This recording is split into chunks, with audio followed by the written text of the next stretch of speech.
Council, please come to order. Good morning, everybody, and thank you, Ms. Campbell, for the lovely event last night. That was quite a bit of fun. Really appreciate it. We are ready to continue with public comment on agenda item D1. First up to testify this morning is Paul Wilkins.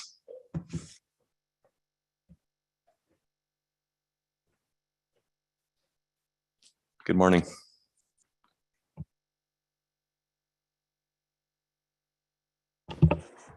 Good morning.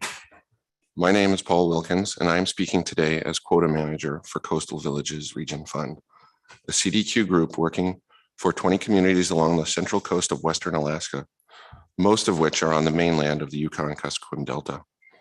I don't have much to add to the conversation that hasn't been heard before or will be addressed in detail later, but I want to take some time to acknowledge two things. First, that CVRF is empathetic regarding the difficulties faced by the peoples of Western Alaska. We are particularly sensitive to them in light of the recent declines in access to Chinook and chum salmon. CVRF has many employees in the YK Delta, and they and their families and friends continue to be affected by reduced subsistence fishing opportunities. All of our 20 board members live in the region as well. Most are affected, and it is they who help guide the direction of our operations.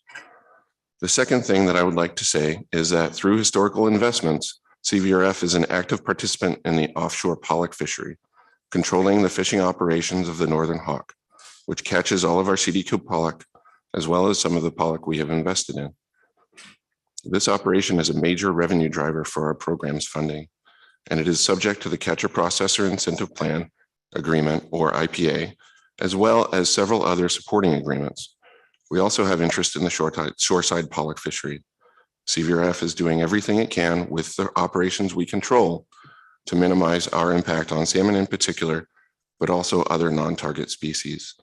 And our fishing decisions are based on a balance of these priorities. Fleet-wide, the Catcher Processor ownership has collaborated with C-State and the CDQ sector to analyze the historical data and in response put forth a good set of IPA amendments to be implemented this bee season. And I think they will cause better responsiveness to the unpredictability of chum encounters and reduce encounters we might have had otherwise. The shoreside sector proposal also seems to be more able to respond to unpredictable spikes in chum encounters, and I think it will also be successful. I would like to include by saying thank you to the Council, ADF&G, and NOAA staff for their hard work on the documents and presentations provided under this agenda item, and to the public for sharing their perspectives on this complicated issue. Thank you for the opportunity to address you today. Thank you, Mr. Wilkins. Are there any questions? Thank you.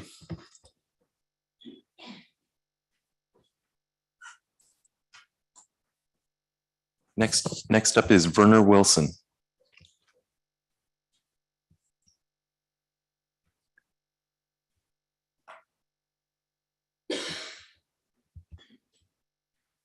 Mr. Wilson, if you're with us, we are not receiving your audio.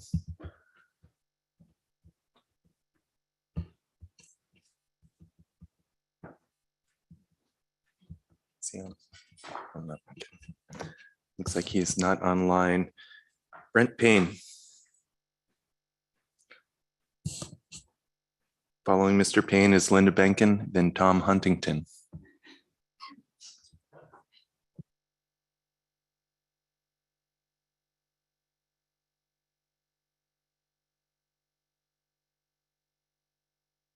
Good morning. Good morning, Mr. Chairman. My name is Brent Payne, and with me is Ruth Christensen, staff to United Catch Boats. We wanted to come up together. Ruth's going to keep me honest. Little joke. Seriously though, I want to start our comments by saying United Catch Boats represents 72 vessels, the owners of 72 vessels that fish for pollock in the Eastern Bering Sea, AFA pollock fishery, both mothership and shoreside. So I want to start by saying we very much thank the council for your continued support for the Eastern Bering Sea pollock fisheries incentive-based salmon avoidance program that was through the regulatory structure through Amendment 91 and 110. As you might recall, 91 was a novel approach that deviated from a hard cap type approach to manage bycatch to an incentive-based approach. And it was cutting edge, brand new. I don't think anywhere in the world had been a incentive-based approach where the goal, like Ms. Kimball said yesterday in her question to John Groover, was minimize Chinook salmon at all levels of abundance. And that is a loaded phrase, but the operative word is all levels of abundance, or the operative phrase, because at any given year or fishery, you don't know how much pollock is on the ground. You don't know how much Chinook is on the ground. You don't know what the return run strength is on the Kuskokwim and the Yukon or the Nushagak, or Norton Sound. But our program is designed to have fishermen minimize Chinook, no matter how much pollock they catch, no matter where they are with the numbers of Chinook they're catching. They're always engaged and responsible. We have individual accountability at the vessel level. We have full 100% observer coverage. So we have full accountability.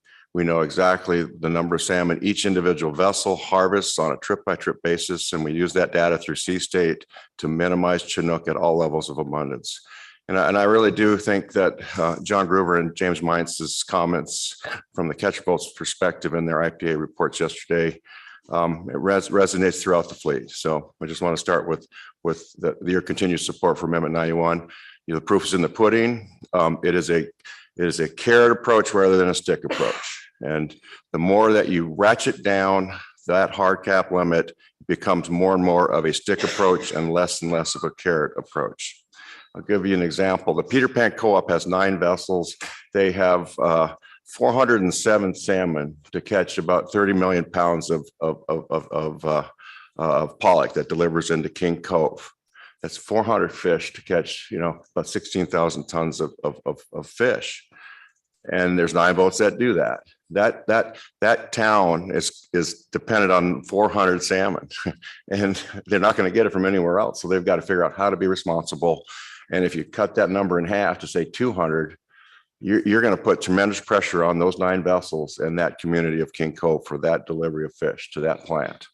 The system works, and we ask you to just trust us and let it run continually. You can get reports from every single co-op. Which vessels caught what fish, what avoidance measures they took. It's a very responsible and full accountable program.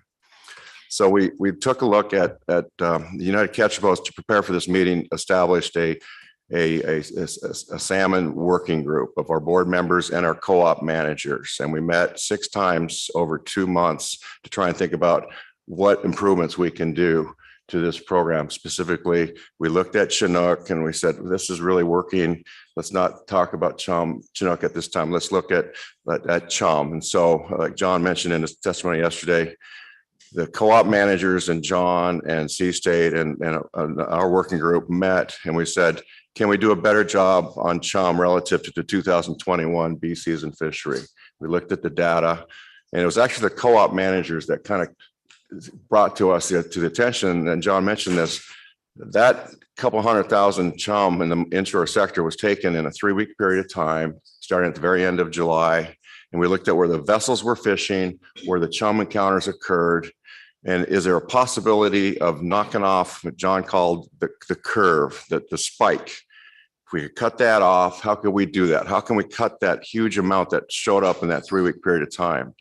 And we found this idea of using instantaneous information from the fleet and allowing Sea State and the inter-co-op manager to have the discretionary authority to establish closure zones without having to wait for the observer program data that works its way through the system, that gets to Sea State, that gets to John Groover, that gets to the fleet. That's sometimes a 2-week delay period of time. As John mentioned, we did cut the chum amounts down through our rolling hotspot closure mechanism within the Amendment 110 regulations, but it was 2 weeks late, 3 weeks late. So we said, let's see if we can do this instantaneously, allow the inter-co-op manager and Sea State to implement these closures on a day-by-day basis, provide avoidance information to the fleet, to the co-op managers, and let's see if we can get this spike knocked down. So that's our proposal to you today. We can report to you after the end of the bee season and see if we're successful, but we think if we can really focus our attention by the co-op management during that 3-week period of late July, early August, we can do a much better job on minimizing chum. And I just want to conclude by saying, Amendment 91 and 110 was very clear in the regulatory language that we were to prioritize Chinook salmon avoidance first over chum salmon. And that was the case back when Amendment 91 and 110 and that was reaffirmed.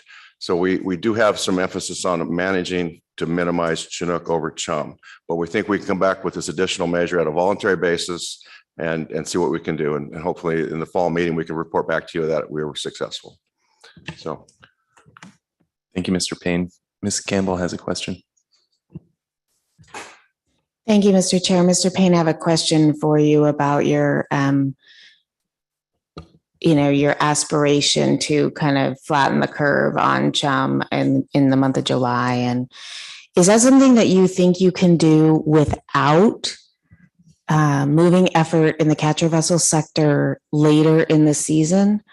Or do you think that your incentive plan with your October control measures is working well? And one of the issues we have with reducing efficiency in the pollock fleet in the summer is that it pushes effort into the later in the year, and there are trade-offs with Chinook bycatch. So I'm interested to hear more about how you think you can reduce Chinook bycatch without creating some of those trade-offs that the council's been very worried about with increases in Chinook bycatch.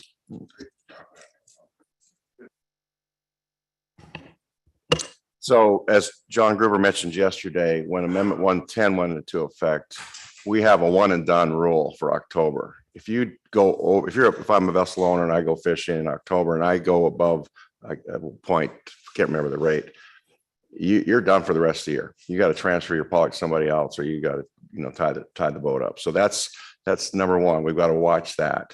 So we are incentivized not to extend that beast season into October unless we can really fish cleanly. And we do know historically Chinook do show back up on the Eastern Bering Sea shelf fishing grounds in October. So we're working very hard to stay away from that. And yeah, that is a concern. The other thing, I've had long conversations with both Carl and Steve and John about this. And when they make these rolling hotspot closure boxes, there's two things going on. One is to move boats away from those boxes and out of them, but they also got to think about where they're moving those boats to. And that's tricky. That's a bit, I call it the art of co-op management, of IPA management, but they have to think about where they can move those boats to so they still continue to catch high rates of pollock and also avoid chum salmon in this case in late July and August. So that's the trick. But I think if we have places that boats can move to and we have good pollock fishing with low rates, we can achieve that. If that doesn't happen, we're going to be in a little bit of a problem. We definitely would back the season up. One of the areas where these boats were fishing, where the chum rates occurred, also had very high CPUE of pollock. And that's tough for these guys to move out of these areas and leave that fish behind. And, Ms. Madsen talks about that with the CP's IPA program, that those decisions are tough to move boats around, and they got to try and do it when they have areas to go to. Ms. Kimball. Thank you, Mr. Chair. Thank you both for the testimony. My first question was, you mentioned you've got agreement, I guess, but you're not modifying the IPAs. I just wanted a better sense of, are all co-ops agreeing to this change for this bee season, and how you're enforcing that, I guess, if it's not part of the IPAs? Yeah, Ms. Kimball, through the chair, we have full agreement to implement this approach in the bee season. And it's not going to be really about, I wouldn't say it's about enforcement. The catcher vessels are fully committed to reducing salmon. They understand what happened in 2021. We don't want that to happen again. There's a lot of pressure on this fishery. So it's not going to be about enforcement. That's not the concern. We are fully committed to implementing this approach. I might add on that too. This proposal came from the ground up. This proposal came from the captains and the co-op managers, and they presented it to us. So it's not from the top down, it's from the bottom up. And then my second question is, could have asked it of the offshore fleet as well. this intent to modify your operations in the bee season is the intent is to lower chum salmon bycatch. Is there anything, given the small proportion of chum salmon bycatch that we're really caring about, the Western Alaska component, is there anything you see from all of our genetic reports or the research reports that would be the most helpful to the fleet to avoid coastal Western Alaska chum or middle to upper Yukon chum?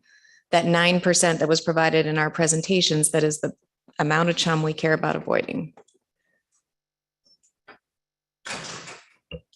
So through the chair, Ms. Kimball, we've had some really interesting discussions with the geneticists from both ADF&G and NIPS staff here this week. And previous to that, I know Steve Martell has been talking quite a bit with Wes, Larson, and looking at the trend data that was presented to you, in detail yesterday. And how can we take that data now and use that as a tool to try and figure out ways to move the fleet away from kind of probable areas of higher concentrations of Western Alaska chum and Chinook. And that, I think, is an objective. We don't know how we can achieve that. And we first started exploring this when 110 was being discussed, and the information was being presented on the genetic data stock of origin that was being received, Chuck and the guys from Mock Bay Lab for the last few years. But we're not there yet, but we are open-minded, and it would be great to be able to not worry about harvesting, Hokkaido chum salmon, for example, or Russian chum salmon in our pollock fishery. Forget about that. That's not important necessarily. And really focus on Western Alaska origin chum. And of course, with Chinook, we already have that built in because of the percentage numbers that are returning to Western Alaska. So you have more to add? No, I think the only thing that I would add, Ms. Kimball, is that we are fully committed. We understand the value of the genetics information, and it's continually evolving. It's come a long way. And so I think with these continued conversations with the geneticists and working collaboratively with them, we can make progress towards the focus on Western Alaska chum. Ms. Baker. Thank you, Mr. Chair. Thank you for your testimony.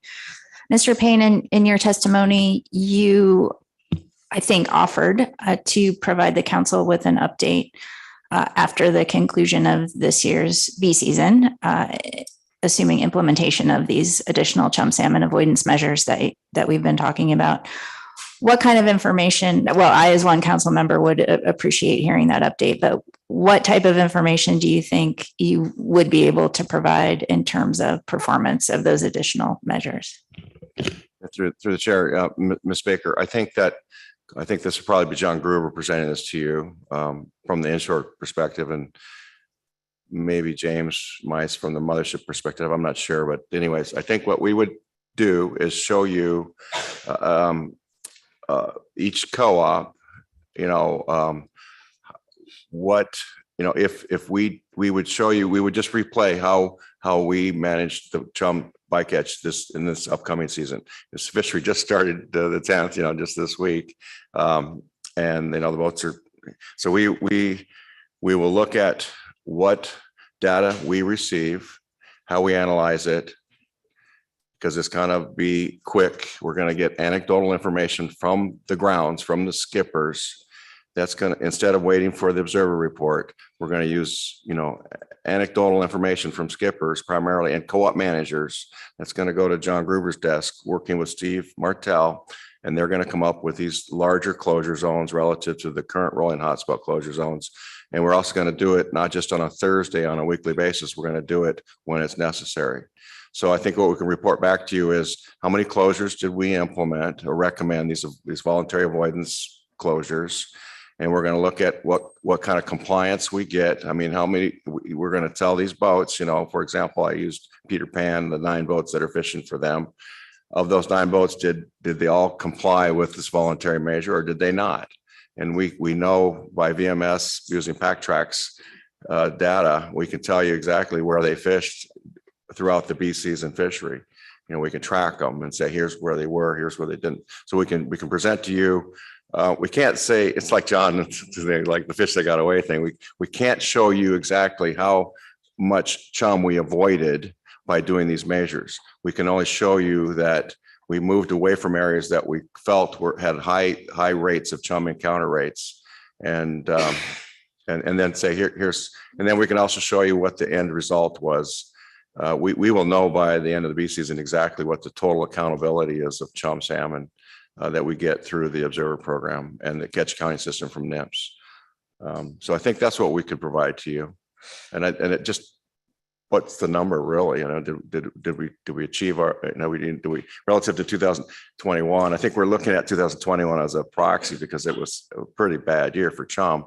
But if we can come in and say, hey, this is the number we came up with and this is how we achieved it.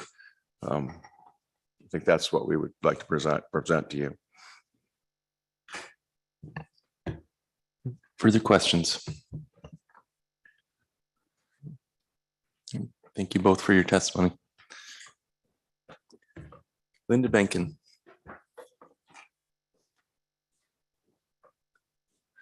Good morning. Thank you, Mr. Chairman. Good morning to all of you. Linda Benkin testifying on behalf of Alaska Longline Fishermen's Association. As you know, our members depend on halibut, sablefish, and most also on salmon. Most live in Alaska's fishing communities. They depend on local resources, and for salmon, they troll, seine, gillnet, tender, and subsistence fish. We are concerned by salmon bycatch. We're also concerned about the impact of that bycatch on the sustainability of our fisheries and our fishing communities. Even more, we're deeply concerned about climate change and the impact of the industrial society we live in on the health of our oceans. Clearly, the way we're inhabiting this planet is unsustainable. The people of the AYK minimally participate in that unsustainable culture, but they're bearing the brunt right now of those impacts in Alaska. I hope you recognize the environmental injustice of that.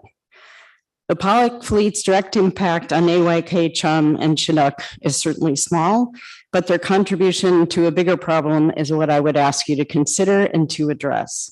The pollock fishery provides affordable protein to the world. We've heard they're working hard to minimize their impact on Chinook salmon, but they're also part of an industrial food system that's heavily impacting local food sovereignty. Mr. Twite has raised consideration of carbon footprint and why you should start to consider that in your decision-making. I expect the carbon footprint of a Yukon River resident who harvests the salmon right in front of their home, processes it minimally for storage and consumption by their family over the winter is about as small a carbon footprint as any food that's harvested in this country. I know the contribution of that fish to food security and community health is also absolute. While a cap on chum or a lower PSC cap on Chinook might cost the pollock fleet part of their profit in 1 year out of 3 or 5 or 10, depending on where you put that cap, the cost AYK residents are facing now is loss of food, culture, and community. One of the great shortcomings of this process is the challenges we face to understand, assess, and capture that cost, the cost, and allow that cost of losing culture, losing community, losing connection to place to drive your decision-making. I would really ask you to consider how you can strengthen your methodologies, your social science as you move forward with analysis to better capture those values. I know you feel the pain of the Yukon communities, and I'm sure you recognize the environmental injustice of what they're facing. I would ask that you move forward with analysis of actions that mitigate that injustice and those impacts. I ask that you consider a cap on chum salmon, whether new data allows you to do that in a way that now is effective, and also to consider lowering the Chinook PSC cap. Please consider ways to optimize bycatch reductions of both species rather than be stymied by the argument that reducing bycatch of one might increase bycatch of the other. That argument points to the need for a comprehensive review of bycatch, all bycatch, its impacts and strategies for mitigation rather than an argument for doing nothing.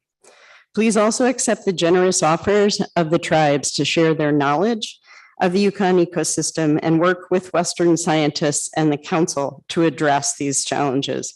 Clearly, we have a lot to learn from them and they have a lot to offer. We support the AP recommendation for the CAPS and for a new work group, one that includes the representatives of Western Alaska tribes, that the tribes choose to represent them. With all due respect, we do not consider the governor's bycatch task force to be quite the right forum for that work. Thank you all and there, and happy to answer any questions. Thank you, Ms. Benkin. Ms. Vanderhoven has a question. Thank you, Mr. Chair. Thank you, Ms. Bacon. In regards to the carbon footprint question, are you familiar with the peer-reviewed life cycle assessment of the pollock fishery that was released last year, showing it was one of the lowest carbon footprints of any protein, both land-based and marine-based? Granted, it may be higher than a local subsistence fisherman, but compared to other fisheries, are you familiar with that study is my first question. Yeah, thank you for the question. I'm familiar with it. I can't say I'm, thoroughly versed in it, but I think what I would point out is the industrial nature of our food system, where we harvest far from where we live, where that is transported back, where that is packaged. Yes, there's certainly a lower carbon footprint when you have the kind of massive fish that's being harvested in the pollock fishery, but it is a system that doesn't localize that access. And what we're seeing with what I'm hearing with people I'm working with throughout the state, we've done a lot of seafood distributions in the last few years to communities in need. And what those people want is their local foods. I mean, you can send them pollock and say it's a low carbon footprint, but it doesn't meet their need. It doesn't meet their culture. It doesn't meet their connections to that place. So I guess that's what I'm just asking you to think about. Thank you, Ms. Benkin. Second question. I appreciate the concern and the efforts that you have been making for several years to help us reduce our bycatch in assorted fisheries. And on this particular issue, I'm wondering what you're doing beyond the jurisdiction of this council with like intercept fisheries that have a much higher impact than the pollock fleet does on Western Alaska salmon. Through the chair, Ms. Vanderhoven. So a lot of the work that our membership has done on bycatch is really focused on rockfish, because rockfish is a species that's taken as part of our sablefish and halibut fisheries. So we have worked with our members to identify areas of high rockfish bycatch rates, to flag those areas for them by collecting their set data, providing that back to them with rate based sets marked that overlying the bathymetry, so they can see what was happening in the habitat to understand how that habitat affects their bycatch rates of rockfish. So, we have done a fair bit in working with our fleet to reduce bycatch that's outside this system. I know right now, for the second time, the Alaska Trollers Association, members of that group have been working to reinstate a logbook program for their fleet so they can have more sharing of data on more reporting to scientists, both so we can start to record more on climate change and how it's changing the distribution of salmon, but also so they can move towards reporting of where, say, during a part of a coho season when kings aren't open, sharing data to help people minimize their impacts on Chinook. So I hope that answers your question. That is all sort of outside of this system and the council process. Thank you, Mr. Chair. Ms. Benkin, I was actually more interested in your efforts with the Western salmon that you've been advocating for here today.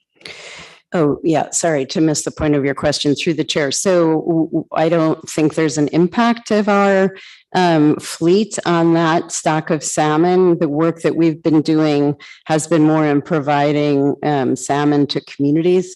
And that was something we started during COVID, first using fish that was stranded by COVID because of restaurant closures and providing that in seafood distributions around Sitka, then around Southeast, and then to tribes along the Columbia River. And eventually, when we heard about need in Western Alaska, using Bristol Bay salmon to get to Chignik and other Western Alaska communities. And we ended up providing 640,000 seafood meals to families in need. And we're still, of course, even though COVID's gone, hearing a lot of requests for communities for ongoing support in that way, and understanding the amount of value people place on receiving, in particular, salmon. So we have launched a project this year to bring Bristol Bay fish to Chignik, to Yukon River communities, and if we can, also to the Kuskokwim. But I will say the Kuskokwim people have told us prioritize Yukon. That's where there's more need. So that's a project that we're working on to help meet need. Thank you, Mr. Chair. Thank you, Ms. Fink. And I don't think we've quite gotten to what I'm looking for yet, but I won't belabor the point and we'll catch up in the hallway. Thank you. Thank you, Ms. Vanderhoven. Ms. Baker. Oops, sorry. Thank you, Mr. Chair. Thank you for your testimony. I wanted to ask about your support of the AP's recommendation for a salmon bycatch working group, as it were.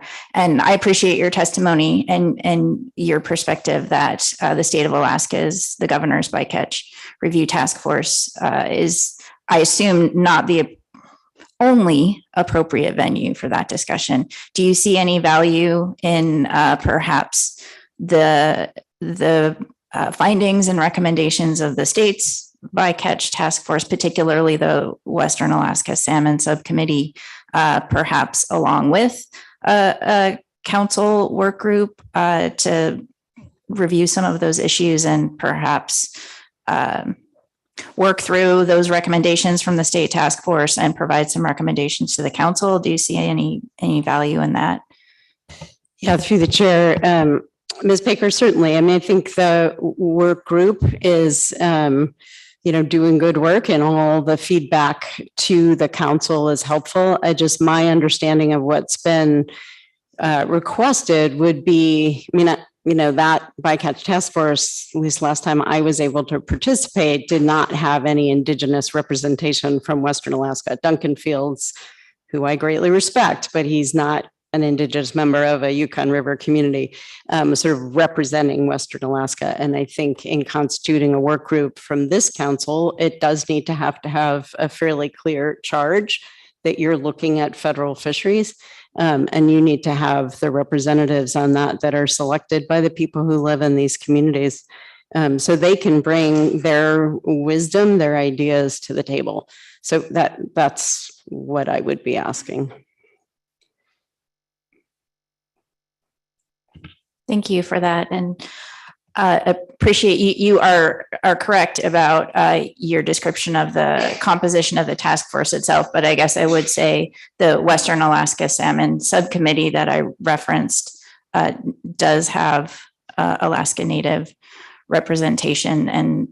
And so thank you for that input. And I think, do you have any, the second issue I wanted to follow up on with respect to the work group tasking, do you envision that working group being a standing working group, or do you see short-term versus long-term tasks? Have you had a chance to think about that in terms of if the council were to form a work group, how we would appropriately task it? Yeah, thank you through the chair, Ms. Baker. I think that we'd all hope this program, this problem would go away. It may not quickly, and that until there is some resolution, there's a lot to be learned from getting that input from people in those communities. So I think it would be important to create the work group with some clear tasking and a timeline, and make it a standing committee until you feel issues have been resolved or there's a reason to end that work. And I would certainly rely on the people, from that area to be your experts on answering that question more appropriately. I know the resources for them are challenging to participate in all these forums, but anyway, that would certainly be my advice.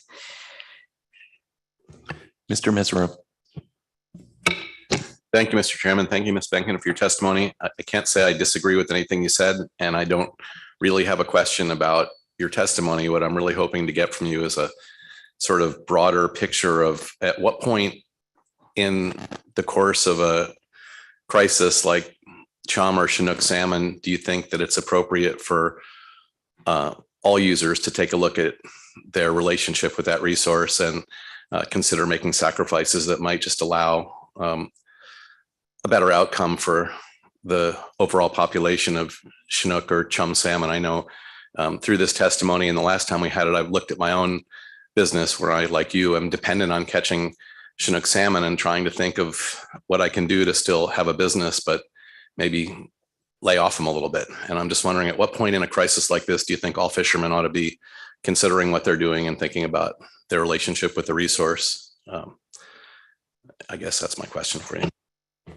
Yeah, through the chair, Mr. Mesereau, I think now is the time, certainly. I mean, yes, it's climate change, and I think all of us have a responsibility to be calling for climate action. I know this council can't lobby Congress, but we all have a voice to talk about climate action, and clearly that is the main driver behind the problems we're seeing in the Yukon. But there are other issues. I mean, there's certainly food sovereignty issues. What is it? Less than 1% of the fish harvested off Alaska stays in Alaska. So, you know, there's more we can do, I think, to help in the AYK. There's more we can do in looking hard at our own fisheries. And you may find that, you know, as I think you found in 2012, that the changes you were making, were considering making, you couldn't find the direct line to the benefits you were looking for. I mean, all that remains to be seen, but I think certainly at this point, the analysis needs to move forward, and all of us need to think hard about what more we can do to address the real problems. Thank you. Further questions for Ms. Benkin? Thank you. Thank you. Todd Huntington.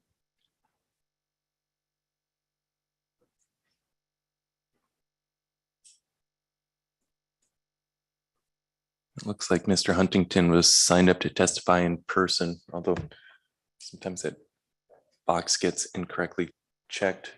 Miss Hillary, is he online? Okay. Heather Bauscher.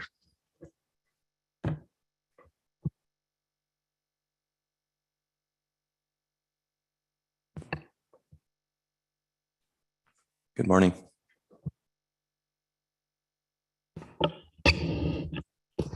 Good morning.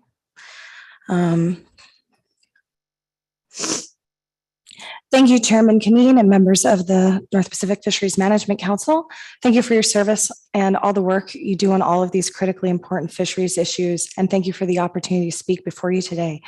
The Sitka Advisory Committee to the Alaska Department of Fish and Game is a collection of 17 publicly elected representatives of fisheries, wildlife, and conservation interests in the Sitka area.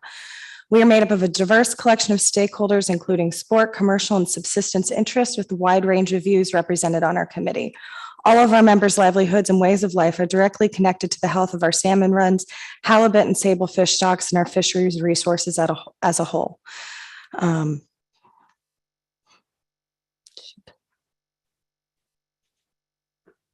my goodness. Sorry. The individuals represented on this committee feel that responsible management of these resources statewide are of paramount importance to our community and communities across Alaska, as we've been reminded over the past few years of the COVID-19 pandemic. Sitka is a rural community. Many of us practice subsistence harvesting. We fill our freezers, feed our families on fish, and many have trouble with the word subsistence because it does not truly describe what it is to live this way.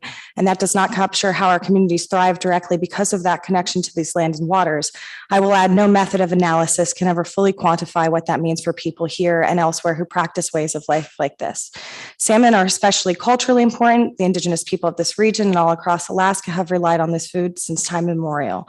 While the state of Alaska honors a subsistence priority, which is written into policy language, I recognize that the NPFMC is not not required to prioritize subsistence needs in the same way, but that is something we would like to see change, even in a symbolic way, through the priorities we choose to uphold in this room and in this process moving forward. We need to attempt to work on incorporating greater values of equity in this process and in finding ways in which we can work together to solve these challenges while still upholding coastal and rural people. We're dealing with full-on failures of salmon runs out west, and that's too much. The Sitka AC stands in solidarity with the folks in the YK Delta region and with all the coastal rural communities from the Pribilofs to Southeast who have all expressed similar concerns over the impacts of bycatch of all species. We want everyone to have access to fish, but that should not come at such a great cost to coastal rural Alaska. The Sitka Fish and Game Advisory Committee has a long record of supporting resource conservation. In particular, we have supported prohibition of groundfish trawling in both federal and state waters off of Southeast Alaska because of bycatch problems and concerns for habitat destruction. We collectively felt it was of utmost importance to weigh in on this topic in official capacity ahead of this comment deadline, as we have before time and again. We unanimously support the most significant possible reductions of allowable bycatch of all species in the Bering Sea and the Gulf of Alaska. We are grateful to the Council for their actions in prioritizing coastal rural Alaskans in the fall of 2021 through their decision to reduce halibut bycatch. We really appreciate that, but we also feel that this may not still be enough to act quickly enough to prevent the further decline of populations that is already being witnessed. We have significant concerns over our salmon stock statewide, particularly Chinook salmon.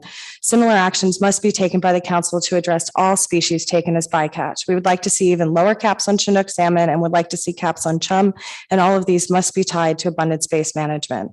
We heard earlier in the discussion regarding the incentive program, it seems as though the industry is already capable of operating below current caps, at least for Chinook, and have been consistently doing that.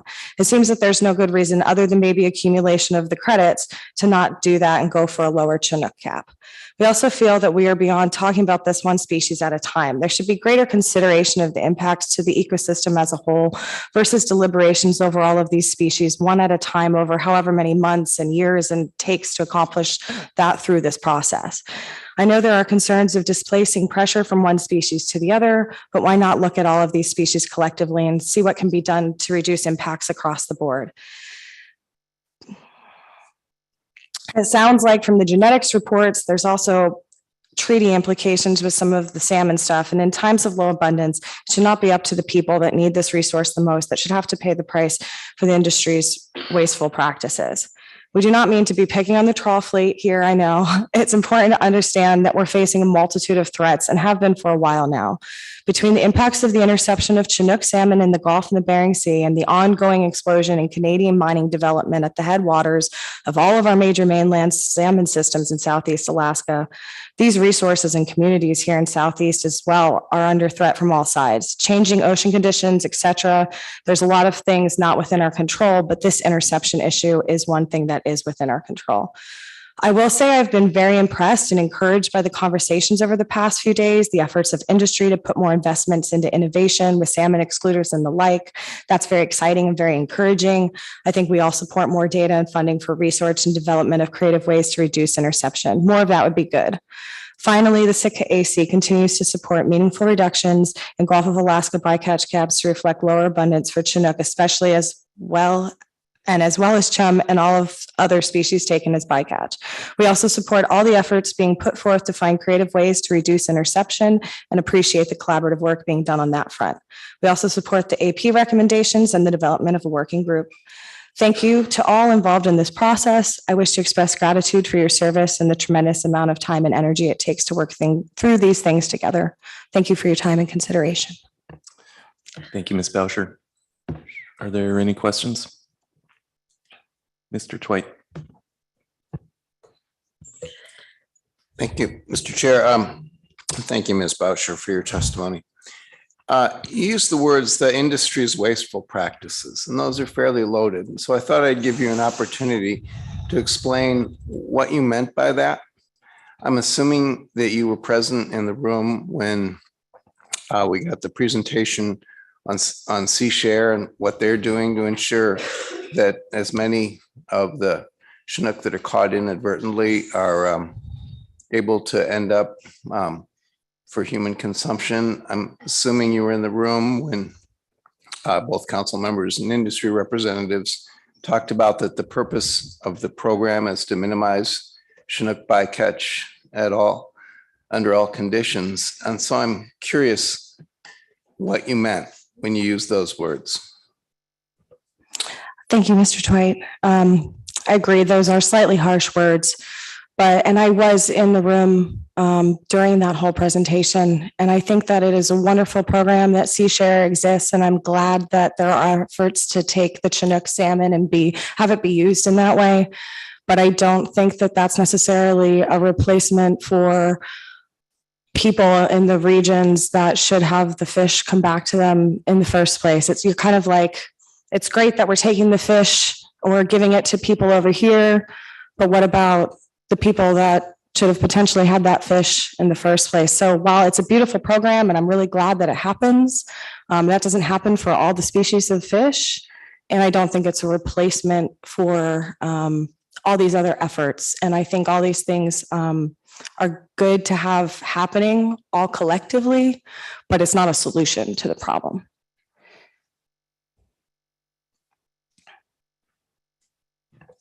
Further questions for Ms. Bauscher?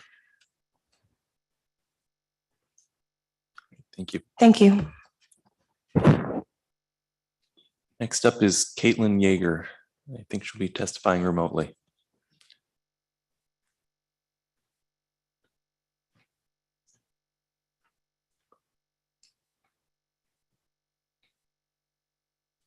Ms. Yeager, are you with us?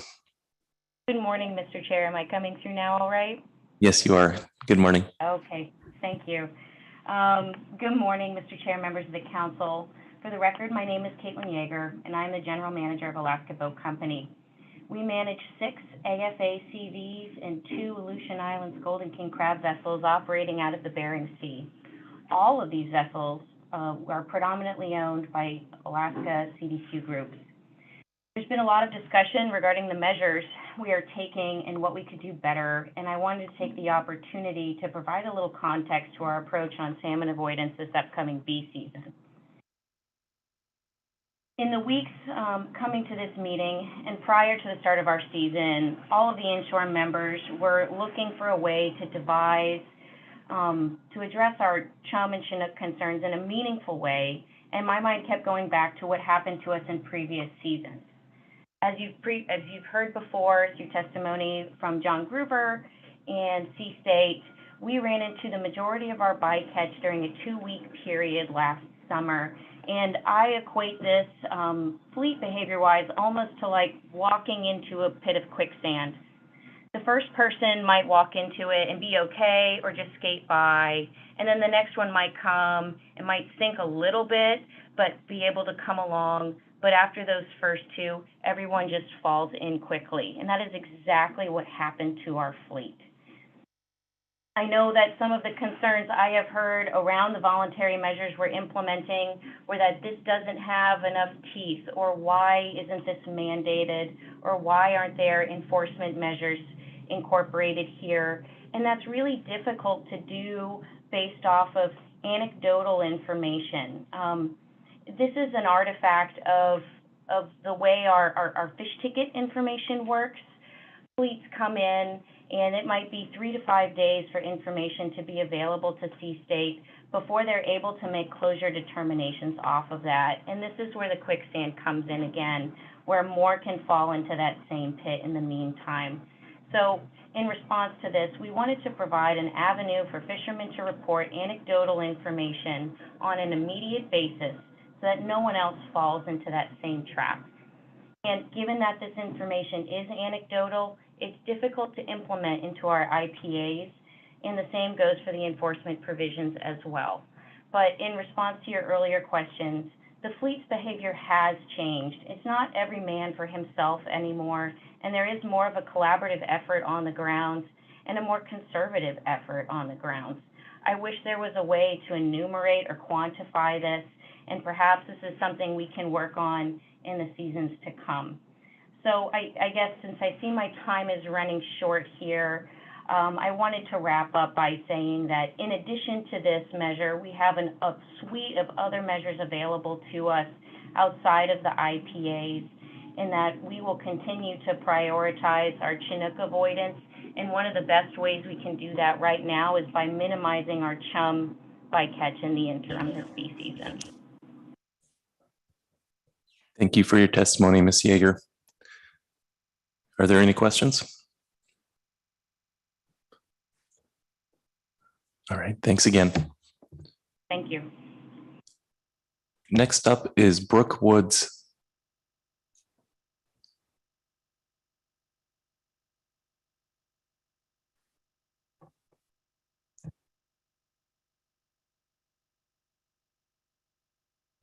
All right, I don't think we have Miss Woods online.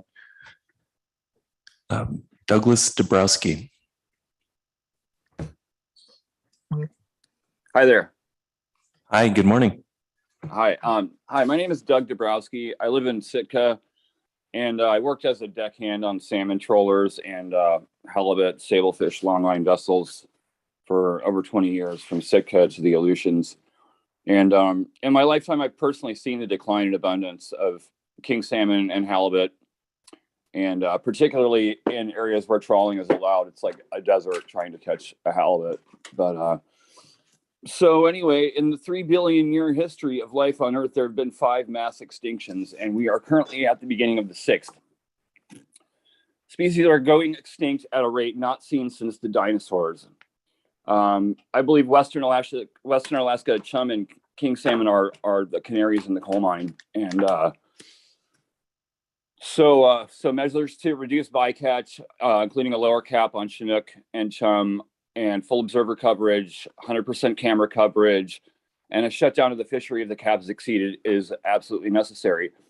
But given the circumstances of climate change and the impending extinction event, I believe the industrial trawl fishery is fundamentally unsustainable in the long term.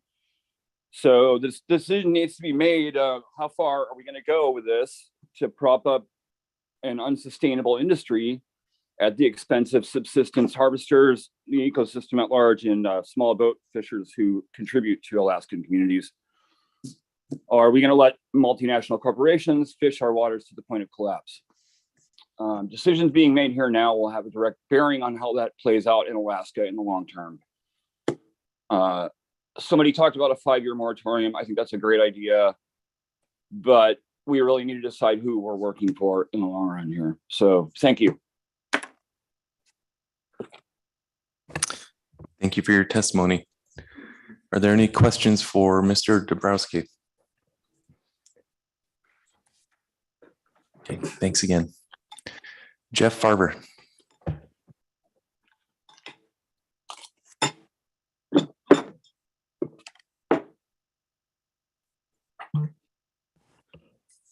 Hey, good morning, council members. My name is Jeff Farber. I'm a local fisherman here.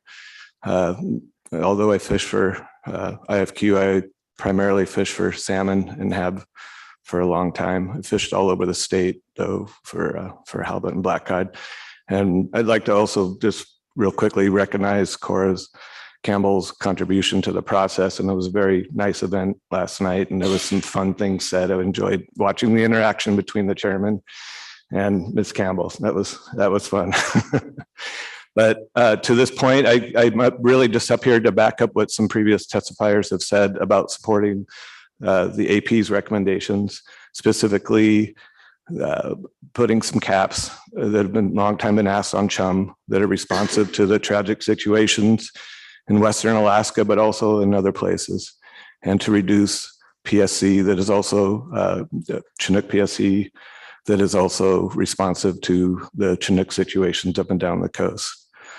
In Southeast Alaska, we've had several stock concerns that have been listed here in the last 2 Board of Fish cycles, that while fishermen struggle with sometimes the necessity of some of them, they recognize the need. And it's, I think, fair to say that in Southeast, at least for the spring fisheries, we're pretty much limited to about 10% of the area that we used to be able to fish in the spring. And given that Southeast Alaska, I think there's a troll permit in every single of the 35 communities here, and it's about an 85% residency rate with those troll permits. That's a very, very profound thing. But fishermen and communities recognize the need for that, and they support it. Every fish counts. I also recognize that reducing bycatch of salmon in the trawl fisheries may not fully address all of the problems here, but like others have said, it's the only tool we have. And to also recognize that maybe reducing fishing effort in some of these streams and river systems may not fully address it, but those fisheries are shut down. So thank you for your time and thanks for being in Sitka. Thank you, Mr. Farber. Are there any questions? Thanks again. I understand Tom Huntington is on the line. Mr. Huntington, are you with us?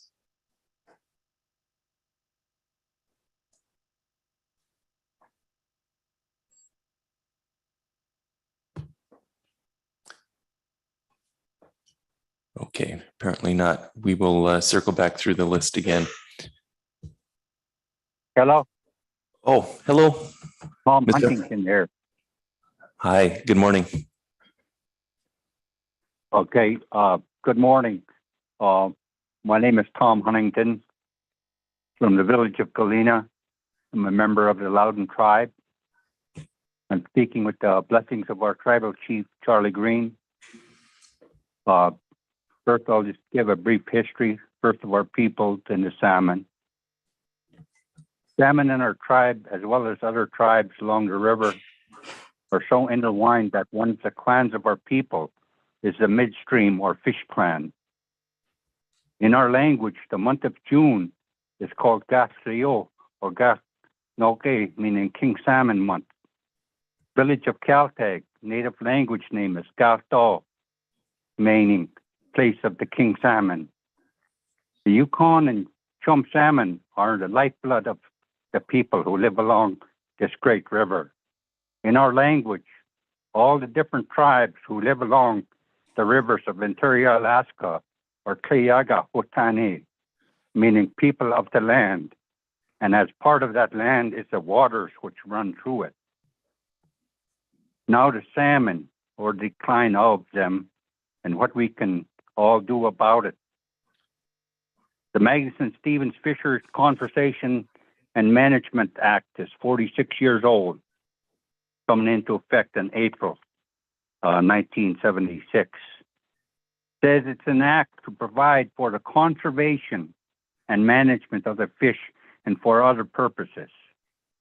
During that 46-year time span, using Alaska Department of Fish and Game numbers, the statewide king salmon landings have declined by 76% from a high of 875,630 kings in 1982 to 212,000 in 2021.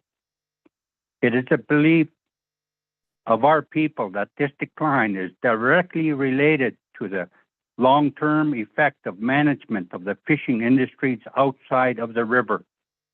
Both the state managed seine fishing industry along the Aleutian chain and the North Pacific Fishing Management Council management of the trawl fishing industry being the biggest contributors via intercept fishing and wasting done by the trawl industry called bycatch. Any other, when I mention that word bycatch, wanton waste is the first thing that enters my mind. What can we do? We as members of Loudon Tribe have been given a hard cap of harvested king salmon. In 2021, less than 30 kings were harvested by members of our tribe before the Alaska Department of Fish and Game closed it on June 15th. We're restricted to use only 4-inch mesh nets no longer than 60 feet. And I can attest that you are not going to catch a king salmon using such gear. Less than 1 fish per household. In conservation, we have done our part. And in the name of conservation, we have actually given up a part of who we are.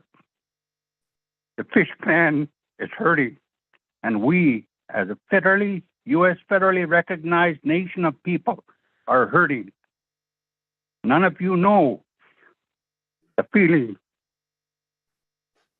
that you have when you have to answer your kids, when you have to ask for a meal, when they ask for a meal of fish. Very few in the village can monetarily afford what salmon costs coming through the store. It's tough times. What can you do, the North Pacific Fishing Management Council do? You can join us in taking drastic measures to ensure the survival of the king and some salmon, which are in extremely dire straits.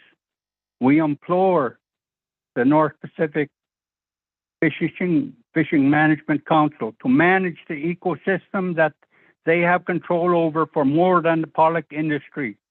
We need to get that ecosystem back in good health for all species. We ask you to make the hard decisions to ensure the survivability of the salmon with any and all measures at your disposal.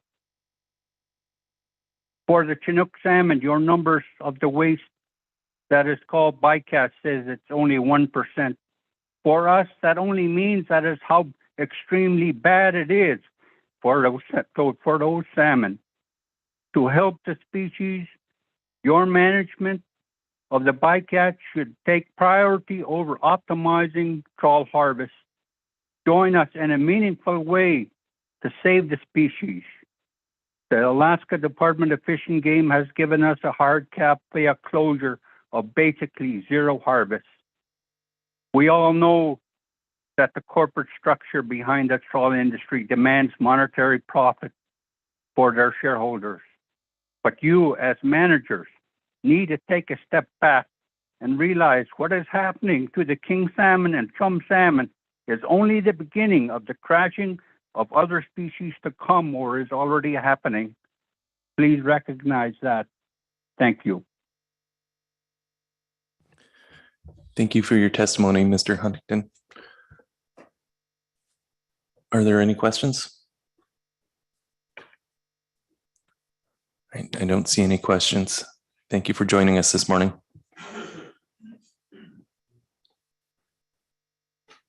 Next up is Lexi Hackett.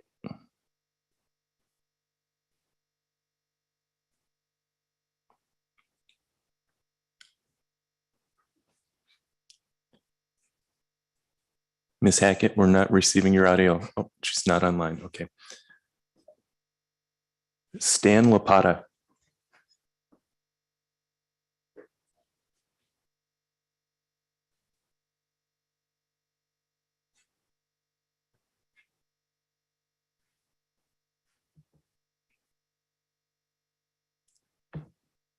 Okay. Becca Robbins, just Claire.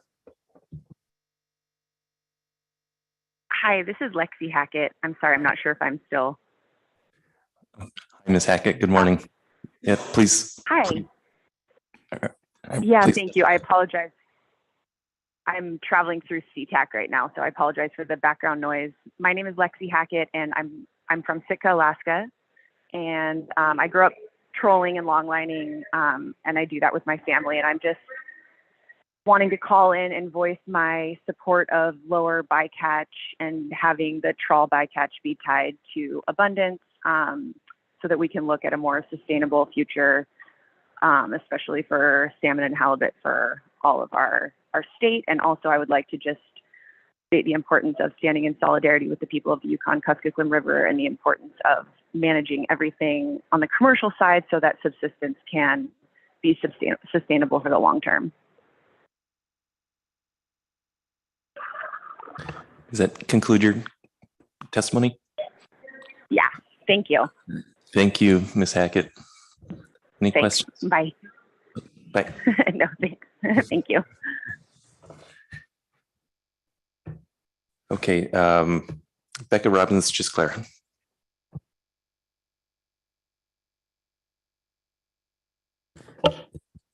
Good morning, Mr. Chair. I think if Serena Fitka is on the line, we're going to be sharing some time. She wasn't able to sign up. So if she's online, she's going to go first. Serena, are you there? Yes, can you hear me? Yes, we can. Good morning, Ms. Fitka. Good morning, Hoka council members. Thank you for allowing me to testify today, and thank you, Becca, for sharing your time. My name is Serena Fitka. I'm Executive Director for the Yukon River Drainage Fisheries Association, better known as YRDFA. YRDFA is an association of subsistence and commercial fishermen from more than 50 rural communities along the Yukon River and their tributaries. I am from the Yukon River. I am Yupik, and my Yupik name is Juchicho. I grew up in St. Mary's in the lower Yukon region, and I cannot express the devastating effects of no fishing for the last 2 years. Again, this year, we will not be able to fish for salmon. We will not be able to throw our nets in the river. We will not be able to share our first catch of salmon with our elders. We will not be able to teach our children how to traditionally cut and smoke our salmon. I was just recently in St. Mary's, and instead of getting my fish rack ready, my net and my boat ready for the water, I did nothing. And that is how it is going to be in the whole Yukon River drainage. People are sitting at home, not preparing their fishing activities. And it is very, very sad to see that not only will their freezers be empty, but their days will be empty as well. During the past winter, I noticed on social media platforms that people were stating they missed having smoked salmon. Can you imagine having something every day at your dinner table, and while you go out camping with your families and not having it at all? Their dinner tables were deprived of smoked salmon on their dinner with their families and with their outings on the land.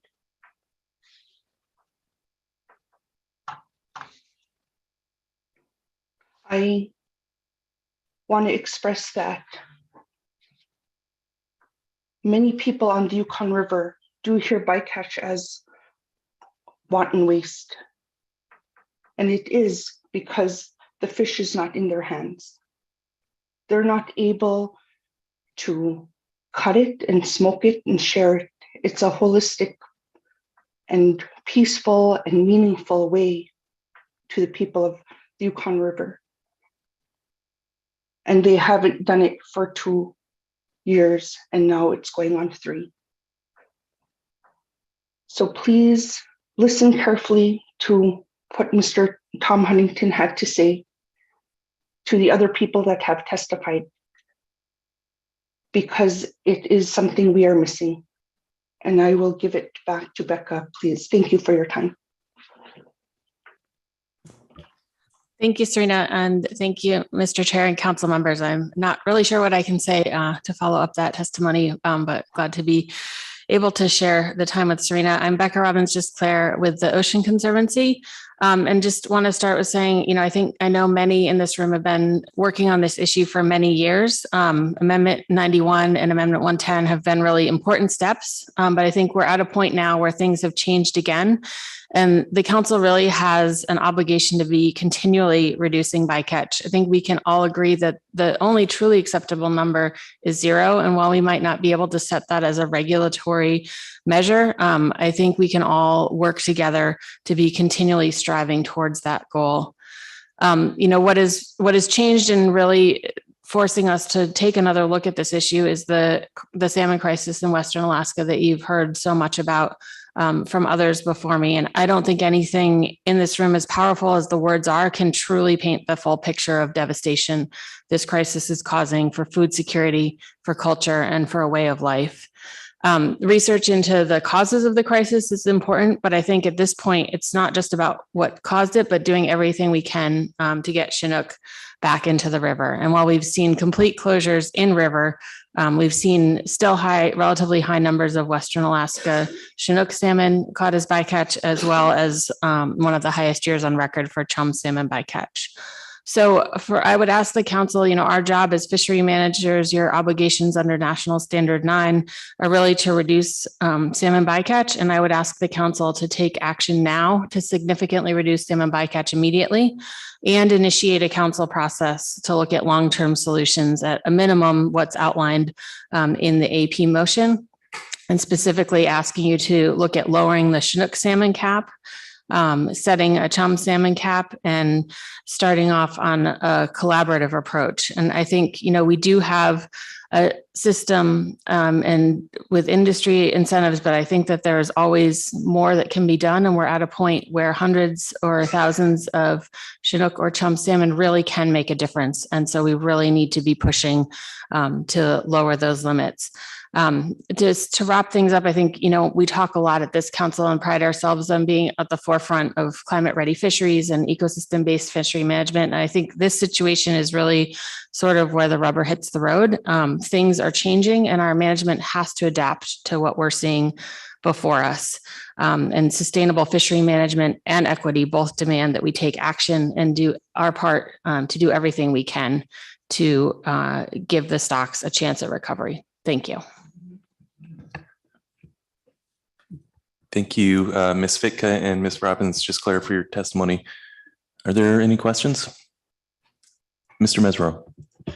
Thank you, Mr. Chairman. Thank you, Ms. Just Claire, and the other testimony was compelling as well. I'm wondering, I heard in your oral testimony that at minimum, the AP action or something similar to that would be the minimum you would think would be acceptable path to move forward. And I'm wondering if there's anything that you feel like was missed in the AP motion you understand this process better than most, anything that's within our power that's appropriate at this stage to incorporate into any action that the council might be considering at this meeting. Thank you, Mr. Chair, Mr. Mesro. And I do think the AP motion is certainly a good start. I think we have to recognize that the AP motion is for a series of discussion papers, which is going to take quite some time.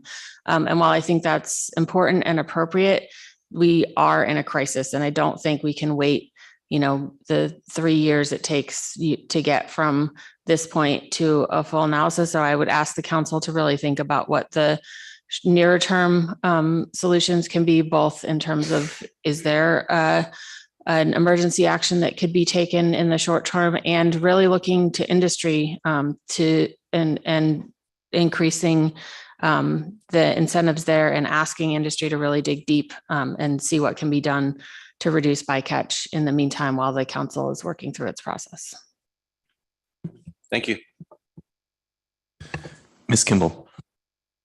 Thank you, Mr. Chair. Thank you, Ms. Sitka and Ms. Robbins, just Claire, for either of you. I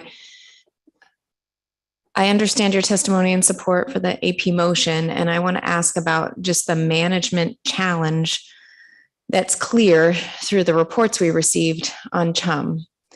So we have a number of letters in addition from CDQ groups and others that depend on those fisheries to support some of the same Western Alaska villages that you reference in your testimony through the groundfish benefits. We know we're trying to avoid 9% of chum that are really destined for coastal Western Alaska and the middle and upper Yukon. So I guess I need to hear more about that challenge. How do we create a cap that avoids the chum we're interested in, very desperate to avoid, while not sacrificing all the other fisheries in the Bering Sea, the groundfish fisheries that support these same communities that you help represent? How do we manage a cap or implement a cap that does those two things and doesn't just create a situation where we're saving Russian hatchery chum? Thank you, Mr. Chair, Mr. Kimball. So I can do my best to answer, and then I'll see if Serena has a response as well. I guess I think that I see that the presence of hatchery fish shouldn't keep us from looking at setting a cap. I think it may dictate the level of that cap. It certainly may, as we get better genetic information, we may have more refined tools as well. But I think the fact that there's no upper limit, and what we just saw in this past year, where the chum fisheries were closed throughout much of Western Alaska, even for subsistence, and yet we had the second highest chum salmon bycatch on record. I think we still need something to trim that. And I think very well maybe, like, obviously we want to tailor things to the stocks we're most concerned about. But I don't think that precludes having a cap. It just probably dictates what we look at it, how we look at it. And I guess I would look to a discussion paper, and if the council chooses to do a work group to sort of dive into those pieces, because I do recognize this is a complicated issue. I also I think this issue of Chinook or chum comes up, and I really just agree with what previous testifiers have said, that we really have to find a way to do both, and that reducing bycatch can't be an either or for these stocks or any other stocks. And if we're having trouble making those decisions, then I think that maybe the council needs to take more of a comprehensive look at bycatch overall, because it can't be a question of, reducing Chinook or chum. It has to be both in this situation. And I guess I'd see if Serena has any responses as well. I do agree with Becca on what she said, and something needs to happen now. Our fish live both in the ocean and migrate up the river, and then the Yukon's also. We have to abide by the treaty agreement with Canada, and so we're kind of in the middle, where we've had sacrifices through years and years, and not only on Chinook and now chum. I mean, the people of the Yukon River are not able to harvest anything last year, and that's going to be the same for this year. So something needs to happen now. And we need to think of how we're going to do that. And I understand that we all need to be working together on trying to find ways to mitigate the process, and find ways to where all of us can meet in the middle. Thank you. Thank you. Thank you for that response. Speaker. Thanks to you both for your testimony. And Ms. Sitka, I wholeheartedly agree. The council, I, at least speaking for myself, we are trying to be responsive to the current situation. I really appreciate your testimony. My question for both of you, but perhaps for Ms. Robbins, just clear, following up a little bit on Ms. Kimball's question and related to your support of the advisory panel motion and the discussion papers recommendation specifically, taking into account what I think you and Ms. Sitka have clearly said in terms of the urgency of the situation, contrasted with the rather slow moving council process. And I understand the frustration about that. But my question is, it seems like the very clear message in terms of sense of urgency is chum salmon at this point in terms of the needs for food security, culture, and well-being, as you stated. And given that this council has to make difficult decisions about prioritization and resources, how important is it in your recommendation and support of the AP's motion that at this time, Chinook salmon and chum salmon are comprehensively evaluated for management? Because I guess this is probably a little bit of commentary, but from my experience, those comprehensive evaluations take longer, and more focused actions move faster through this council and can more specifically address urgent needs. And so I'll just repeat my question. It might not be clear. How important is it that your support of the AP motion includes Chinook salmon, the discussion paper focused on Chinook salmon versus chum. Thank you, Mr. Chair, Mr. and Ms. Baker. I guess I just don't think we can pick one over the other at this point. I think they're both critical. And with the challenges to food security in river, that we really need to be doing everything we can on both, and would really call this one of the highest priorities on the council's agenda right now, but would absolutely give Serena an opportunity to answer as well. I agree that both are utterly important at this time. I've been trying to think of an analogy to describe something similar to this, and I can't, and I could only think of water. It's very urgent, because not only it needs to be studied, but then we also need to do something now, and it's very important for both.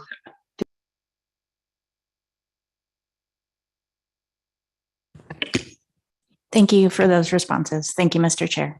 Thank you, Ms. Baker. Any further questions, Ms. Vanderhoven?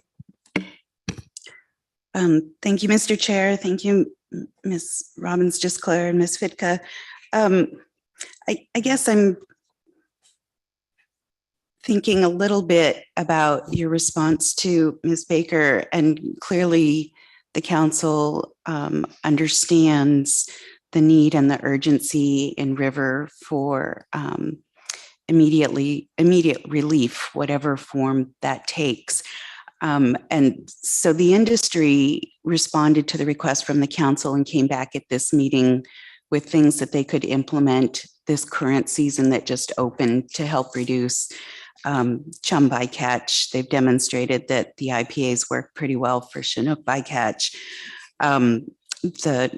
There's already been a request for emergency action to reduce that cap to 0, and that request was denied. And so you've been in the process a long time, and you've been through all the conversations that we've had for 10, 15 years, whatever it has been since you and I have been doing this here in this process. And so I'm just looking for what ideas you have that we can do beyond what's already in process to address your concern, everyone's concern, for whatever we can do in the very short term or immediately. Thank you, Mr. Chair, and Ms. Vanderhoven. And I think there are a few things. Certainly the industry has, I think, the greatest ability to impact this in the near term. And I'm grateful to hear about the changes that are coming and look forward to seeing how that plays out through the year. And I think that I would hope that the message from this council is that industry really at this point should be doing absolutely everything in your power, even if it makes fishing take a little more time, or you can't catch quite all that pollock, that really it is an absolute priority to reduce bycatch right now. So I think in the very near term, I really hope that industry can step up to that challenge, and I'm glad to hear of what's been discussed so far. I also think, the council does have that emergency action authority. The request for 0 was rejected, but I think there's a lot of numbers between 0 and the current cap of 45,000, particularly at this low abundance level, that the council certainly could look at as well.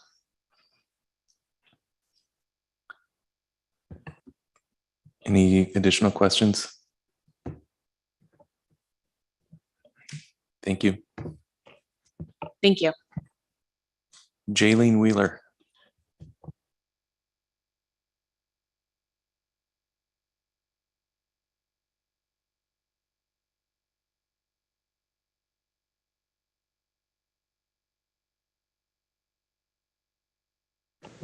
Good morning. My name is Jaylene Wheeler. I am an enrolled tribal member of Nome Eskimo community, one of 20 tribes located in the Bering Strait region of Alaska. I'm here today speaking as an Alaska Native mother, community member, and subsistence fisherwoman.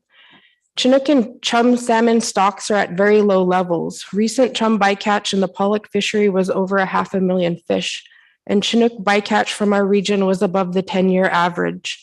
Every salmon matters, especially given that many families in Western and interior Alaska have limited to no access to salmon for subsistence. Without salmon, tribes lack wellness, kinship, generational learning, cultural enrichment, and nutritional intake. The people and communities of Western and interior Alaska depend on salmon for survival. Subsistence fishing and hunting provide a large share of the food consumed in our communities. According to the Federal Subsistence Management Program, which is responsible for balancing harvest with healthy wildlife populations, Alaska's rural residents each harvest on average 295 pounds of wild foods every year, or about 18,000 tons. Fish make up about 56% of those harvests. Traditional knowledge, or TK, is a living body of Indigenous knowledge. It is ever evolving and is acquired and utilized by Indigenous communities and individuals over the long term. TK can contribute information, methods, perspectives, and values to fishery management, which can speak not only to understanding culture and communities, but also to understanding marine resources like fish, characteristics of the marine physical environment, and understandings of environmental change. The salmon crisis is negatively impacting the people and communities of Western interior Alaska, and I respectfully urge this council to help turn things around. Some potential steps to move towards reducing bycatch of all species in the federal fishery to the goal of 0 include lowering the Chinook bycatch cap and setting a cap on chum bycatch, working harder on industry avoidance measures, improving coordination between the state and federal governments, and taking a collaborative approach with tribes to address this problem, inclusive of integrating traditional knowledge into decision-making, engaging extensively with subsistence communities, and encouraging tribal consultation, as well as fostering partnerships with tribes, such as a working group. Please take immediate and significant action to address the salmon crisis that is negatively impacting the people and communities of Western and interior Alaska. Thank you for the opportunity to comment. Thank you for testifying with us this morning, Ms. Wheeler.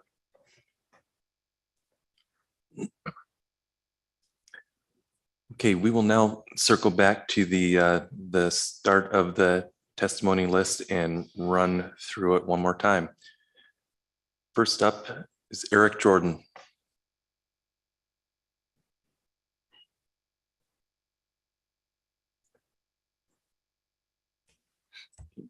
Gabriel Canfield.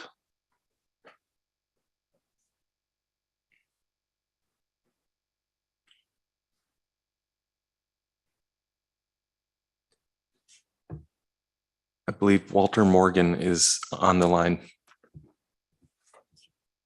Mr. Morgan, are you with us?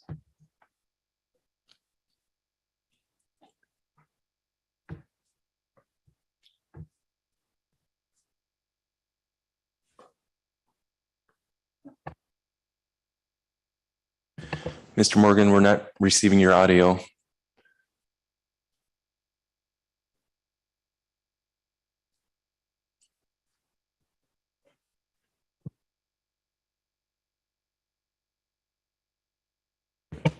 Mr. Morgan, it's *6 to unmute your phone.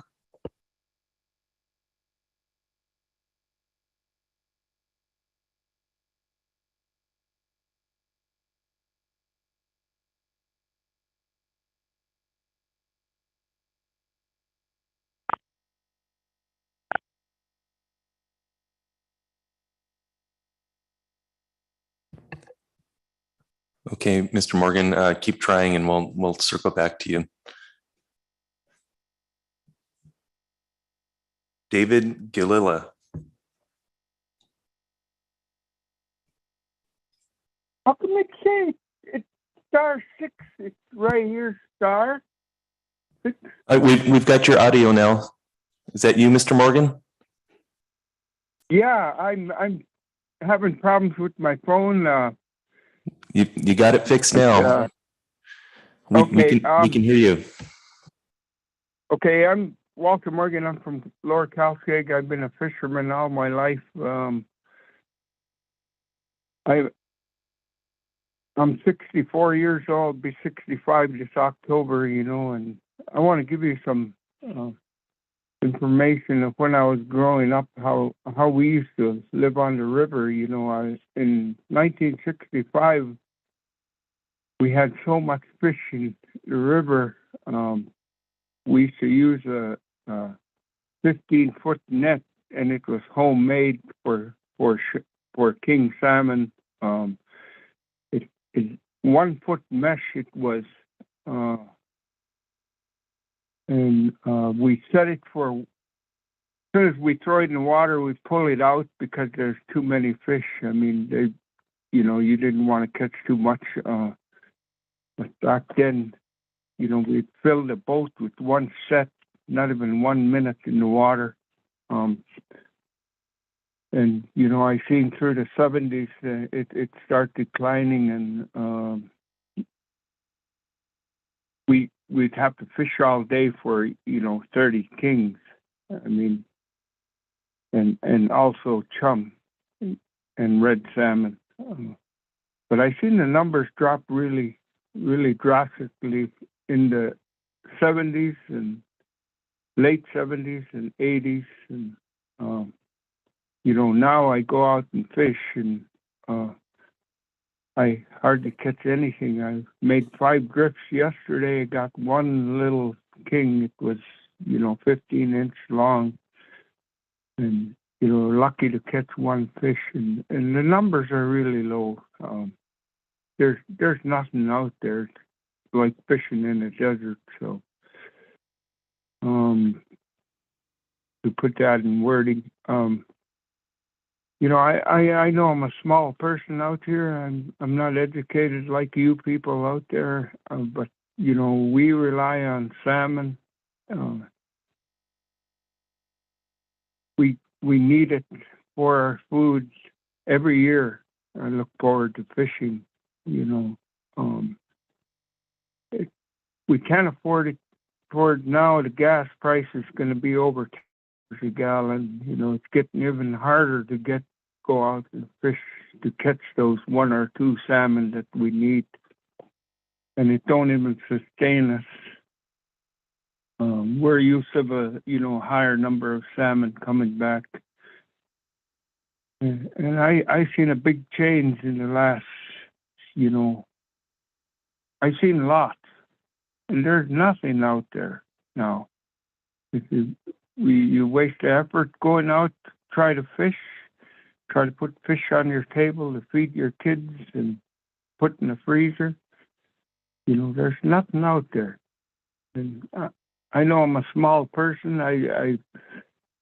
You guys are all educated. You guys all have the science behind yourself. You know all the answers supposed to. Here I'm a little fisherman that hardly, had education, but I seen in the past history, I seen a lot of changes, and I feel like I'm not being heard. I feel small, and I know you guys have a lot of people backing you up. You have lawyers, you got money behind you. I have nothing.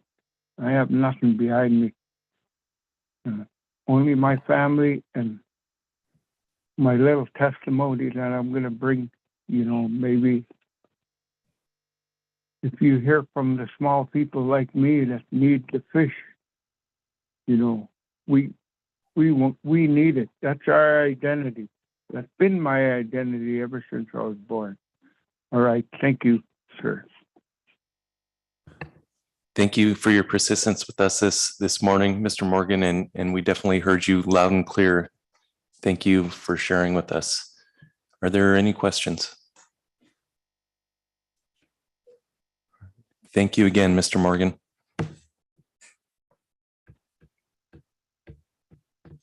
David Gilila.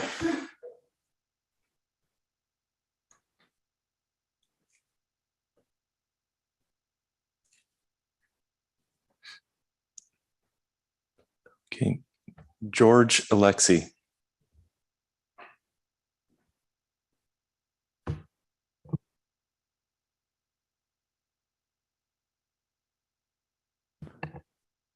Richard Larson.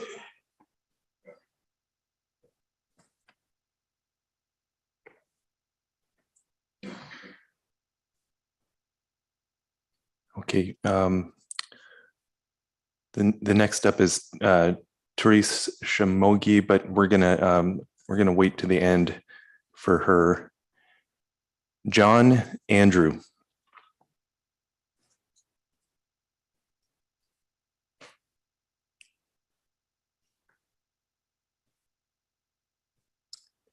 Amy Doherty. Good morning.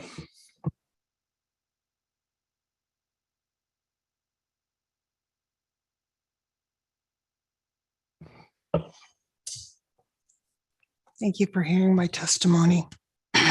Mr. Chairman, I work for Alaska Trollers Association. Our membership is over 400, mostly comprised of power trollers. In all, there's over 1,800 troll permits, held 85% Alaskans, by Alaskans, with the balance mostly from Washington State. So about 250 trolling families from Washington participate in our fishery. There's documentation that our fishery has been around for over a century, actually a century and 2 decades. We'd like to keep this unique, low impact Alaskan vocation alive. Trollers have always been alarmed and concerned with trawler bycatch of Chinook. We're the other end of the spectrum from trawlers because we catch one fish at a time. So each fish has significant value to us. The $4 or $5 per pound ex vessel value of these fish understates their value significantly. Each one of those fish currently bycaught are our mainstay, our bread and butter. Rural Southeast Alaska community economies need Chinook to survive. Our ATA trollers live out in the smallest of Southeast communities, such as Kaufman Cove, Myers Chuck, Thorn Bay, Port Alexander, Yakutat, Pelican, Yangon, etc. There's little else going on out there. Just a second, please.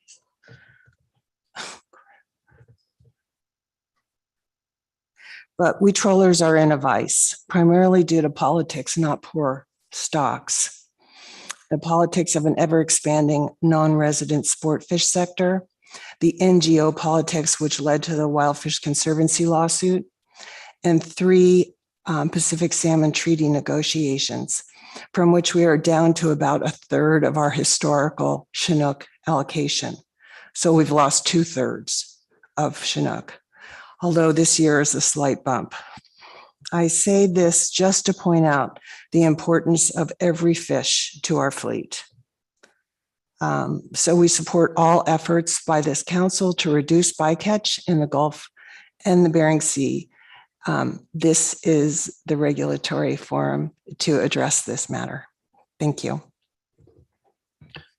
Thank you for your testimony. Any questions? Thanks again.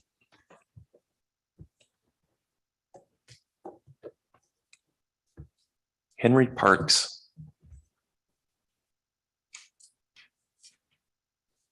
I believe Mr. Parks is out fishing. Werner Wilson.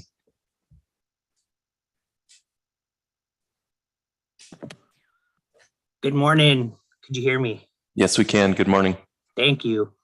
First, your home webpage meeting agenda Zoom link doesn't work for remote access. So that was a problem for me and maybe others. Second, while I'd love to be with you in beautiful Sitka, I want to thank you for doing a hybrid meeting format with Zoom and phone options, which makes it more accessible for us in rural areas. So we don't have to spend thousands of dollars to have our voice heard. So I hope you can keep this format.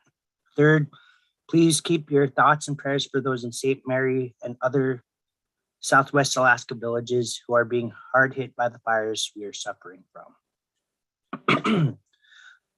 My name is Werner Wilson III, and I am Senior Oceans Campaigner for Friends of the Earth US.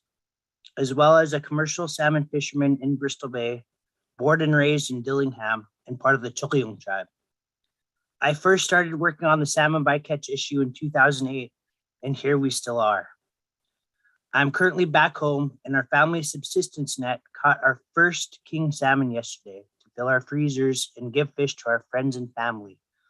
I enjoyed a nice fried king salmon steak with my loved ones for lunch yesterday, which is great. In our family and in our culture, Chinook salmon is one of the most prized salmon, and I'm concerned with last year's king salmon numbers returning to the Nushagak River here, which is constantly one of the rivers with the greatest wild king salmon runs in the entire world. We barely made our sustainable management goal of 55,000 fish in 2021, and we're 40,000 fish behind the actual Alaska Department of Fish and Game in-river escapement goal of 95,000 fish. This is painful when we historically have used to have runs of upwards of over 300,000 kings coming here. I'm nervous about this year with climate change and other marine issues that we are stressing out our keystone salmon species. This is not just a fisheries or environmental issue, but a social justice and moral issue when rural Alaska is being harder hit by the issue of high inflation to bring outside food to our villages. We need more of our subsistence foods to feed our families and for food security. When I hear of dogs starving on the Yukon Kuskokwim because they cannot eat chum salmon, that is heartbreaking.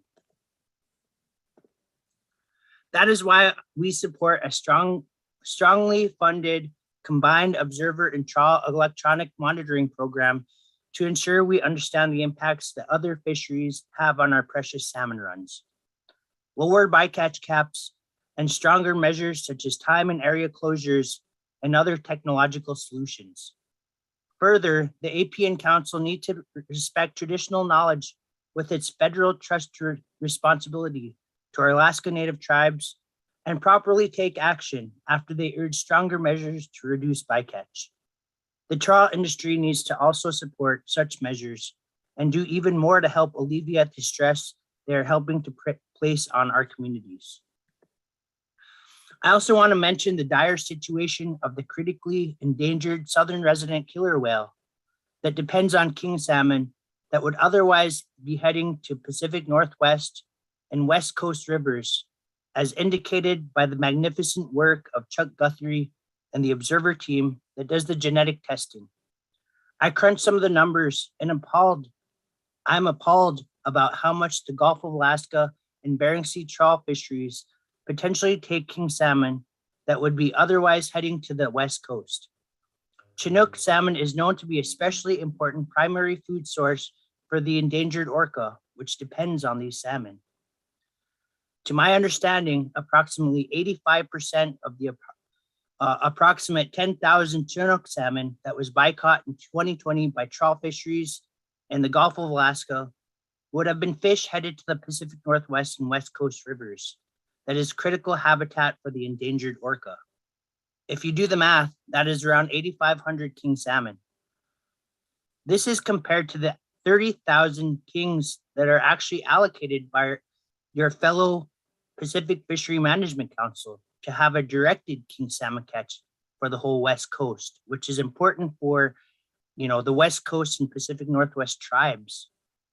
When you put in 8,500 into 30,000, the amount that is bycaught off of Alaska's coast is almost a third of all directed catch allowed by your fellow Pacific Fisheries Management Council alone. And that is caught in the Gulf of Alaska trawl fisheries.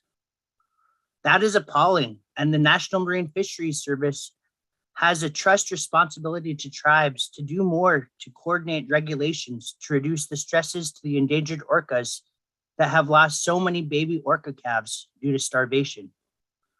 Finally, I want to thank Chuck Guthrie and his team, who I profusely thank for their dedicated work to identify genetic stock information on salmon bycatch. This work needs to be fully funded in the future, fully staffed, and fully supported by your council. So thank you for your service to so many people, Chuck, who depend on our salmon. And thank you, council for hearing my comments, and I'll be happy to answer any questions. Thank you for your time this morning, Mr. Wilson. Are there any questions? I don't see any. Thank you again. Okay, I understand that Brooke Woods is not available to testify, so that would bring us to Stan Lopata.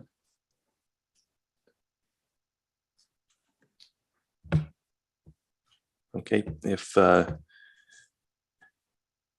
Lopata is not with us, last up is Therese Shamogi.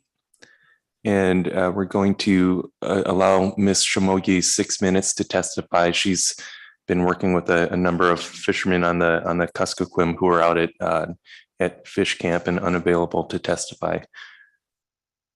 Good morning. Are you with us? Good morning. Yes, can you hear me okay? Yes, we can. Okay, thank you, Mr. Chairman and members of the council. My name is Therese Samoji. I am a non-native settler in Bethel, Alaska on the Kuskokwim, and I work with the Kuskokwim River Intertribal Fish Commission, though as Chair Kaneen just said, I am sharing some testimonies from fishermen along the Kuskokwim with you today. So just for some context, many people from the Kuskokwim area are concerned about salmon bycatch and are interested in being heard by the council, and many of these folks are elders. However, it's not always easy to get them to speak before you all when the council's agenda timing is malleable, cell service in rural Alaska is spotty, and year-round subsistence activities take priority over anything, especially being in meetings, especially during salmon season, and especially when there's a subsistence fishing opportunity during ongoing salmon conservation closures like there was yesterday. I really appreciate the council's patience and accommodations to be able to hear some of these fishermen. I was able to record the testimonies of some folks and would like to share pieces of them with you on their behalf. You can read and even listen to their full testimonies at the document attached to my sign up. And there are also more testimonies in the salmon situation report that the Fish Commission submitted to the council last October. So here are some words. John Andrew, 77 years old from Gweithluck, Alaska, says, "In the early years, we used to have abundant salmon runs on the Kuskokwim River.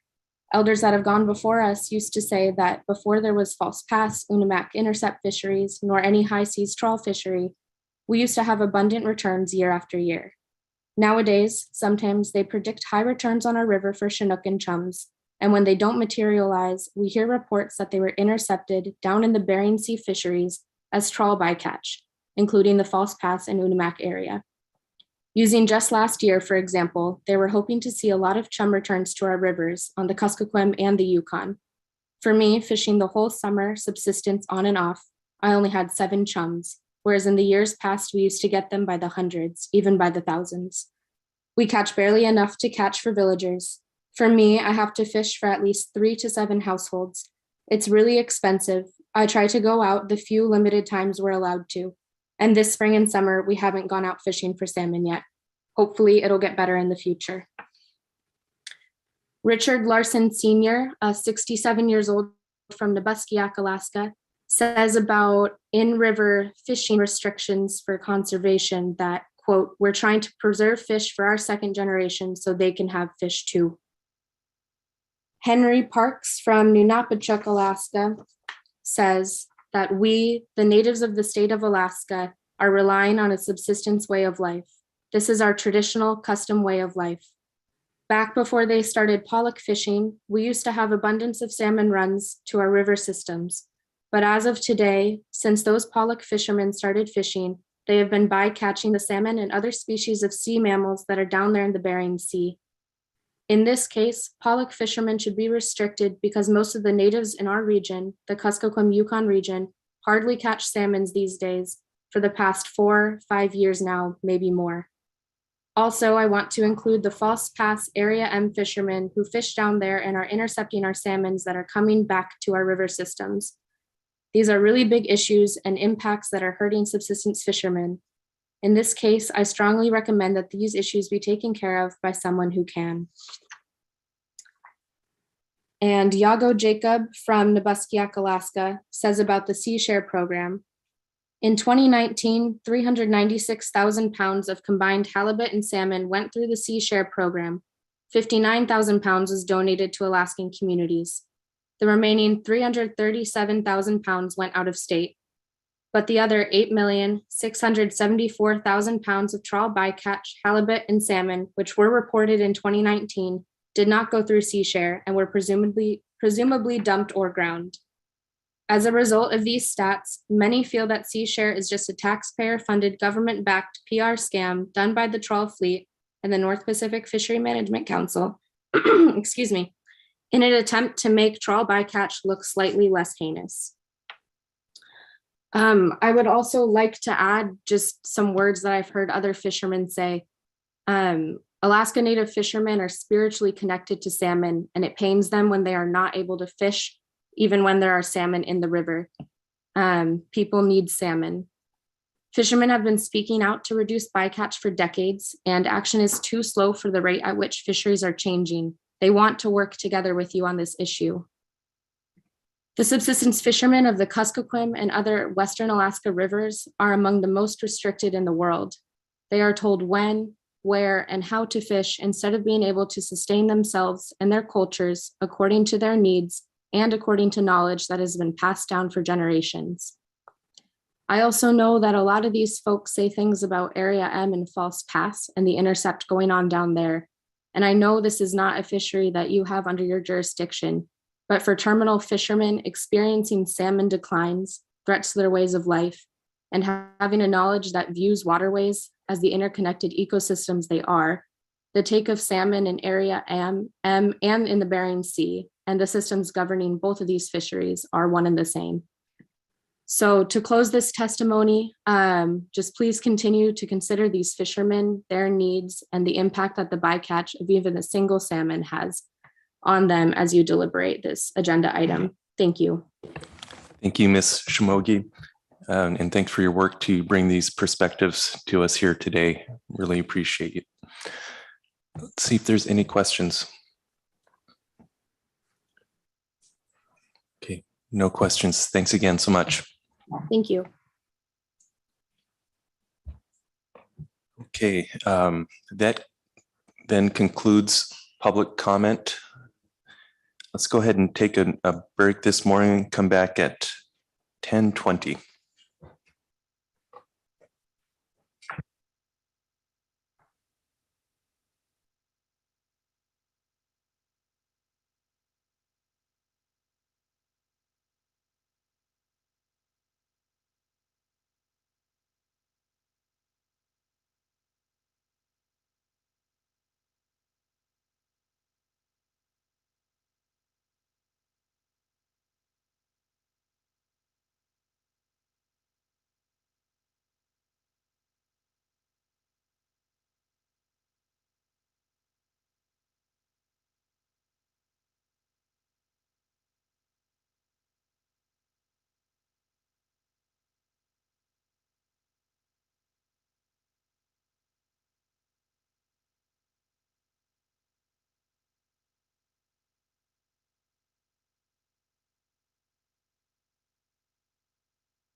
Council, please come to order.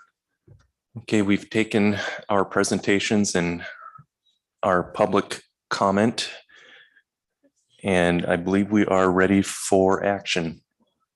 Ms. Baker. Thank you, Mr. Chair.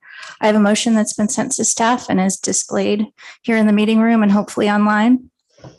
The motion reads, the council acknowledges the Western Alaska salmon crisis and the impact it is having on culture and food security throughout Western Alaska. Science indicates climate as the primary driver of poor salmon returns in Western Alaska. The council commits to continued improvements in bycatch with the goal of minimizing bycatch at all levels of salmon and pollock abundance. Towards this end, the council requests the pollock industry implement additional chum salmon bycatch avoidance measures beginning immediately. The council recognizes that these new chum salmon avoidance measures may have limited ability to target the proportion of chum salmon, 9%, destined to return to Western Alaska, but can reduce overall salmon bycatch. The council requests a discussion paper updating the 2012 analysis of chum salmon bycatch.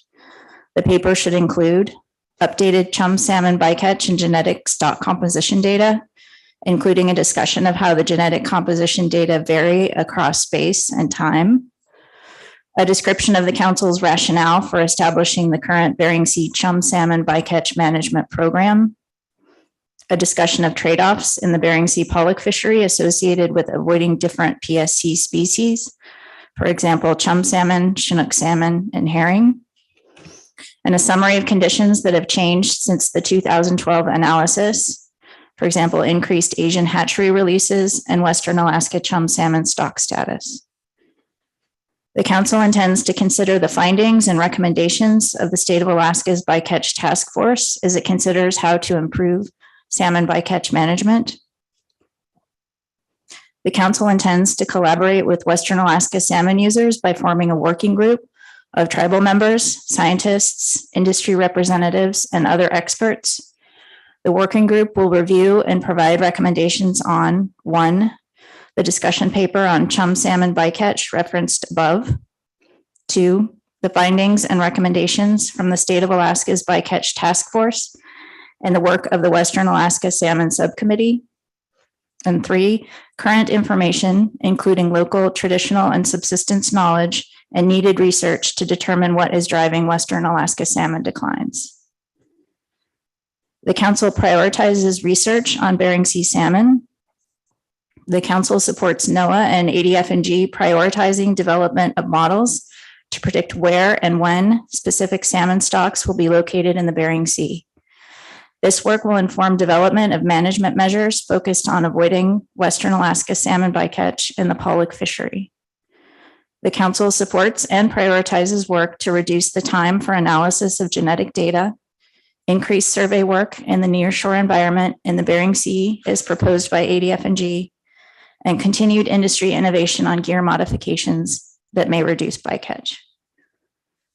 That's the motion, Mr. Chair, and with a second, I'll speak to it. Seconded by Mr. Mesereau. Ms. Baker. Thank you, Mr. Chair. You'll see that this motion is set up in multiple parts. I've tried to make it easier to walk through by bolding, putting in bold font the specific council recommendations and a little more detail below those. So walking through those bold recommendations in this motion. First and foremost, the first part of this motion requests that the pollock industry to increase focus on chum salmon avoidance by implementing the additional chum salmon measures that we've heard about in reports yesterday, and to implement them now in the fishing season that began June 10th. The industry implemented changes that we heard about and that this motion requests that industry implement are the only tool in our toolbox that can be put in place immediately. My motion requests the pollock industry to do that. This motion requests that the pollock industry, again, increase focus on chum salmon avoidance to reduce bycatch within the council's established salmon bycatch management program, which is that the fleet should minimize salmon bycatch at all levels of salmon and pollock abundance with a priority on Chinook salmon. As we heard in the Pollock industry presentations yesterday, the fleet is looking for ways to avoid salmon and minimize bycatch at all times. We heard that the fleet intends to add provisions to their salmon avoidance plans, or else through other methods that include more responsive chum salmon hotspot closures, closing areas to all vessels in areas of high chum bycatch rates, and implementing increased accountability for vessels with higher chum salmon bycatch. Again, just to reiterate, my motion requests immediate implementation of these measures. And my intention as one council member is to track the performance of those measures closely and make sure that we are monitoring bycatch levels in the fishery. The second major recommendation in my motion requests a discussion paper updating the 2012 analysis of chum salmon bycatch. Dr. Stram reviewed essentially the recent history of our salmon bycatch management in the council process. And she did provide some information on the 2012 analysis of chum salmon bycatch that resulted in the current management program that we have for chum salmon, which is including management within the industry IPA structure. So this recommendation in the motion would ask staff to provide a summary in this discussion paper of chum salmon bycatch and genetic data, along with the council's rationale for the current program, again, directing the fleet to manage salmon bycatch in the IPAs.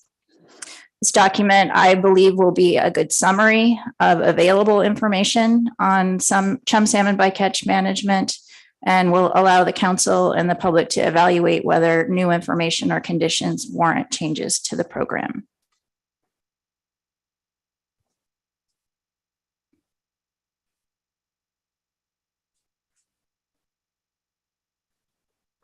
Apologies, Mr. Chair.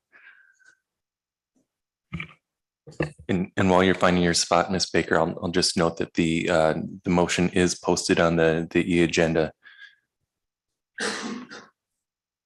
Ms. Baker. Thank you, Mr. Chair. My apologies for that. I also wanted to point out that one of the main purposes, at least one of my intention for putting this motion forward, again, is to present an overview and a history of the topic, where we are and how we got to where we are with chum salmon bycatch management, as well as the trade-offs for any changes to that management program. And again, just for members of the public that perhaps aren't as familiar with our process, I think that a discussion paper would also help the public and the council to identify and define its priorities as they relate to chum salmon PSC management. And again, I really think that this is the best path forward given our current management structure for salmon bycatch, which does place a priority on Chinook salmon, but is very clear that it's expected that the fleet should avoid salmon and minimize salmon bycatch at all levels of salmon and pollock abundance. Moving on to the next recommendation in bold.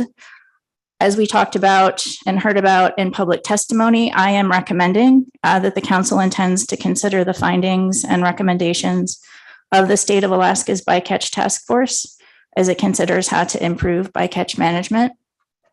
And as we discussed in public testimony today, the State of Alaska's Bycatch Task Force does have a Western Alaska Salmon Subcommittee that I think we heard has been receiving a lot of informational presentations, does have broad representation, including Alaska Natives and representatives of subsistence salmon users. And so it is my intention to propose to the council, and I hope you will agree that it would be important for the council to consider the findings and recommendations of that group.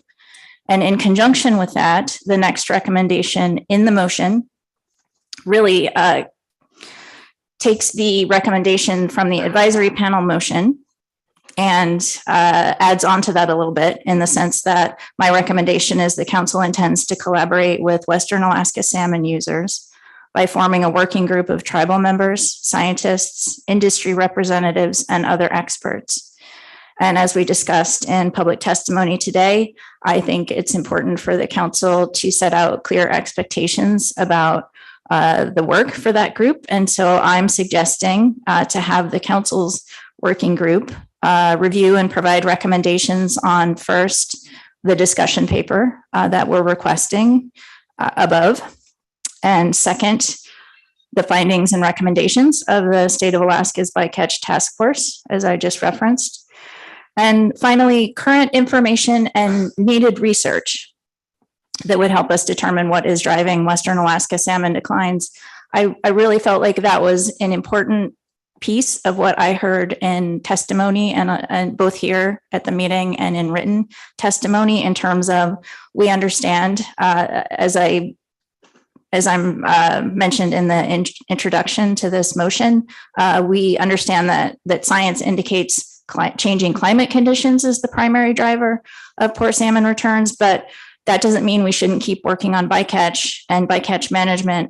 But I really think there's a lot of important information, including traditional knowledge, subsistence user knowledge, and local knowledge to inform us with that in terms of how to understand what's happening to salmon returns in Western Alaska and how we can continue to improve salmon bycatch management to all work towards the common goal to address the urgent crisis that's happening in Western Alaska. The final recommendation in my motion is to prioritize research on Bering Sea salmon along the lines of what I was just referencing.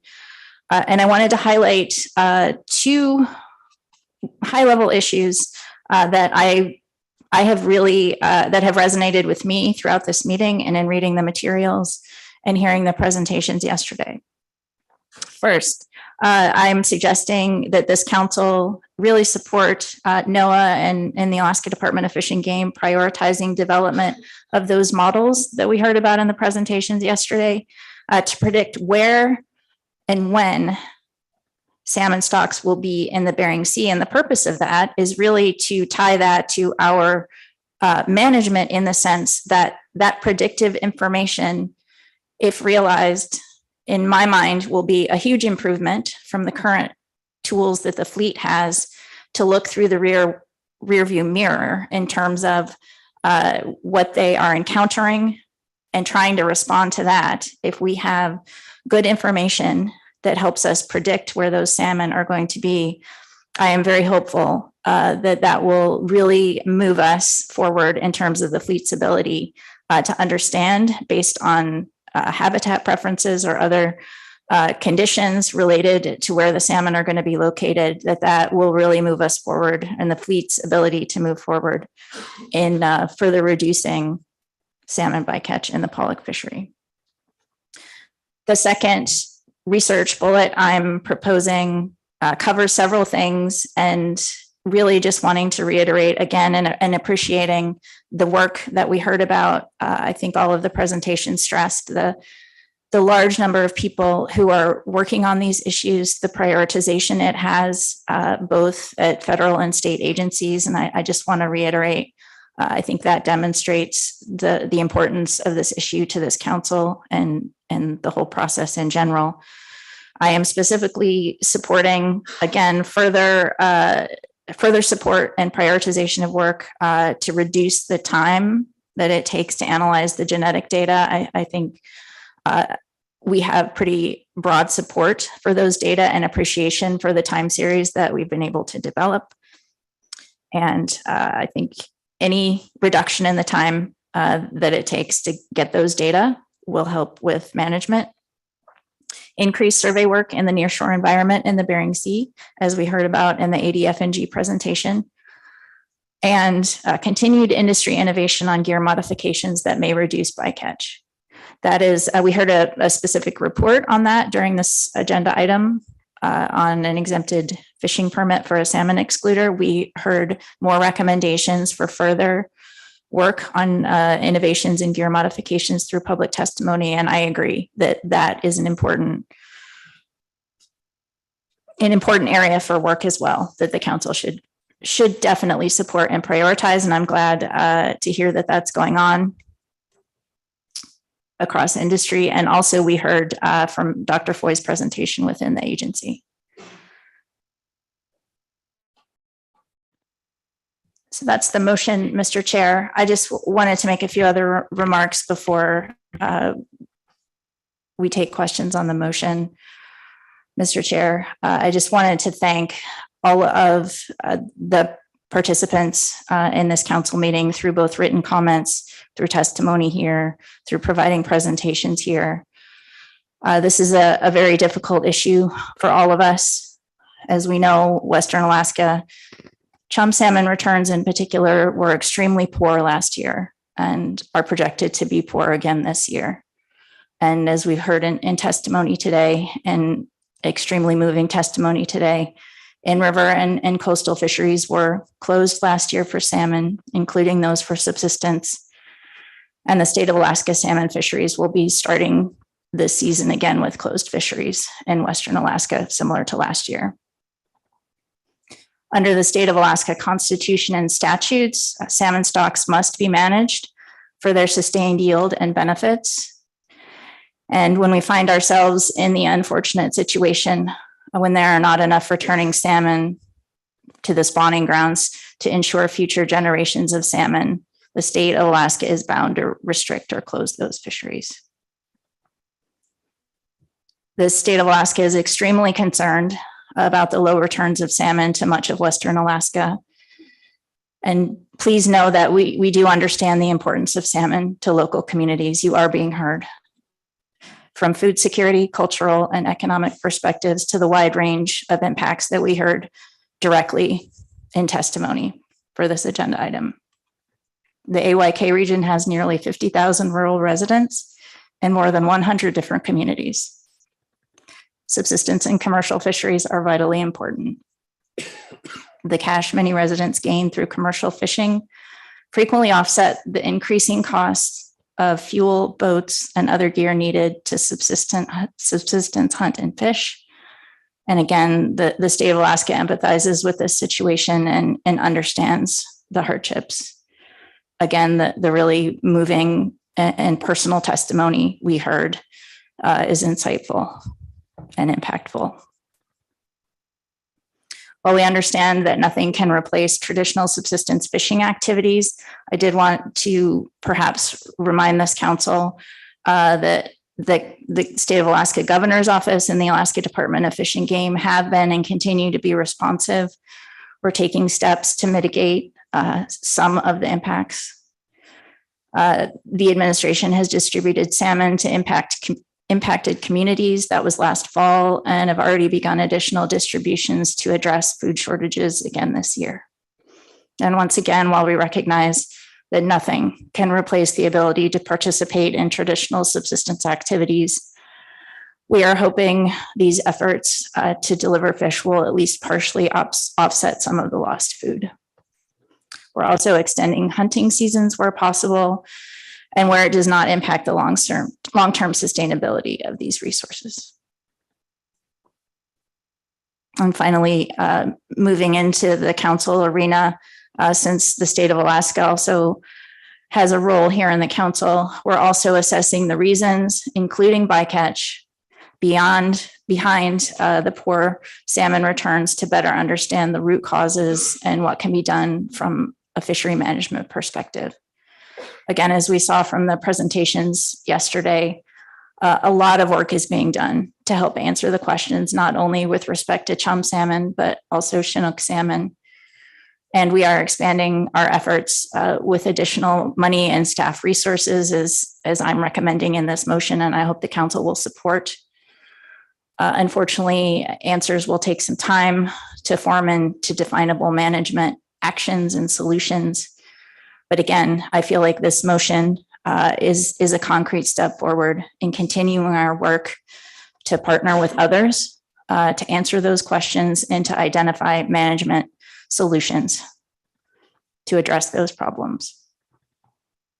Finally, Mr. Chair, I wanted to be responsive to some of the written comment that we received and public testimony as well. And I certainly understand that there was a lot of support in some of that comment for the council's target to be 0 salmon bycatch in the pollock fishery.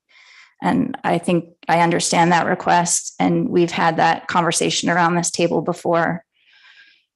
And my understanding and my perspective is 0 bycatch in the pollock, 0 salmon bycatch in the pollock fishery at this time is not feasible, given what we know about pollock fishery and how it's caught and the intermingling of salmon in those fisheries.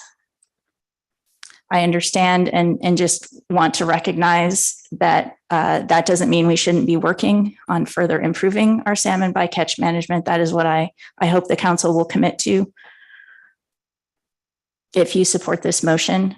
And again, the goal is to reduce bycatch and minimize bycatch to the extent practicable under the Magnuson-Stevens Act, while balancing the 9 other national standards that we have to comply with. It is a balancing act, and I really respect and appreciate all of the perspectives and recommendations that we receive for how we should be balancing those. Those are very important.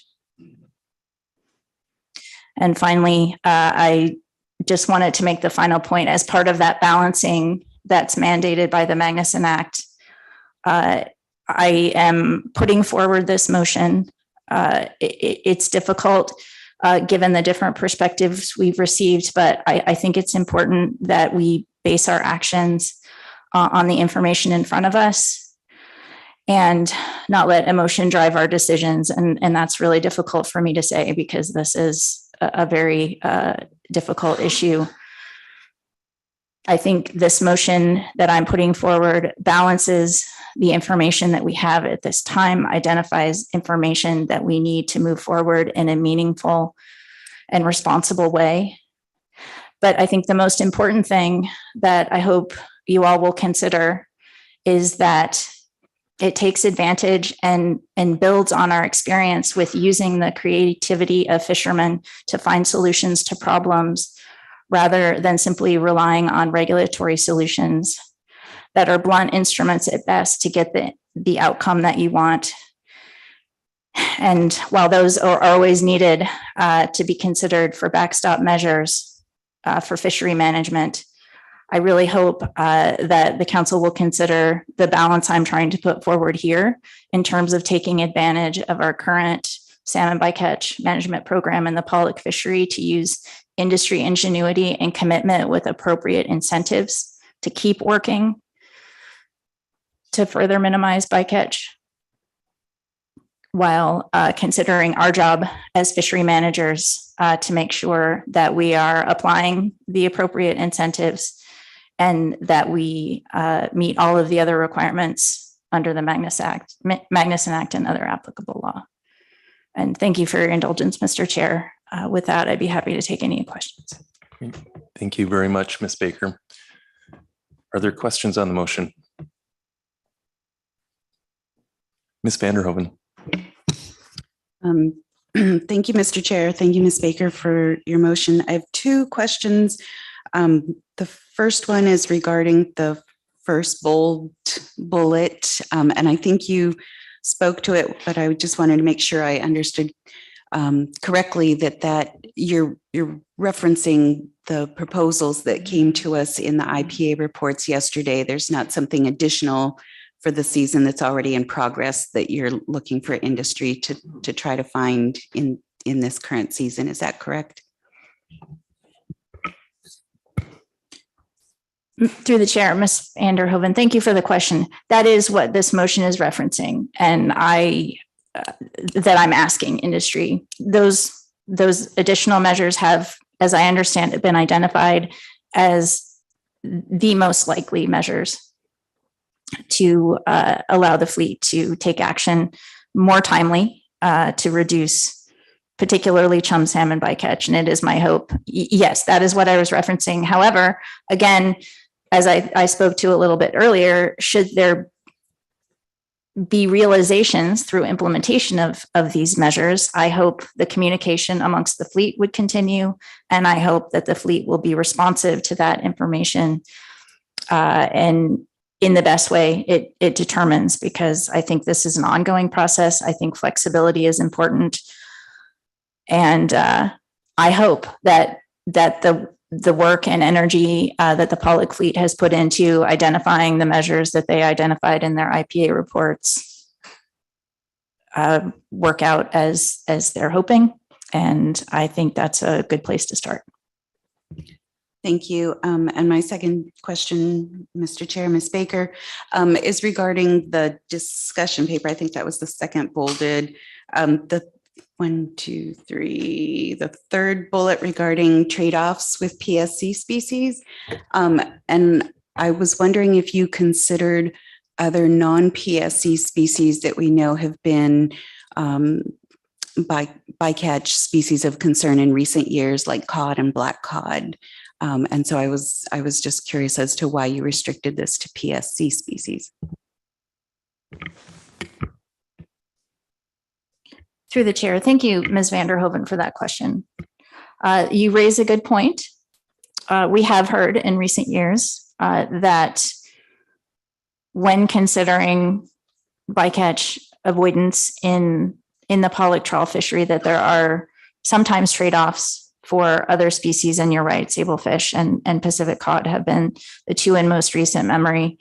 At this point, my decision was to focus on prohibited species because they do have a different status in our bycatch management programs. And I really wanted to highlight the trade-offs, particularly related to those prohibited species catch, because we do consider them differently within our fishery management plan. And I wanted to keep this discussion paper fairly focused at this point in time. And that is why I limited it to prohibited species catch. Further questions on the motion, Ms. Kimball? Thank you, Mr. Chair. Thank you for the motion, Ms. Baker. My question is the interaction between the working group and the discussion paper. And I see you've made clear the working group would review that discussion paper, and that makes sense. That's a body of work that could be updated more easily. But should the work group have different ideas or modifications or other things they want to explore related to chum bycatch management measures, is that your intent, that they could look at that body of work and make recommendations on other avenues if they seemed more appropriate? Mr. Chair, thank you for the question, Ms. Kimball. I think that would be appropriate for the working group to consider. I thought it was important to lay out very specific tasks, as I've tried to do in this motion. And I think what you have described, if there are potential management approaches different than or variations of what would be described in the discussion paper coming back, that would be helpful information to get from the working group. Thank you for that clarification. And I guess a somewhat similar question related to the research component. We had a lot of letters, at least written comment, about really trying to get some collaboration on what level of research is needed. And so I'm reading a couple of priorities. And my question is that those priorities seem to stem from the presentations we receive from scientists.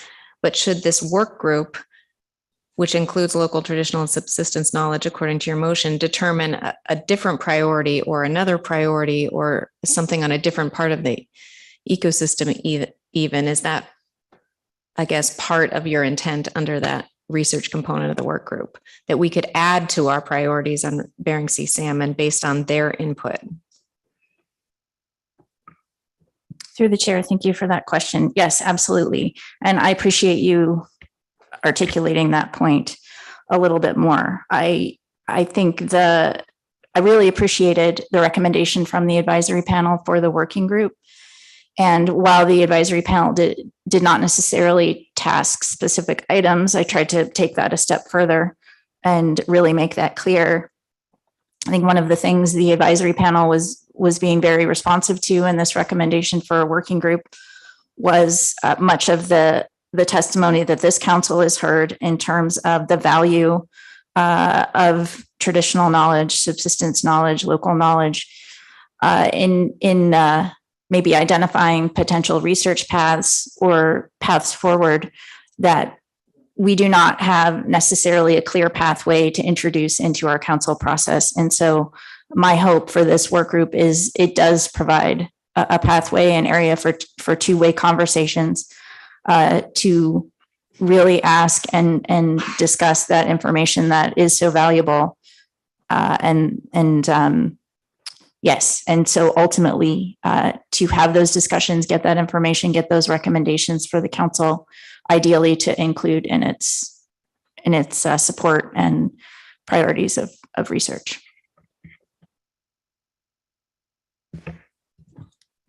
Thank you. And then I guess my last question is on the immediate steps for this bee season. And you might have said it and I was reading at the time, so I apologize if so, but was the intent then to get some sort of input or report or on the effectiveness of those at the end of this bee season? Like, how will we know that those immediate measures were the right measures or measures we should require into 2023? I'm sure you said it, but I did not hear that.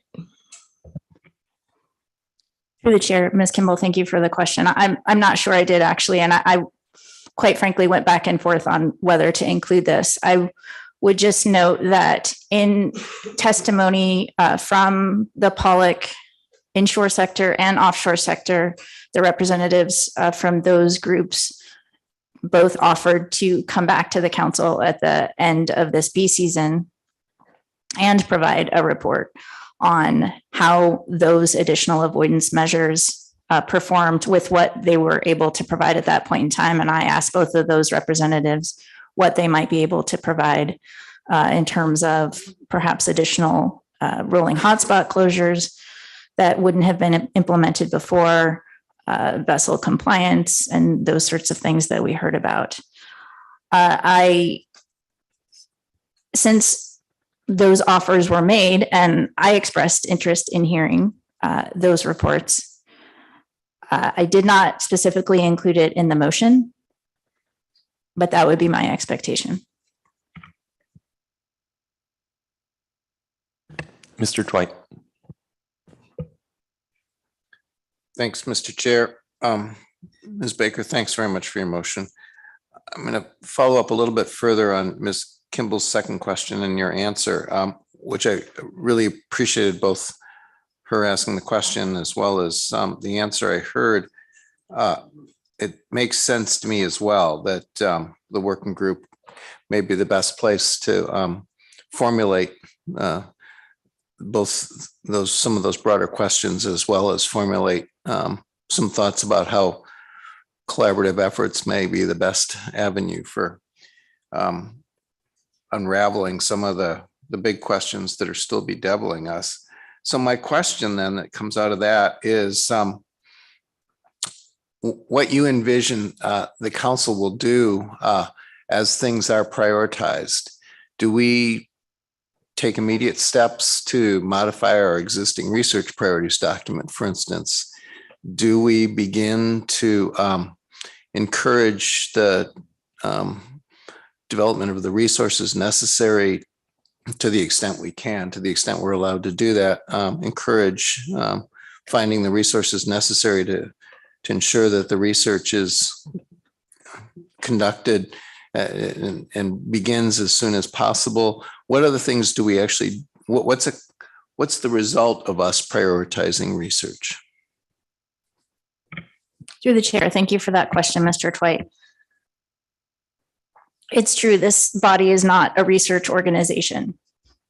However, as Mr. Twite mentioned, as required by the Magnuson-Stevens Act, the council is required to identify research priorities.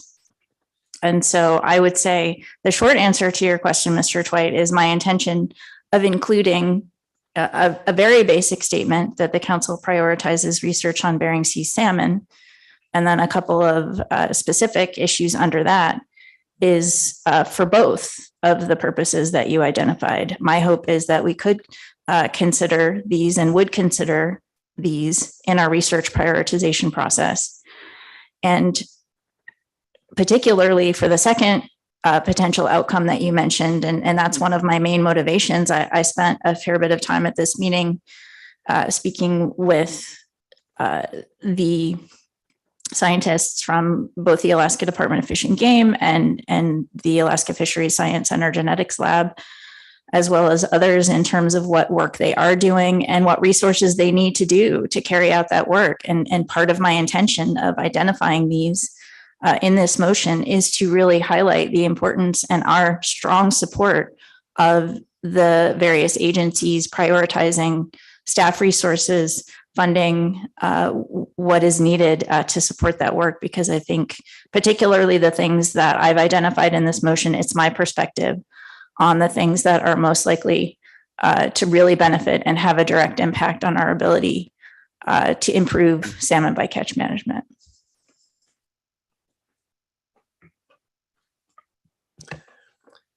Further questions on the motion? Mr. Witherell. Thank you, Mr. Chairman. Ms. Baker, just following up on that last question on the list of research priorities.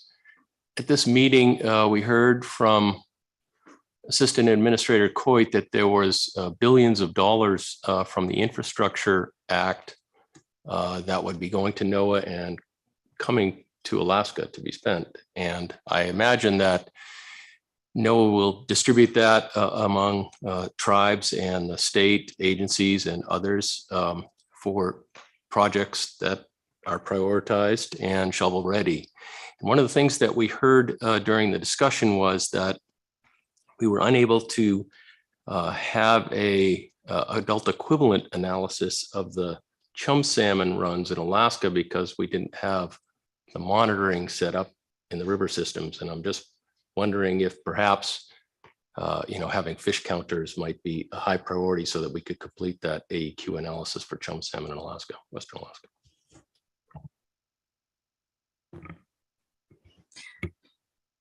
Mr. Chair, Mr. Witherell, thank you for the question.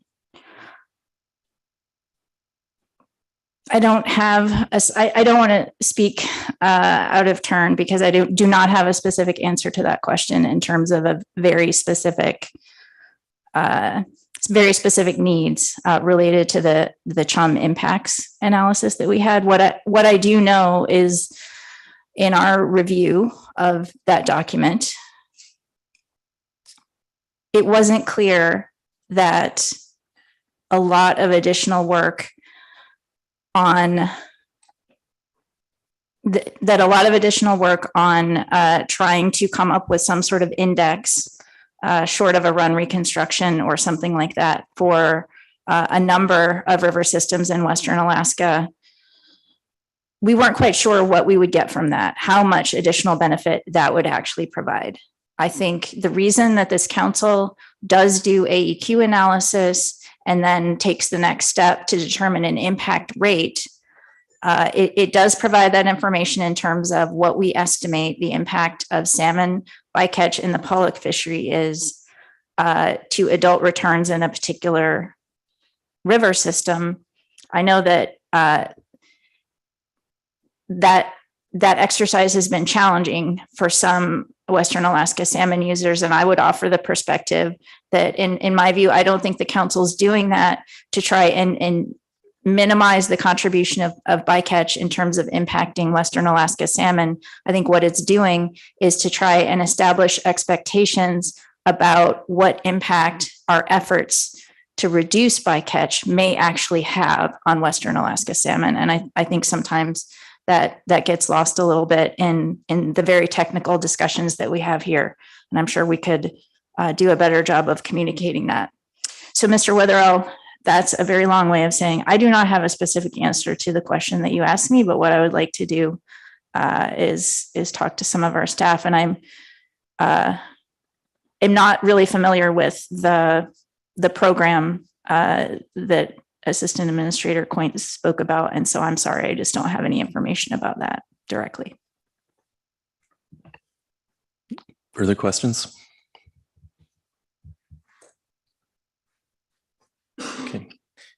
Any amendments to the motion?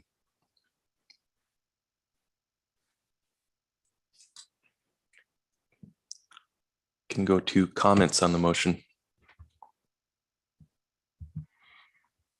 Mr. Kurland. Thank you, Mr. Chair. I appreciate Ms. Baker's motion, and I'll be supporting it. I join her in thanking everybody who presented information to us and provided comments and testimony. This is an extremely difficult issue. I certainly agree, in light of the dire circumstances affecting Western Alaska salmon runs, that the council should revisit the efficacy of existing bycatch measures, consider why the council chose the path it chose in past actions, emphasizing incentive plans, agreements, and similar carrots for minimizing bycatch, and assessing whether circumstances have changed such that new measures may now be appropriate, and agree with emphasizing chum salmon in this motion, given the dire state of chum in Western Alaska. I would just note this is an important step in the council's and the agency's regulatory process under the Magnuson-Stevens Act toward continued minimization of bycatch. I think it's worth emphasizing the importance of National Standard 8 on communities and National Standard 9 on bycatch, both of which are applicable here.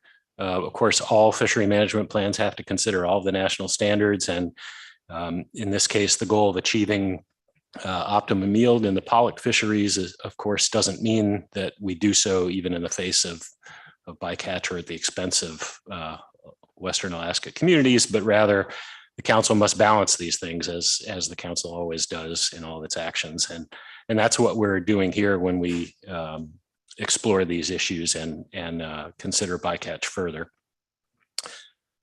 I'd also, excuse me, like to address representation and equity in council decision-making. As I noted at the last council meeting in my introductory remarks as regional administrator, we face the urgency of trying to be more inclusive and accessible for Alaska Native communities and others who aren't as well represented at this table, or on the advisory panel or the scientific and statistical committee. I know my fellow council members join me in being appreciative of those from Western Alaska who testified at this meeting.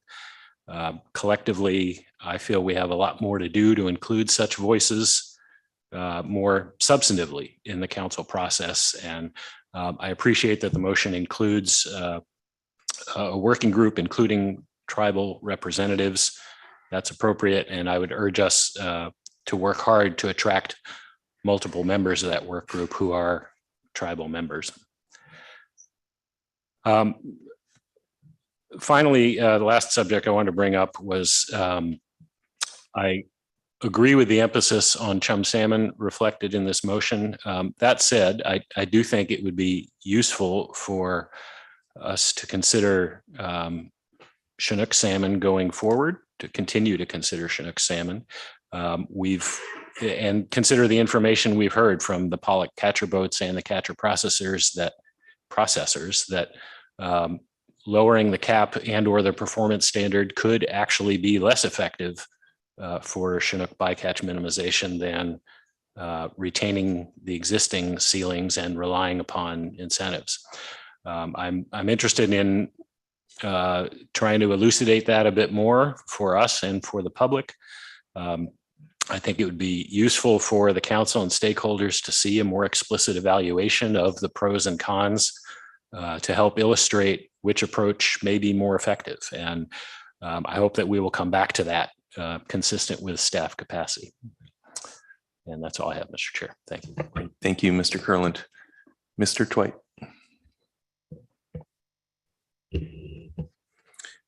Thank you, Mr. Chair.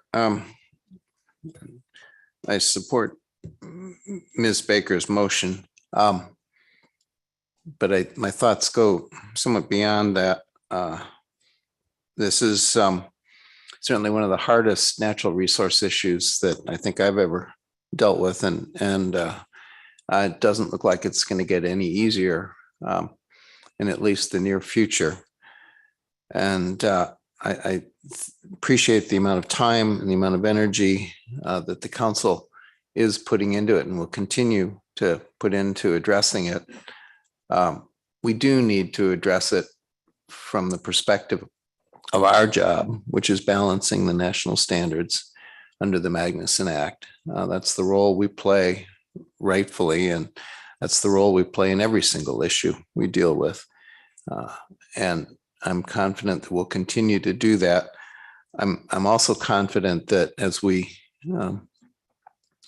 continue to gain experience with how we're balancing it and how we're trying to address it, that we'll continue to make improvements to it. I wish I could be confident that those measures would begin to address some of the dramatic and truly tragic consequences of the current state of Chinook and salmon in general in the Bering Sea on the communities that so depend on it. And I'm hopeful that some of the research, some of the prioritization of the research that is described in this motion will help shed some light on that. As a council, we've had successes when we've remained science-based, and that science can be broad and should be broadened, not just our Western knowledge, but also traditional knowledge. But we do need to remain science-based and as we move forward. And I think the prominent role that science plays in this motion is one of the reasons I can support it. I would not have been prepared to support further action at this time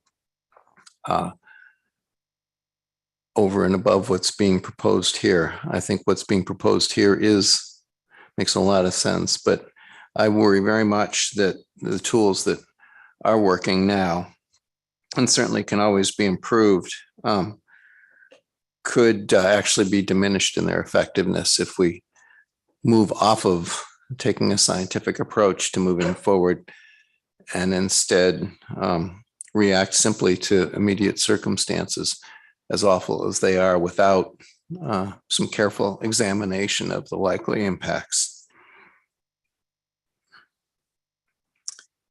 I've talked a lot about research, and I'd like to continue to talk about it a little bit. I remain very concerned for Chinook in particular, that the decline that we're seeing is throughout the range of Chinook as we best understand it, across at least 4 large marine ecosystems. Chinook are declining. Productivity is reduced throughout their range. That concerns me extremely. But I think it's important to understand that before we take action in the Bering Sea. And I think that the research and the researchers who spoke to Chinook in particular are very aware of that as well, and attempting to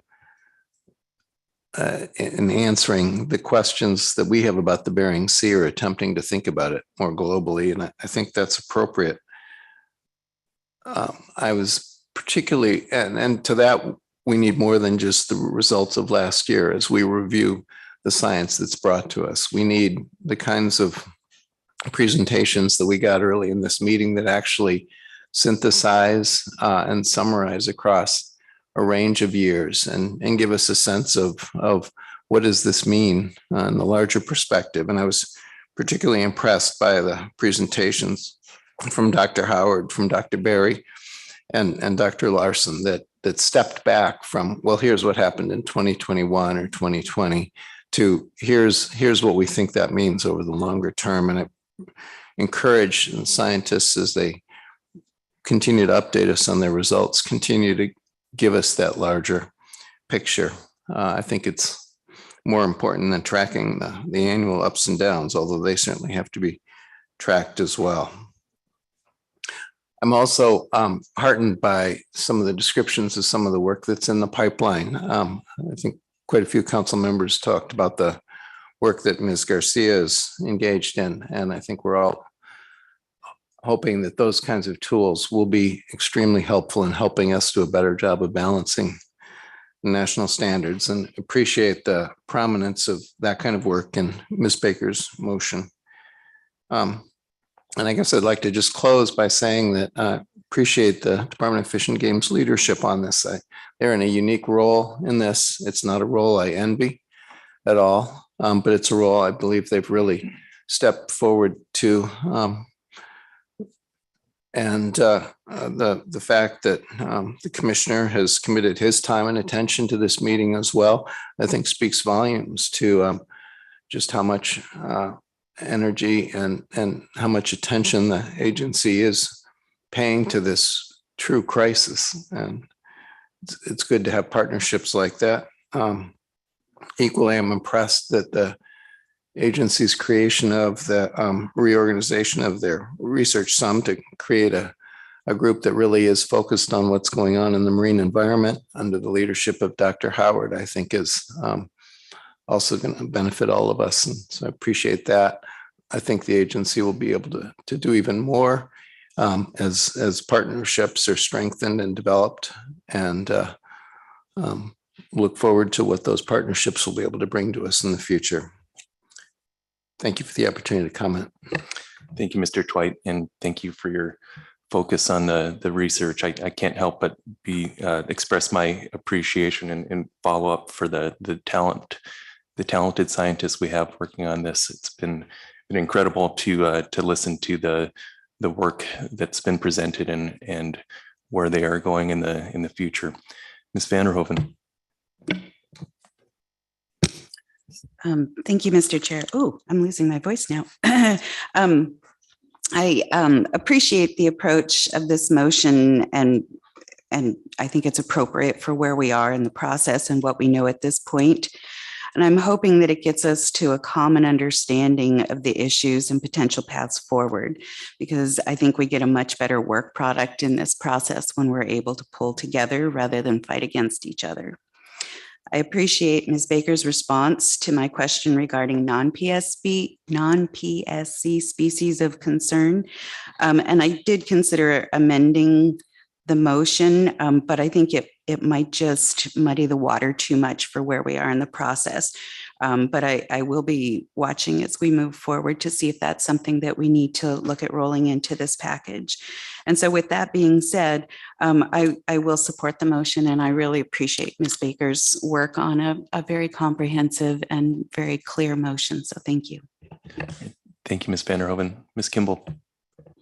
Thank you. Thank you for the motion.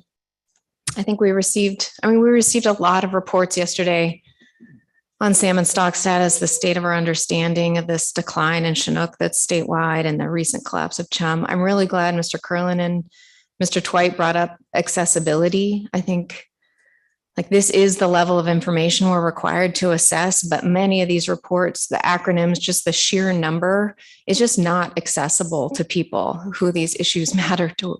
And I hope we can do better. I did not plan on saying that, but I think we need to do better on that front. That said, I did understand the science presentations we got and the state of the resource. And I think that's really important to get the context of this issue and the importance of climate in this situation. I don't know who I'm talking to when I talk about climate, as some testifiers said. There's nobody to point to right now. But it was really clear that what's driving low Chinook returns is occurring in the nearshore marine environment prior to juvenile Chinook moving into the Bering Sea, highly driven by climate change. That was in our reports. And for chum, clearly more challenging to identify. But I heard the current scientific understanding is that chum in the last couple of years have just been highly affected by multiple marine heat waves in both the Gulf and the Bering Sea, both areas of its life cycle. And while I also heard maybe there's some hope that the ecosystem can start to come more toward the average temperatures, it's clear that those climate drivers are affecting almost all components, and not just for salmon, but metabolic processes, prey resources, general productivity. And I think that's important to recognize, and people did in their testimony. Another thing that I think was clear throughout this meeting, which I've almost criticized, is that we have more information like sampling, observer coverage, accountability for this bycatch and where it's from on an annual basis than pretty much any other fishery in Alaska. So that's I guess that's positive, certainly more than any other source of mortality on this same resource, which definitely goes beyond this fishery. But that said, this level of salmon crisis, like the impact it has on AYK communities, the people that depend on salmon, that just requires that we commit to further improvement and further action. It just does. And I did hear and heard comments on the desire for zero bycatch, but I also heard in testimony that even if that couldn't be attained under Magnuson-Stevens Act with our balancing of national standards, that we should still be striving for that, and that every constant improvement is necessary. And that we should do that in the context of our work anyway, but it's also because it's a fundamental food security issue in Alaska right now, and it's a cultural crisis, like one that I can't even begin to understand.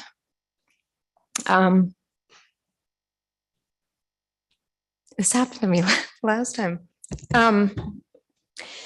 I'll just go. I think the immediate actions referenced in this motion are critical. They're the only immediate steps we could take at this meeting right now.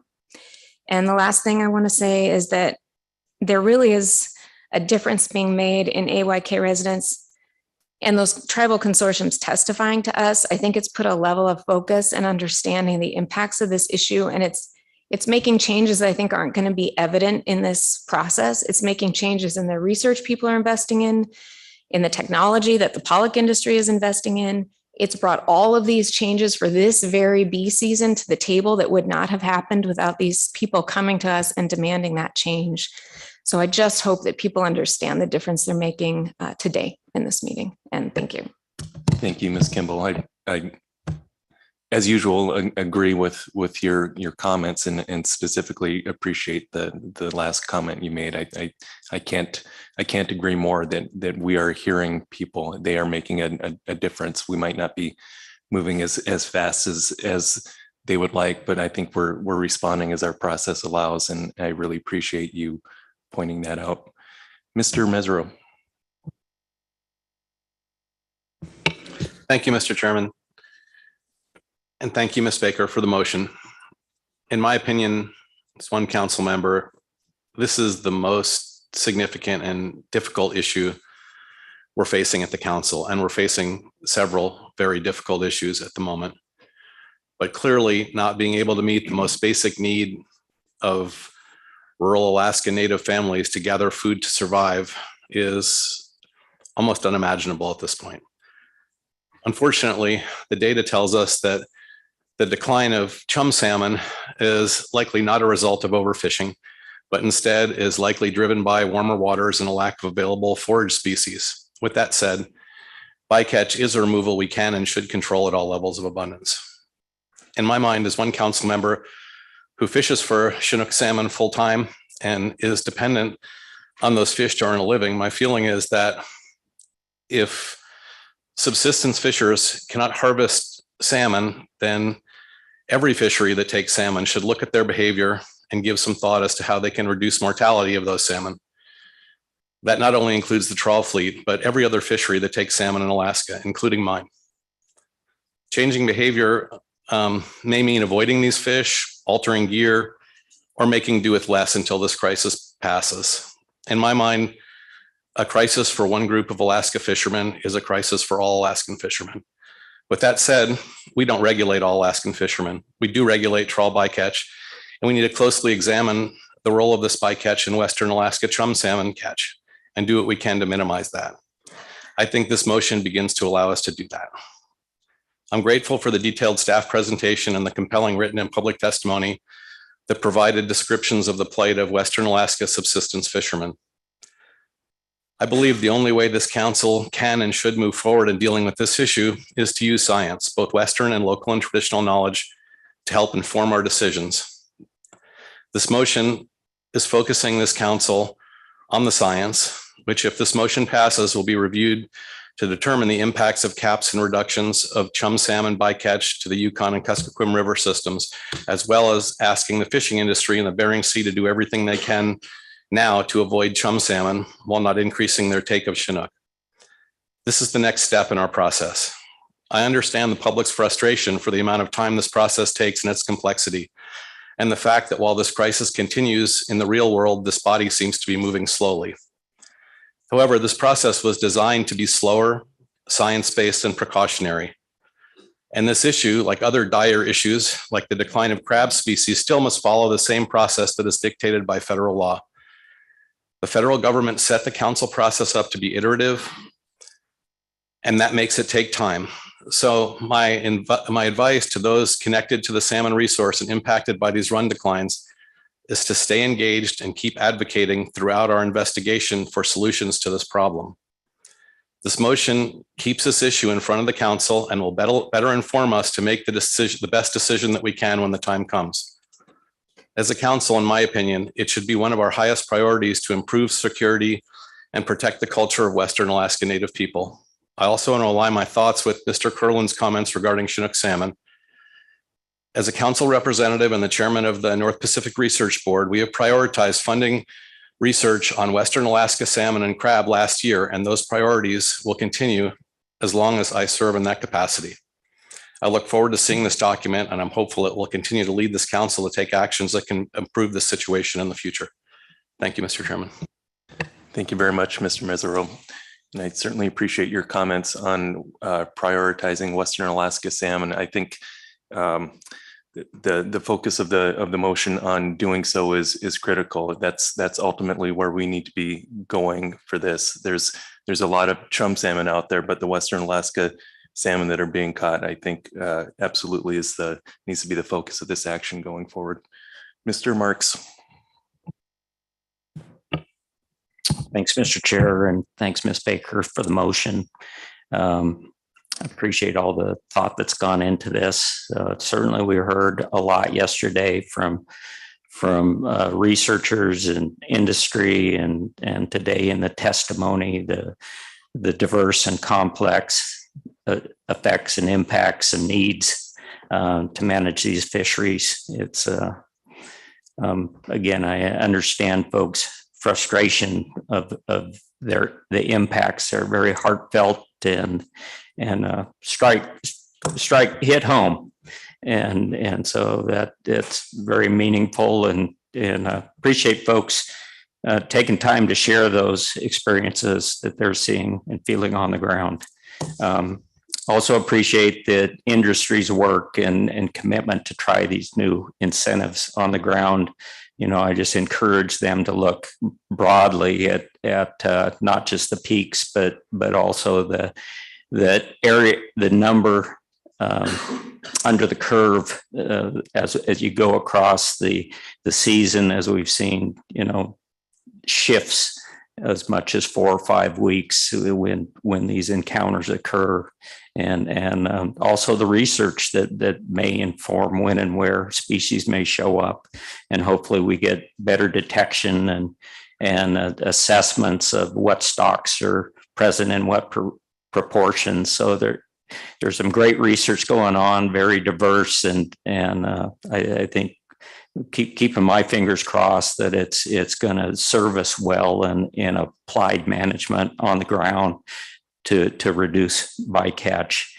I also want to speak a little bit about the working group. I think that's a good step forward where you have all the partners in the room, tribal members, scientists, industry, and other experts, where they can work together and understand one another and work for common solutions that really address this problem within our ability of what we can affect.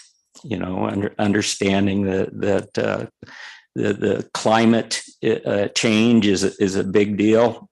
Certainly through the ACLIME process, where we see where some species are more successful and some are less successful as those changes occur, and as well as volatility, we're probably going to and uncertainty over time in how these populations perform when we have peaks, when we can have strong runs, and understand we'll probably have periods of weak runs. Certainly, we've gone through that in the lower 48.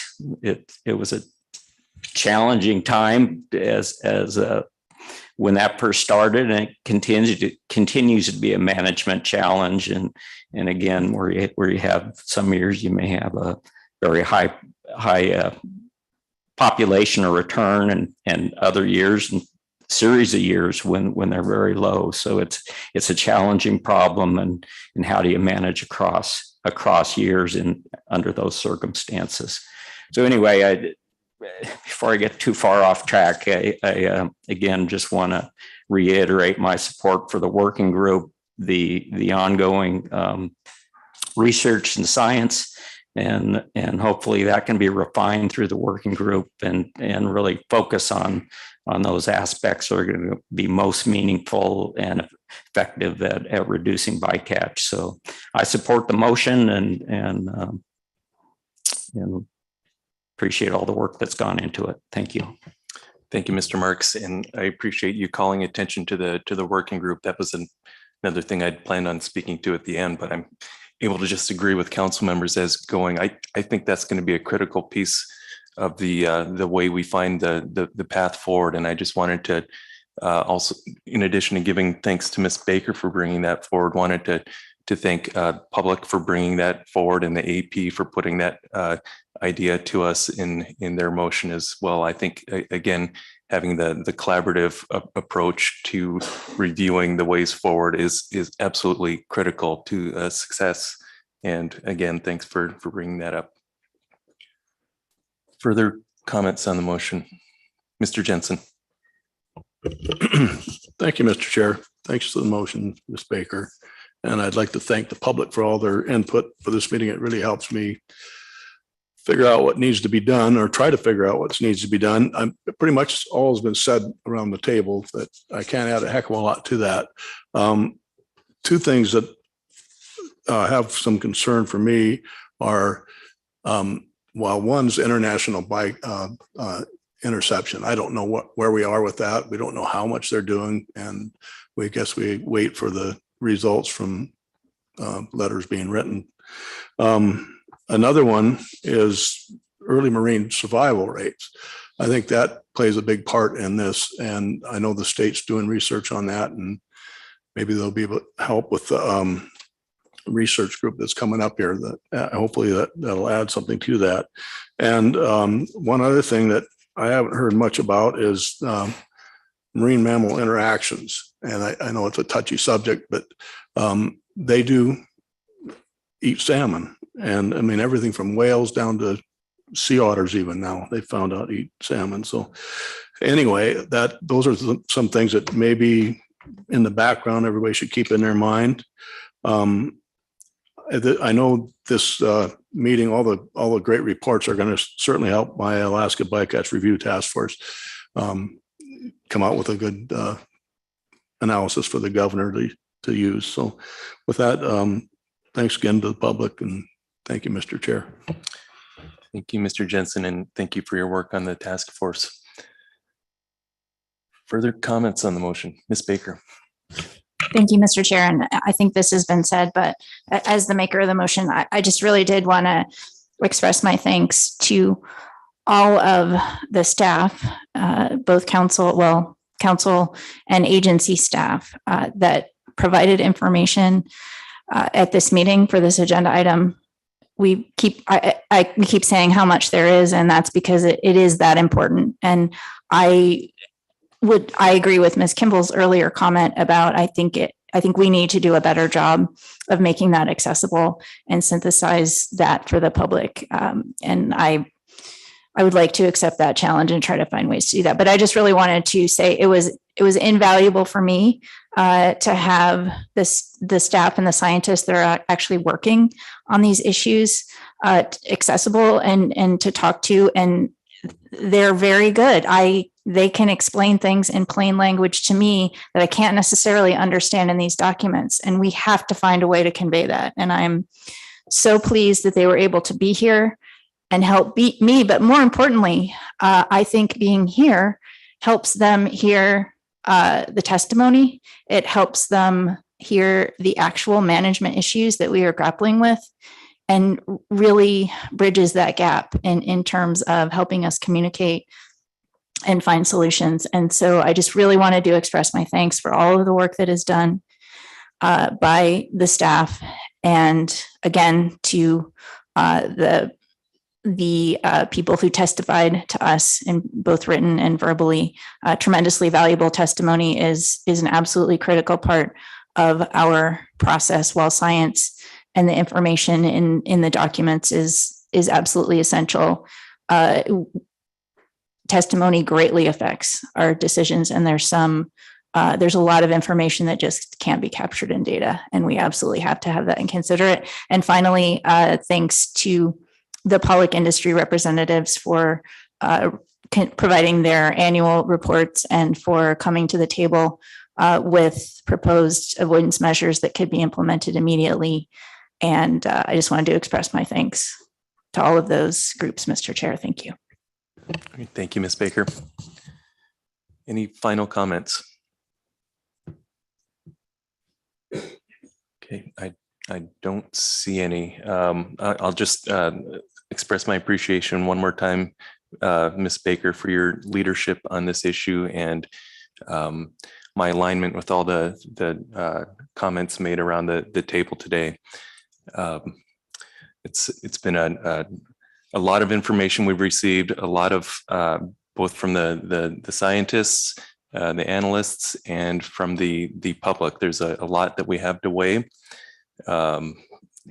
It's not a fun issue, but it's something that absolutely needs to be addressed. And I can't thank you enough for your approach to this.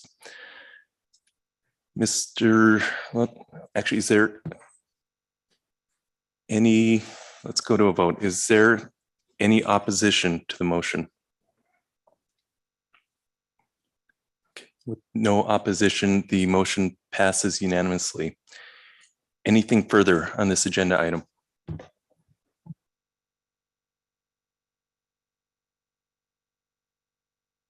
Okay, seeing no further action, that will conclude agenda item D1.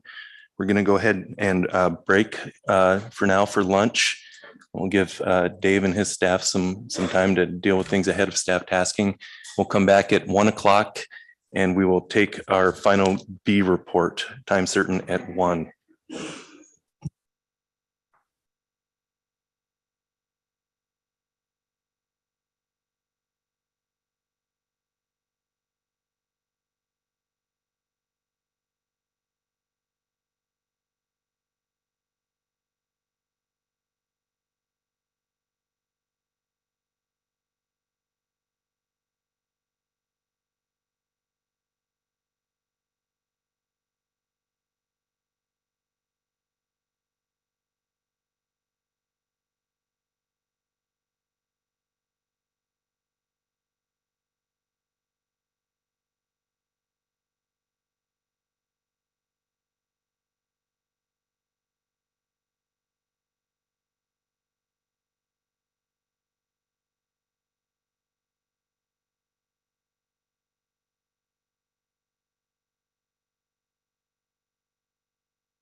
Council, please come back to order.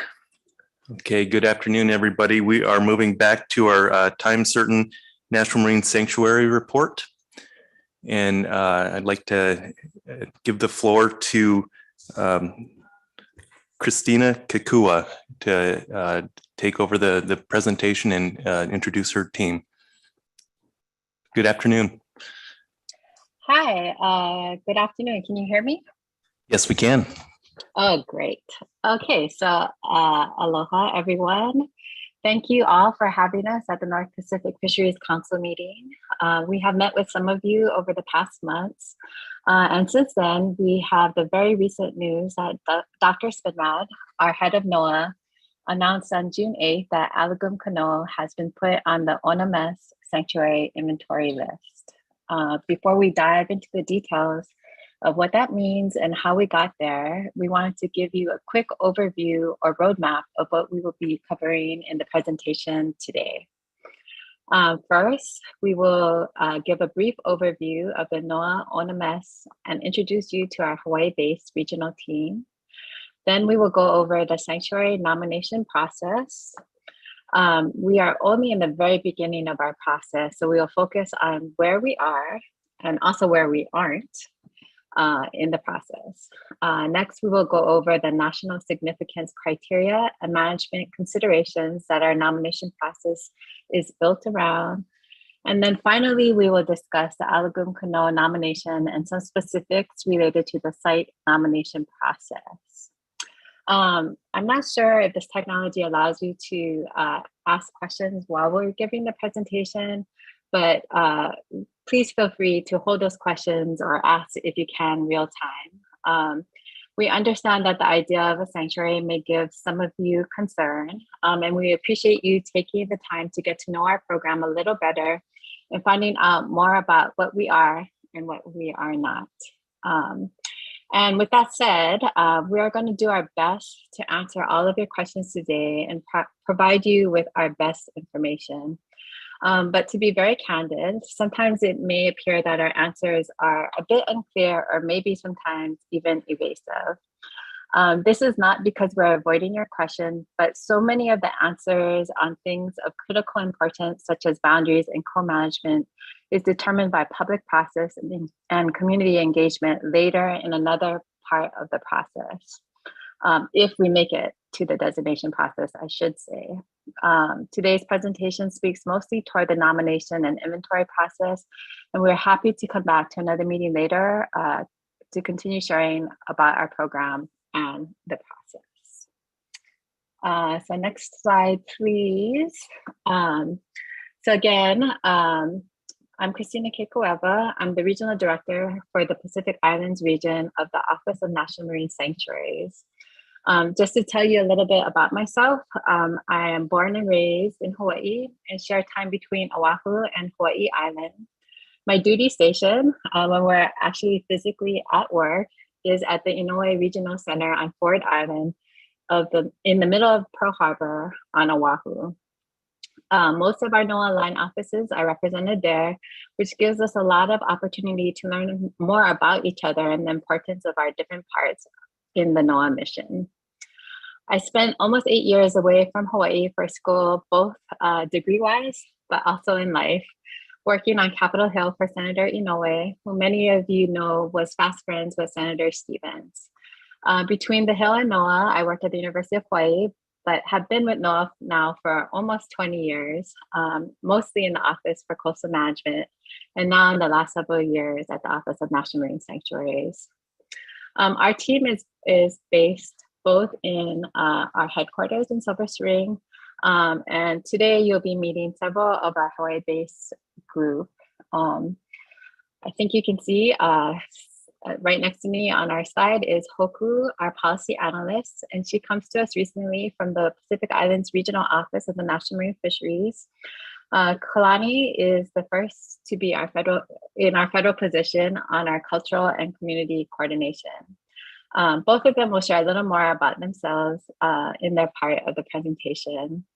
And we recognize that while Hawaii and Alaska have a natural affinity toward each other in many ways, That not being from Alaska means that we're still on a very steep learning curve and may be missing important aspects of your history, culture, and best ways of engaging with community and stakeholders. Please let us know how we can do better, and we certainly are looking forward to learning more. All right, next slide. So this is a slide about the Pacific Islands region.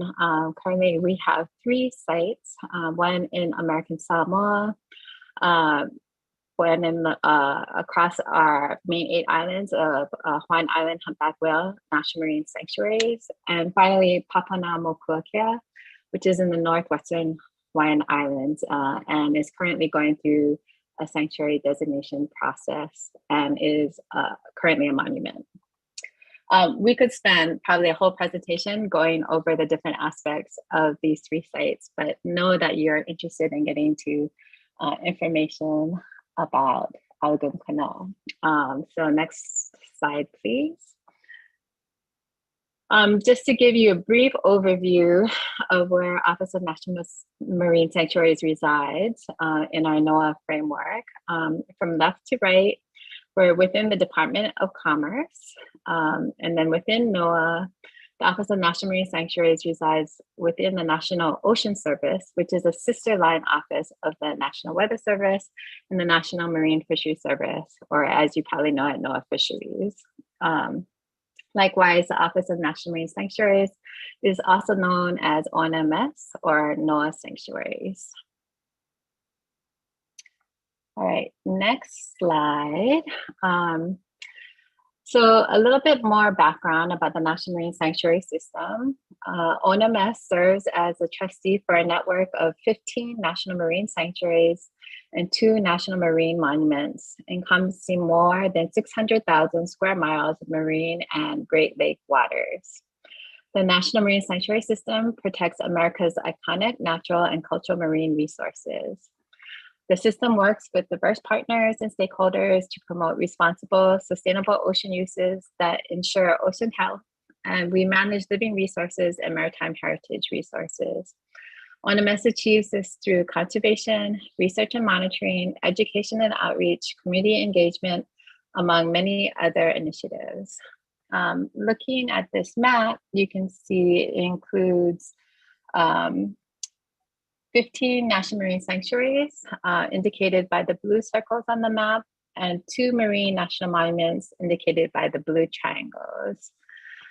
You can see the yellow squares, which represent sites in the process of sanctuary designation, which in some regards is in the near end of the process. We have a number of nominations on the nomination inventory list that are not indicated on the map because they are not undergoing the designation process. We want to point out that all nominations are in different parts of the overall process, and the 5-year nomination review is one part of this process as well, which is a point in the process that the Mariana Trench Sanctuary nomination is in, and the St. George nomination just went through. All right, altogether, the vision of the ONMS is that of a thriving sanctuary system that protects our nation's underwater resources and inspires momentum for a healthy ocean. And our mission is to protect special places in the ocean and Great Lakes. So you might wonder how we achieve our mandate. For that, I will turn it over to Kalani to share about our programs. Hey, aloha everyone. Hopefully you can hear me. It looks like you can. Aloha again. My name is Kalani Kiocho, and as Christina mentioned, I'm the Cultural Resources Coordinator for NOAA's Office of National Marine Sanctuaries for the Pacific Islands region. I come from Hilo on the island of Hawaii, where I'm also based out of the Mokopapapa Discovery Center. And my work involves cultural resources and heritage management, including Indigenous community engagement. And previously, I served as the Native Hawaiian Program Specialist for Papahanaumokuakea Marine National Monument and World Heritage Site. I also have an academic background in Hawaiian Studies, Hawaiian Language, Marine Science, and I'm currently completing my PhD in Indigenous Environmental Governance and Natural Resources and Environmental Management. So Indigenous co-management is really interesting to me and a big part of my current work at NOAA. So as Christina mentioned, this slide focuses on our NOAA Sanctuaries programs, which are diverse, for each of our sanctuaries and monuments. These include the following, but are not limited to. These are just some examples. Resource protection, like for endangered and threatened species, cultural and maritime heritage, including indigenous community engagement and maritime culture, science and research monitoring for unique and newly discovered habitats and species, education and outreach, including local education programs and outreach to local and international audiences, volunteer programs and advisory councils, water quality initiatives that involve citizen science, community partnerships, which are critical for our place-based management focus, and also efforts to promote recreation and tourism in support of local economies. So you probably heard that one size does not fit all. Each sanctuary and monument are intended to be place-based, informed by place and its communities. So for instance, the Hawaiian Islands Humpback Whale National Marine Sanctuary has dedicated staff for a whale entanglement response program. And Papahanaumokuakea Marine National Monument has a dedicated staff person to coordinate our Native Hawaiian program, which was advocated for by the Native Hawaiian community to implement Native Hawaiian management priorities and to be a liaison between NOAA Office of National Marine Sanctuaries and the Native Hawaiian community and the Office of Hawaiian Affairs as a co-manager and co-trustee of the monument. And with this, I'd like to highlight that NOAA Sanctuaries is increasing efforts to engage with Indigenous communities, and in some cases, striving to collaboratively manage sanctuaries with tribal, Native, and Indigenous governments and organizations. And as the Cultural Resources Coordinator for the Pacific Islands region, this is a large part of my responsibilities, and to work with local communities. We try to uphold the mission of the Office of National Marine Sanctuaries, as well as the principles and values of our local communities. Next slide, please.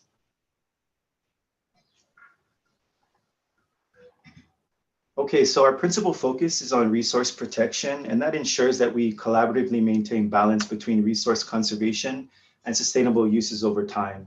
So NOAA Sanctuaries also employs innovative community-based problem solving with a focus on non-regulatory solutions.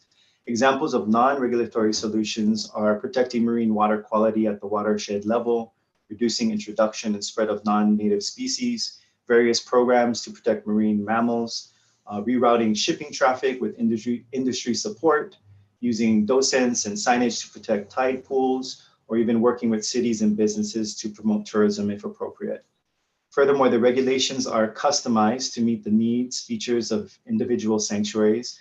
And as I said, not one size fits all. So permits may be involved to allow certain activities. Sanctuaries focus on compatible use, which makes each sanctuary place-based.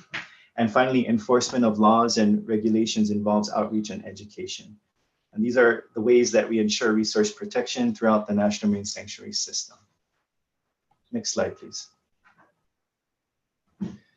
And so this is a slide on fishing in our sanctuaries. And as mentioned, all sanctuaries are different.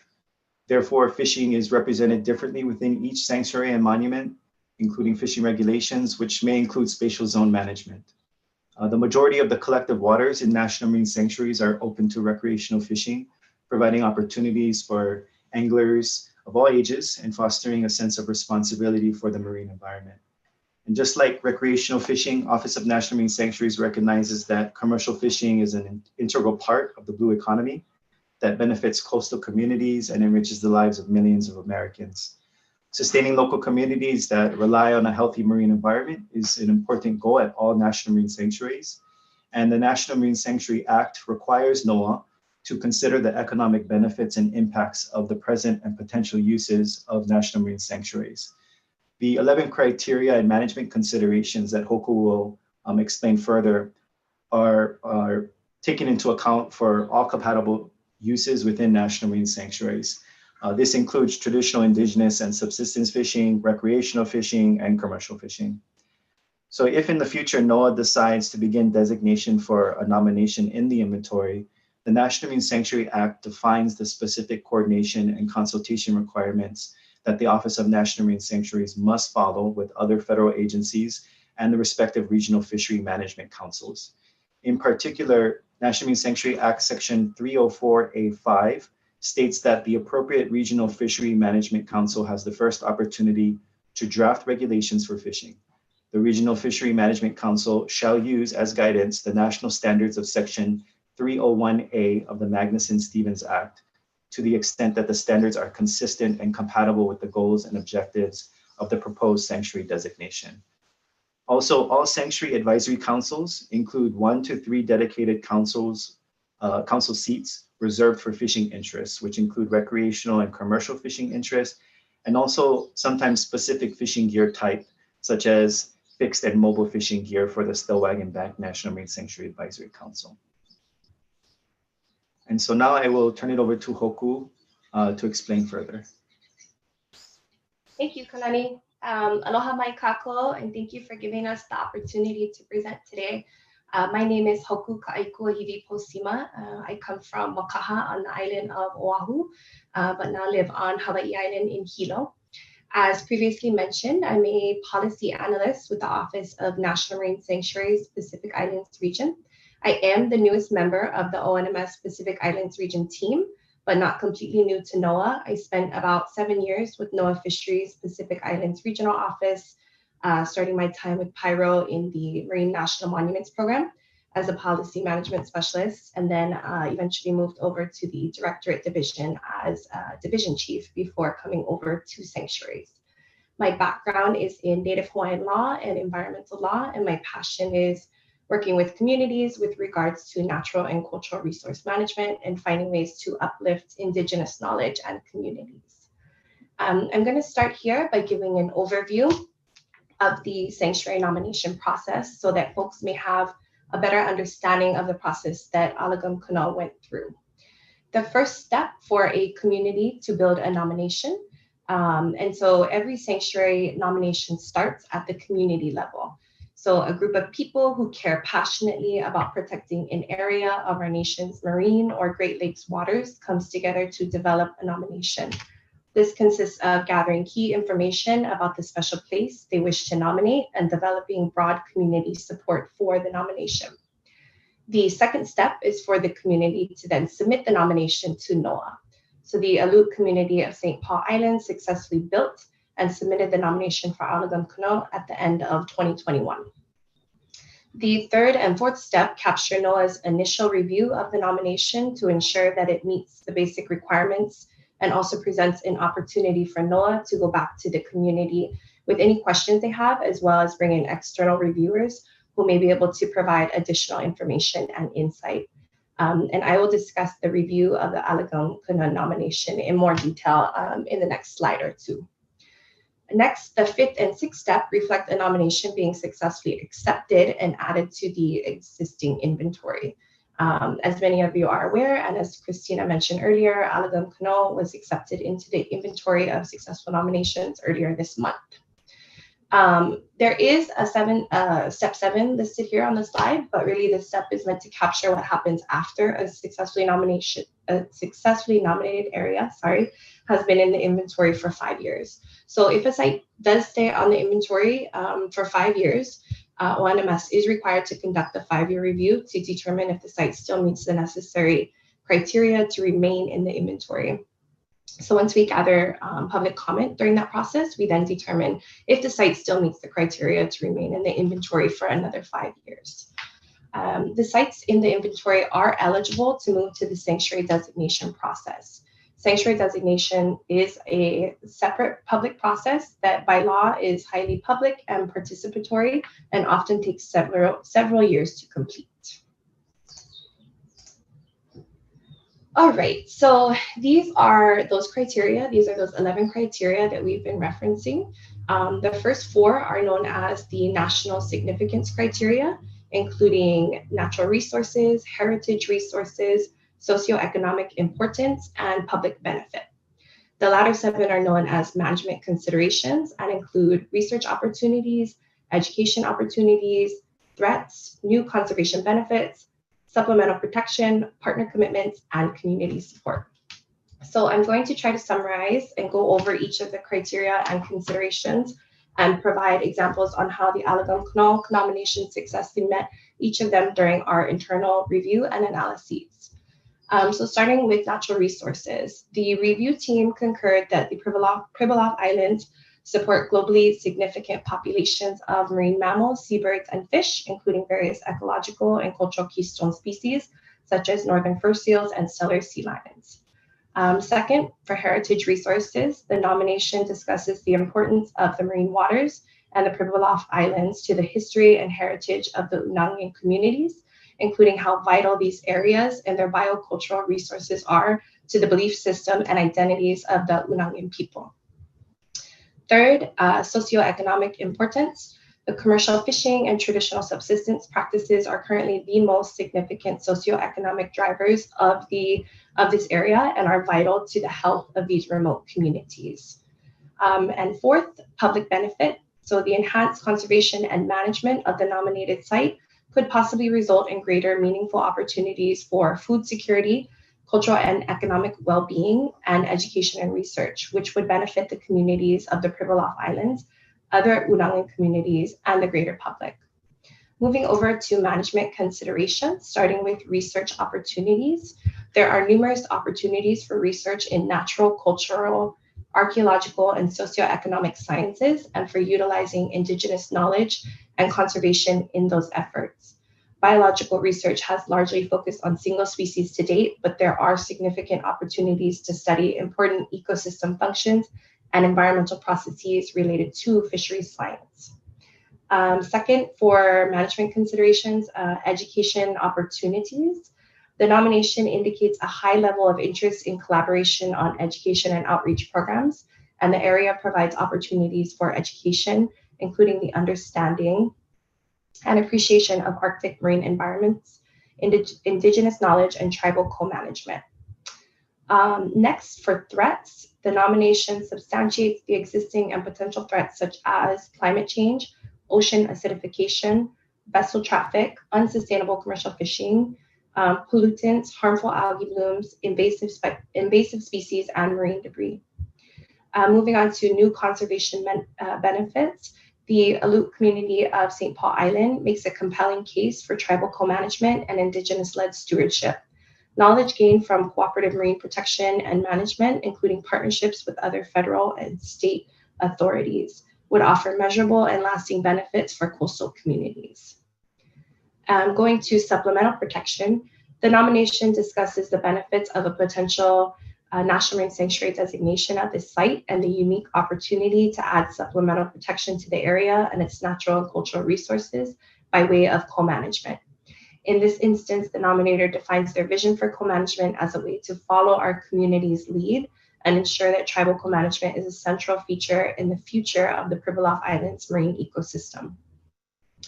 Moving to partner commitments, the nominators recognize that their partnerships with federal agencies, other tribes and communities, industry, NGOs, academic institutions, and many others as strengths, despite the communities of St. Paul and St. George being small and geographically isolated from the rest of Alaska and the contiguous United States. The nomination also mentions significant opportunities to base new collaborative scientific enterprise and Indigenous knowledge creation in Alagum Canoe. There is adequate infrastructure in the Pribilof Islands to support a National Marine Sanctuary office, visitor center, research programs, cultural and maritime heritage, education and outreach, and other associated services and needs. And lastly, moving to community support, the nomination did include 25 letters of support that represent various support from local, regional, national, and international sectors. The nomination has the unanimous support of both the Tribal Council as well as the Council for the City of St. Paul, which is the local municipal government that represents the island's population. So reminders about evaluation criteria.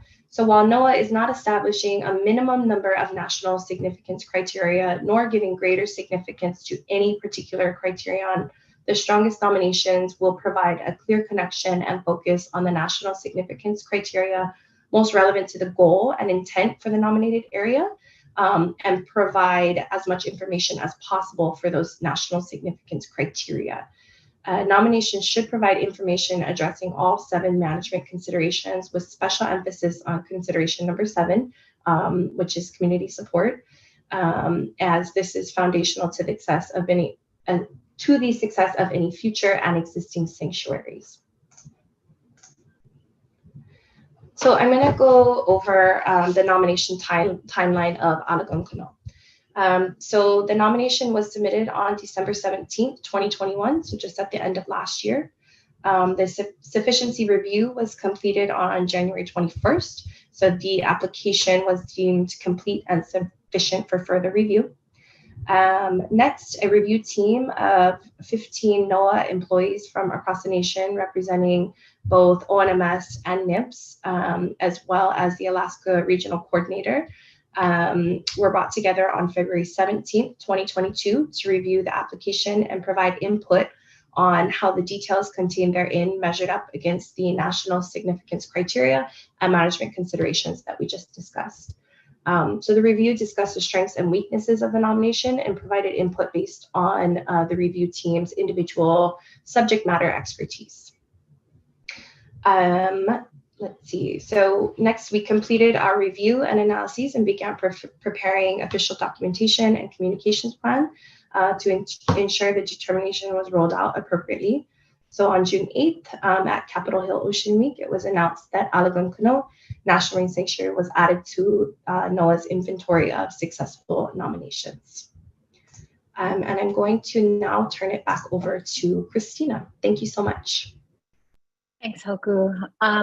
So some of you got to see our slide deck as we were creating it. And of course, as we've mentioned, Alagum Canoe was recently added to the inventory list. But also based on questions and concerns we received, we added these last two final slides just to highlight some information for you.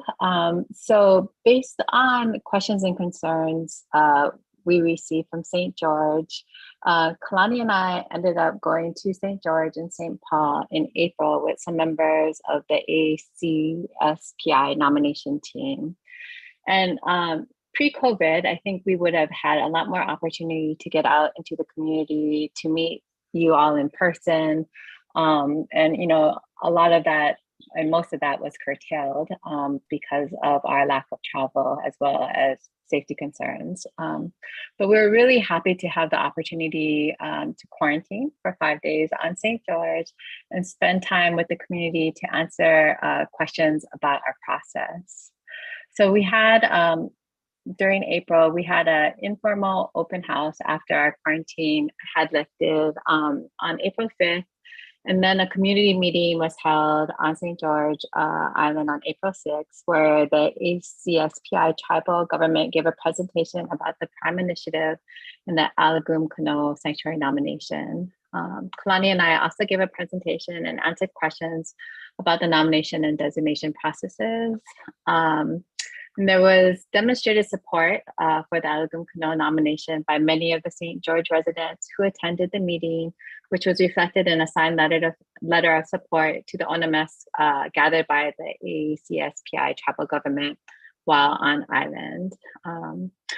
Although there was some we had that letter of support, there were, of course, some who expressed non-support and concern on the depth and breadth of the proposal. And based upon this feedback from the community, the ACSPI tribal government updated the nomination to remove the initial proposed boundaries and any implied commitments of St. George Island in order to recognize the nomination proposal is just that, a proposal. The change was to emphasize that if a designation process was started, issues such as boundaries and co-management would be determined based on community input and often is very different from that of the original nomination proposal. In addition, the St. George Inangan Heritage National Marine Sanctuary nomination recently went through its 5-year review of being on the inventory list. And during this process was supported to continue to be on the inventory. We acknowledge that a letter from the mayor has been received to remove this nomination from the inventory. We are currently in the transition from the West Coast region to the Pacific Island region on this inventory, or proposal, I should say, and our nomination in the inventory. And we're working through our process. So next slide, please. So what is next? And this is speaking toward if we make it to the next part of our process. So once NOAA reviews a nomination and decides to place it in the inventory, the nomination process is finished. NOAA may decide to begin the separate National Marine Sanctuary designation process in the future. Not all nominations in the inventory are guaranteed for consideration in the designation process. And NOAA must weigh several factors, including the availability of resources from both within and outside the agency, other management priorities and support before deciding to begin the designation process for any area in the inventory. If NOAA determines sanctuary designation should be considered for a specific area, the agency will follow the procedures for designation identified in the National Marine Sanctuaries Act, a process that is highly public and participatory, and which typically takes years to complete. Areas that begin pre-designation work may ultimately not be designated as a National Marine Sanctuary, which has happened several times in the past. And if NOAA determines sanctuary designation should be considered for a specific area, the agency will follow the highly public and participatory procedures for designation identified in the National Marine Sanctuaries Act. I believe that's a repeat of a bullet, but was worth saying twice, I think, because it's a very important point. And with that, our final slide is a thank you or mahalo, as we say in Hawaii. We appreciate your time. We're happy to follow up in another meeting with the council or with you separately. But welcome any questions you may have. Great. Thank you, Ms. Kikueva, Mr. Kiocho, and Ms. Pusima. I think we do have some questions. Ms. Baker. Thank you, Mr. Chair, and thank you for your presentation. Just for some context, I represent the state of Alaska on the North Pacific Fishery Management Council. And so I have a couple of different questions, one general and one very specific to the role I'm in. My first question has to do with, I believe it was Christina in the early part of your presentation where you showed the figure with all of the sanctuary nominations, designations, and you mentioned that they're all in a different stage of the process and that there are different processes, and we're a pretty process-focused crowd here. And so is there a place that I can go to get an overview of what all of those processes are and how bodies like the council and the state of Alaska and the public might participate in those? And I'm particularly thinking the inventory process and the designation process. And those are the high level processes I'm talking about. Absolutely. I believe it is on our website, and I'm hoping one of our team members is getting that link to drop into the Zoom. If not, we can forward that to you after. We did struggle with how much information about process we should put out there. Also happy to come back and do another presentation just based on the numerous steps of our process. We are also very cognizant that it's really, I think you've seen in St. George, right? It's been on the inventory for 5 years, right? So not wanting to get too far ahead of ourselves in the process as well is also a balance we try to work through. But if you are interested in learning every step of the process, we're happy to go over that. Thank you for that follow-up, Mr. Chair. And my second question has to do, I believe, with a sanctuary designation process and more with the National Marine Sanctuaries Act and my lack of familiarity with that. I'm wondering, does that legislative authority with respect to designating a sanctuary provide any authorities or otherwise impact a state's authority in its waters? And for us here in Alaska, that's 0 to 3 miles offshore. Okay, I think I'm going to pass it to Ed Lindelof who you haven't met yet on our team, but he is one of our headquarters staff, and he can speak, I think, directly to our act, but also examples, I think, of the way it's been applied.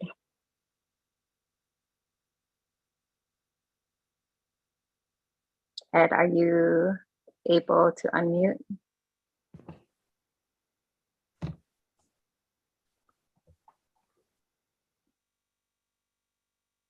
Okay, I think I am unmuted now. Yes, we can hear you. Thanks, Ed. Okay, good, thank you. Hi, my name is Ed Lindelof. I'm the Senior Policy Analyst for the National Marine Sanctuaries Program. I've worked for the program for, several decades now, and I've worked on a number of designations of sanctuaries. So the National Marine Sanctuaries, in response to your question, the National Marine Sanctuaries Act is very specific about how we deal with state waters. Sanctuaries can be designated in state waters, but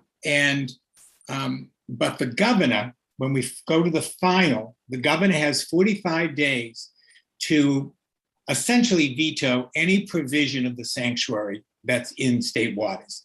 It can deny the sanctuary to be established there. It can veto any particular regulation we would have for the sanctuary in state waters, et cetera. So that begs the question of, we need to work very cooperatively with the state, and we need to have the state support to have sanctuaries that are also in state waters.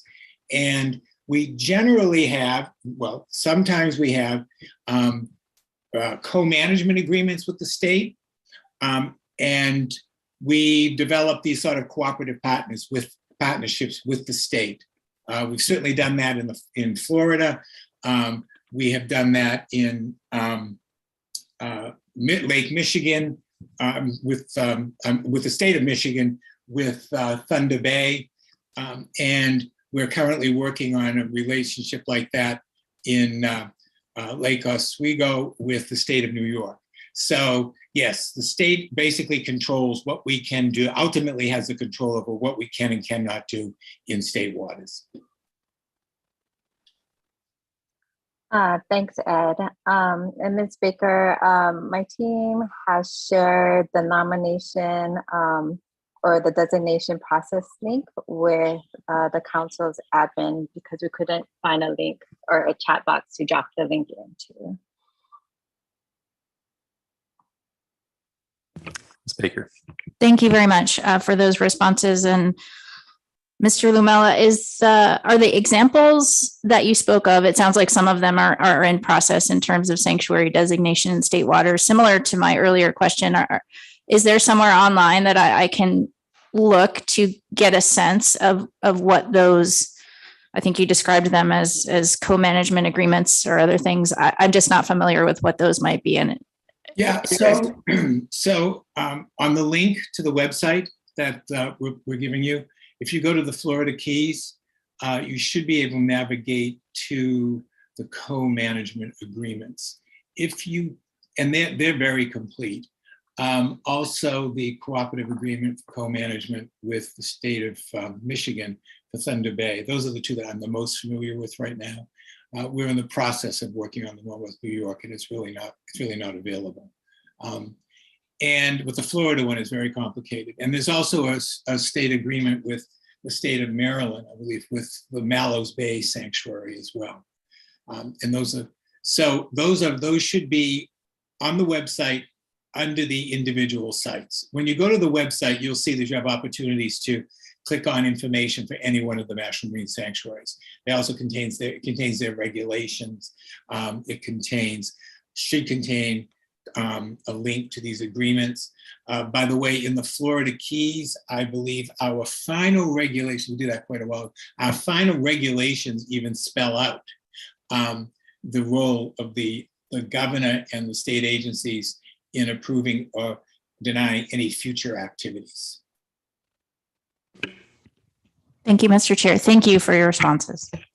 Thank you, Ms. Baker. And we will be taking public comment on this agenda item. So members of the public, if you wish to testify, please sign up prior to the end of this conversation.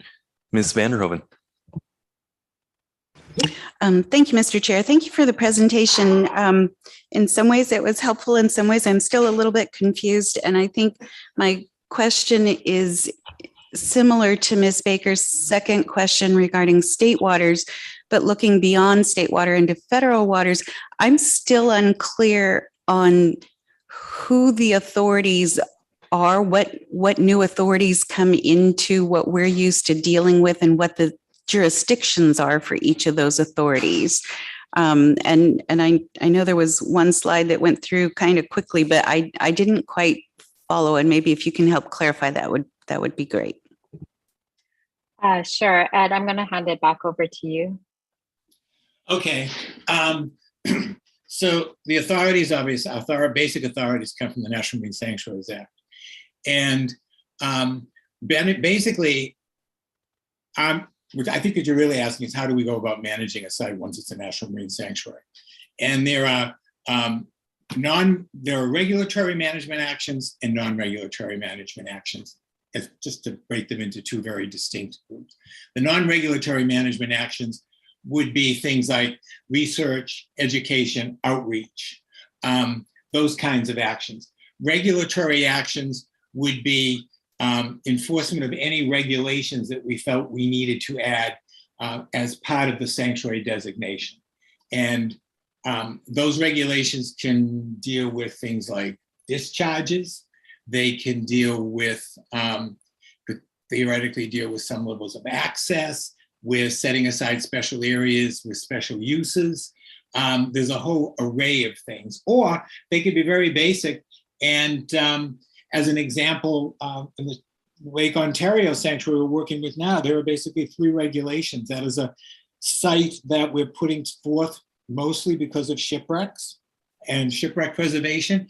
And basically the regulations say you can't damage a shipwreck or loot a shipwreck. So they can be very basic, or they can be a little more complex. And it really, that is driven by the existing authorities that are already managing those areas out there, and also what the threats are, and what other agencies think may be appropriate for us to regulate. And usually that has to do with either reinforcing some existing regulations that may exist where other entities want some assistance, or where there may be some kind of gap that people think that needs to be filled. Sorry, I may have gone on a little too long on that, but it's not an easy answer. It gets a little complicated. It's very individualized depending on the sanctuary.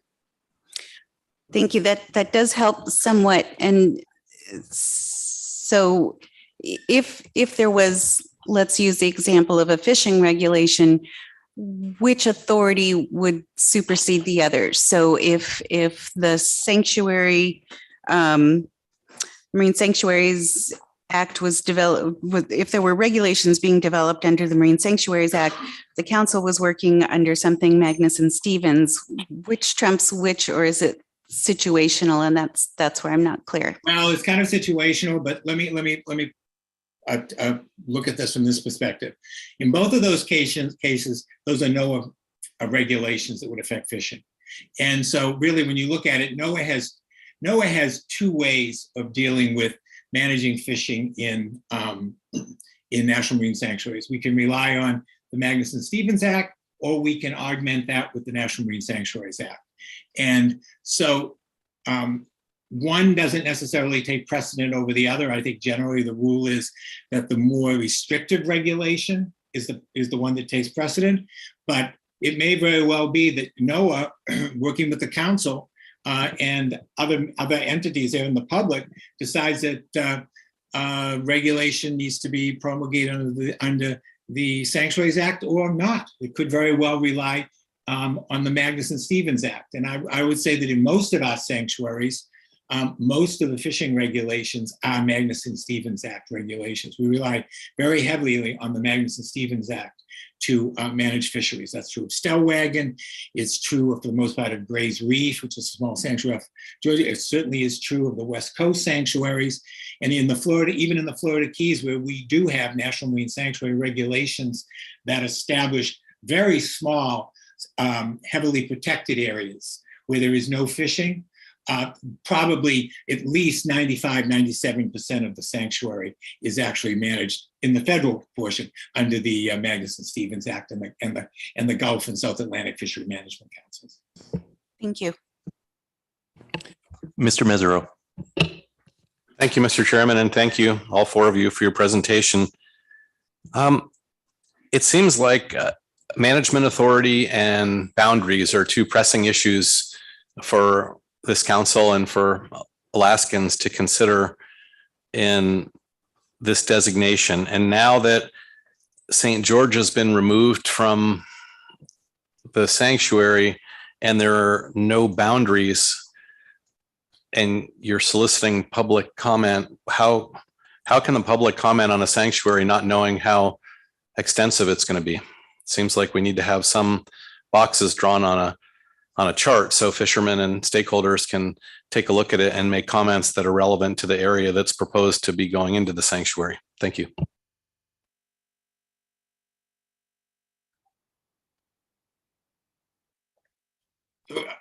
Christina, are you guys answering this or am I answering this? So Ed, you're in such a great role. go ahead. Why don't you take a first stab? Thank you. So I think the first thing we need to understand is at this point, we are not soliciting comments on the sanctuary. It's on the nomination. We will solicit comments on the sanctuary if we go to move it off. And when we go to move it off, there will likely be some at least study area or proposed boundary for the public to comment on. And I would add that the phase where we have this, we follow the National Environmental Policy Act for a number of the steps in the process to designate a sanctuary. And one of the first stages of that, as you all know, as council members, is to conduct public scoping, which is really going out to the public and say, hey, what do you think about this? Do you think this makes sense?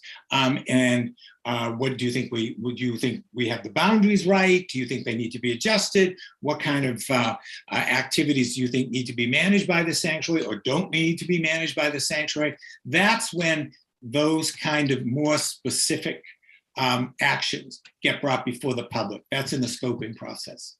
And then after that, we would make a decision. Well, based on the scoping process, do we think we really need to move forward with this the next step? And that's the DEIS step, and developing a set of an environmental impact statement and a management plan, which also may include certain regulatory proposed regulations to accompany the sanctuary. That goes out for public review, and then we move into a final stage. Very much like a process that I think the council was probably familiar with through the development of the fishery management plans and the issuance of NIMS regulations. Thank you. Mr. Kurland. Thank you, Mr. Chair, and Christina and team, thank you. John Kurland with NOAA Fisheries. So I appreciate your presentation. You're providing the links to information on the designation process. I think what the council and council stakeholders are hungry for here is a better understanding of the process for going from the inventory to potential designation, initiation of that designation process. So I'm wondering if you can just describe for us briefly how that works, what you all consider, and how you go about determining whether to move a site from the inventory into active consideration for a designation. Great, thanks, John. I'm going to start broadly, and then maybe Ed can fill in the details. But I think it's worth mentioning, I understand the desire for the council to understand what comes next. We just really want to super emphasize that there may be nothing that comes next, right? It may be on the inventory for many years before it's determined by our higher level NOAA administrator, right, that it is time to move forward with a designation process. And as I mentioned in our last slide, right, that's really based on multiple considerations, including resources both inside the agency, outside the agency, general support, kind of what's going on in the landscape of NOAA itself. There isn't one like easy equation to give you on whether we move forward or not. And I know that, this is, I think in my beginning slide where I said there are many answers that we have that seem like non-answers. This might be one of them, right?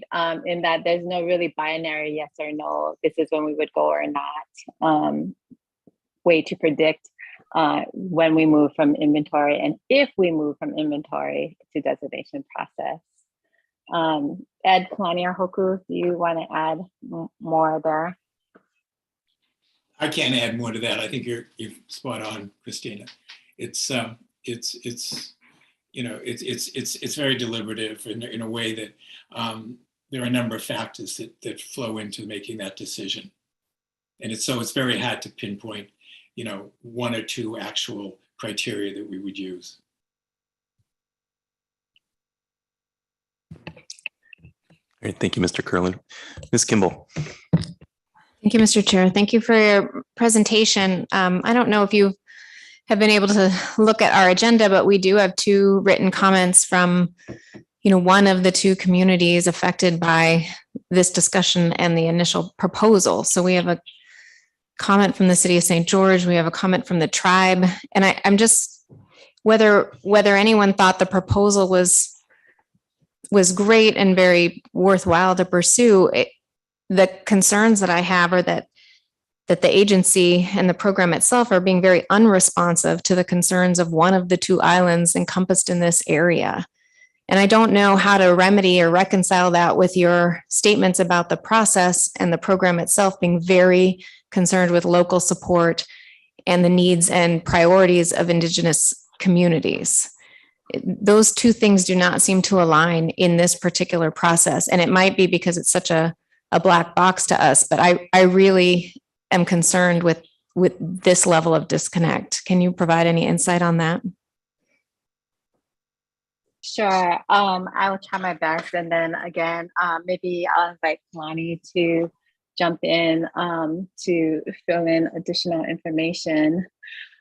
We did take a pause in our review process when we had heard that there was some concerns voiced by St. George. And we did get on a plane from Hawaii to Alaska when it was very cold, and not during the summer, because it was so important to us to find out more. And it was a good meeting where I think we were able to explain our process more and speak to folks individually. And I think it's a hard balance, but we did see much evidence of maybe not support of a sanctuary per se, but support in understanding more and potentially moving into a process where there would be the platform and opportunity for more active community discussion and input.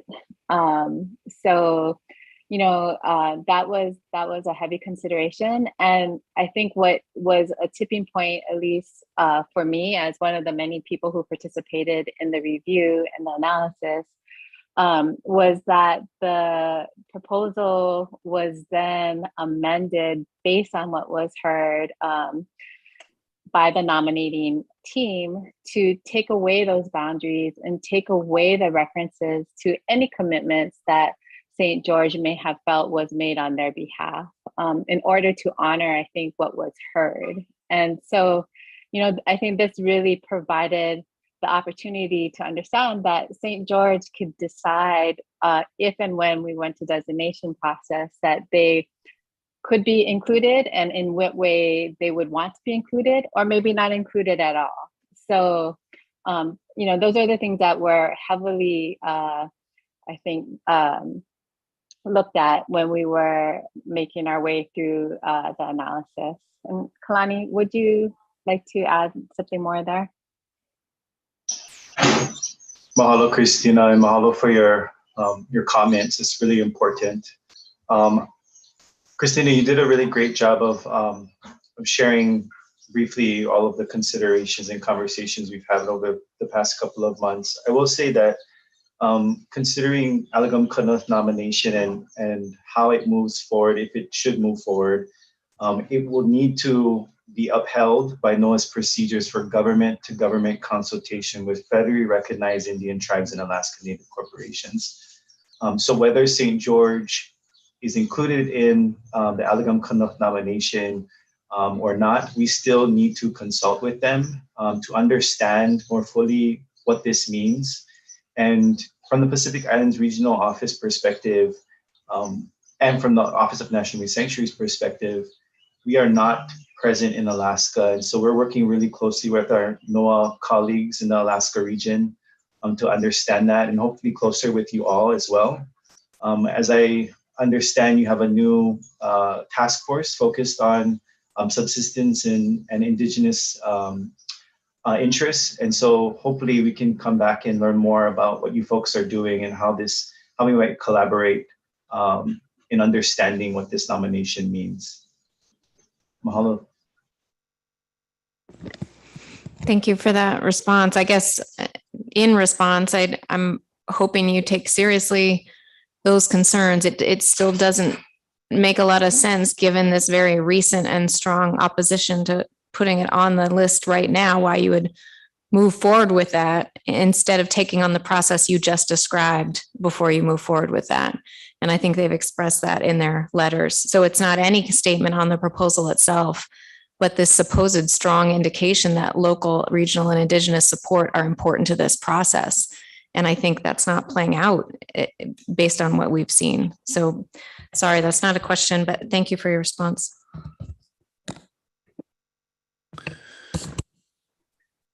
Any further questions? Mr. Twite. Thanks, Mr. Chair. Bill Twite here.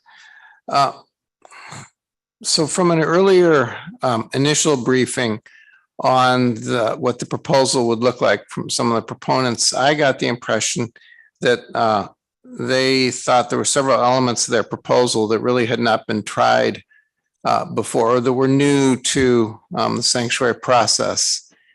And that after listening to today's presentation, I'm left wondering, are there elements in this proposal that would require the sanctuary program to essentially develop additional policy guidance about elements of this proposal before they can sort of fully evaluate it and determine whether it is actually consistent with the Sanctuary Act? And then if there are, my follow-up question would be, how does that policy guidance get developed? Is there an opportunity for groups such as us at the council to comment on drafts of that policy guidance? Thank you.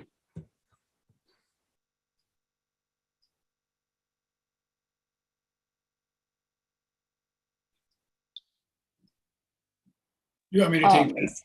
Yes, I'm trying to figure out the best way to answer specifically. So Ed, why don't you go ahead? Thank you. So the way we determine whether or not, I think what you're asking is whether or not this area is consistent with the National Marine Sanctuaries Act, the way and the standards in that act. And the standards in that act are in sections 303, 304. And the sanctuary process is used, the scoping process, the environmental impact statement process, et cetera, is used to determine, because the proposal itself can be modified as we move through that process. And so at the end of the process, we have to make a finding whether or not the sanctuary meets the standards of the National Marine Sanctuaries Act. So that's how we deal with the determining the standards. And we don't have generally any a priori policy guidance that says, if you do X, Y, and Z, you will meet the standards. Those standards are looked at as part of the overall designation process. And I would add though, that I suspect that if a sanctuary does not meet those standards, that becomes very clear very early on in that process when we're doing the so-called scoping process under the National Environmental Policy Act.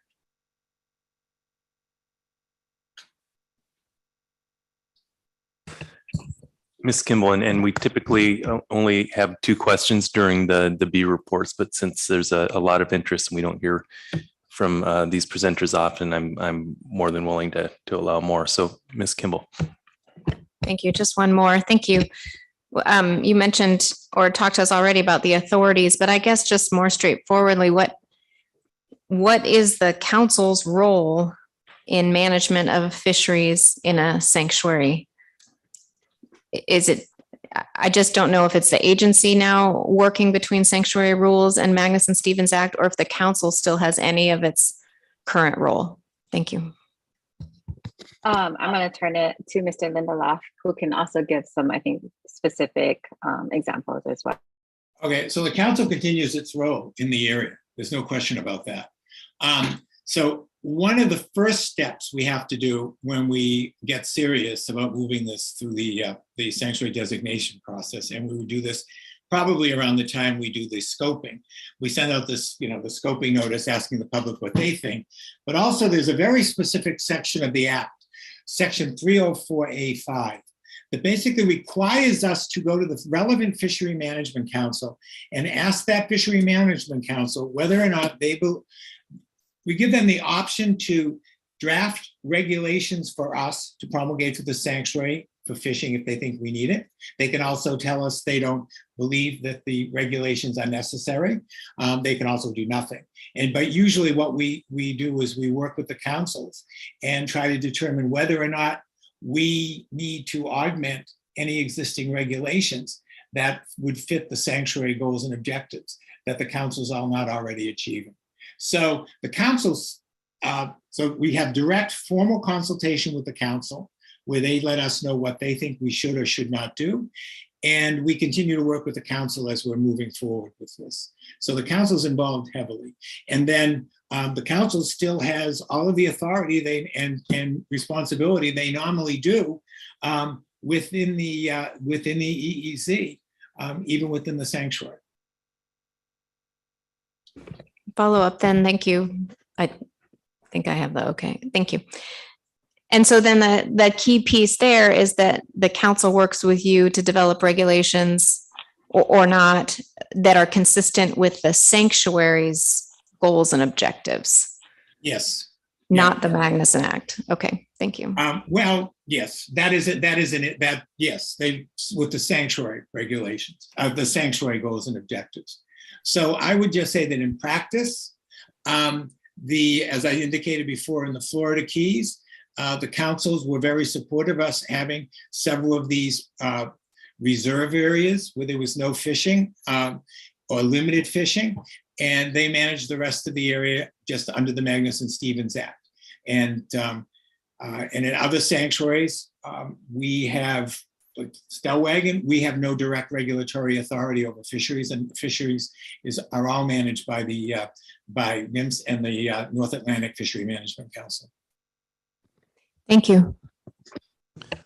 Mr. Twite.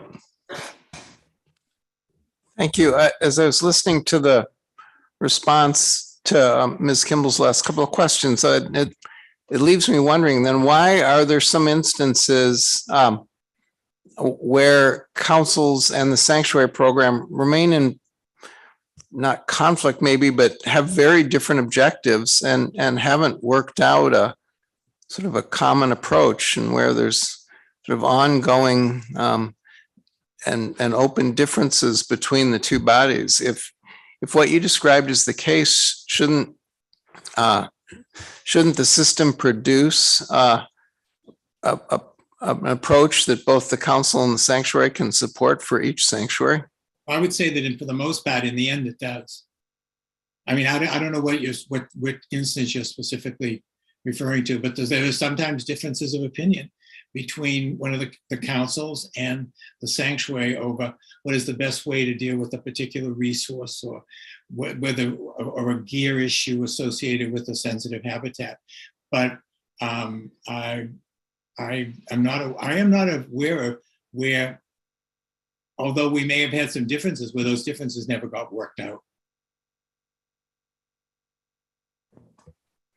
I guess one of the ones that comes to mind is the large sanctuary in the northwestern Hawaiian Islands that the council, and at least from what I hear through the council channels, is the council and the sanctuary program still have not really come to agreement on the appropriate regulations for that area. And the council remains really concerned about the exclusion of the current sanctuary essentially forces United States fishermen to fish in international waters. Well, I will let Christina handle most of that, but I will say this, that we are currently working with the Western Pacific Fishery Management Council, but that the regulations and concerns that have usually been brought up by the council are not directed at the sanctuary. They are concerns because of the presidential proclamation that established the monument out there, which has some very strict, I will agree, very strict fisheries restrictions. So the concern there is where, and the unhappiness, I think, is with the restrictions that were put on as a result of the monument. We haven't even begun, we've just begun the sanctuary process.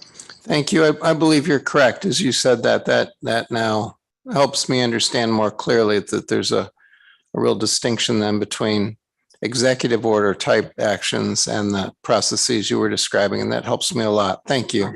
And those executive actions they've been in place for a number of years now, for 20 years now, for the most part.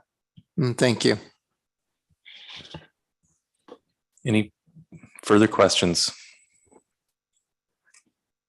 Okay, I don't see any. Thank you again for your time in the presentation today. Clearly, the council is very interested in this, and we will be in touch regarding future presentations. Thanks again for the willingness. Yes, thank you. Okay, that will bring us to public comment. I believe there's 2 signed up. I will refresh my list.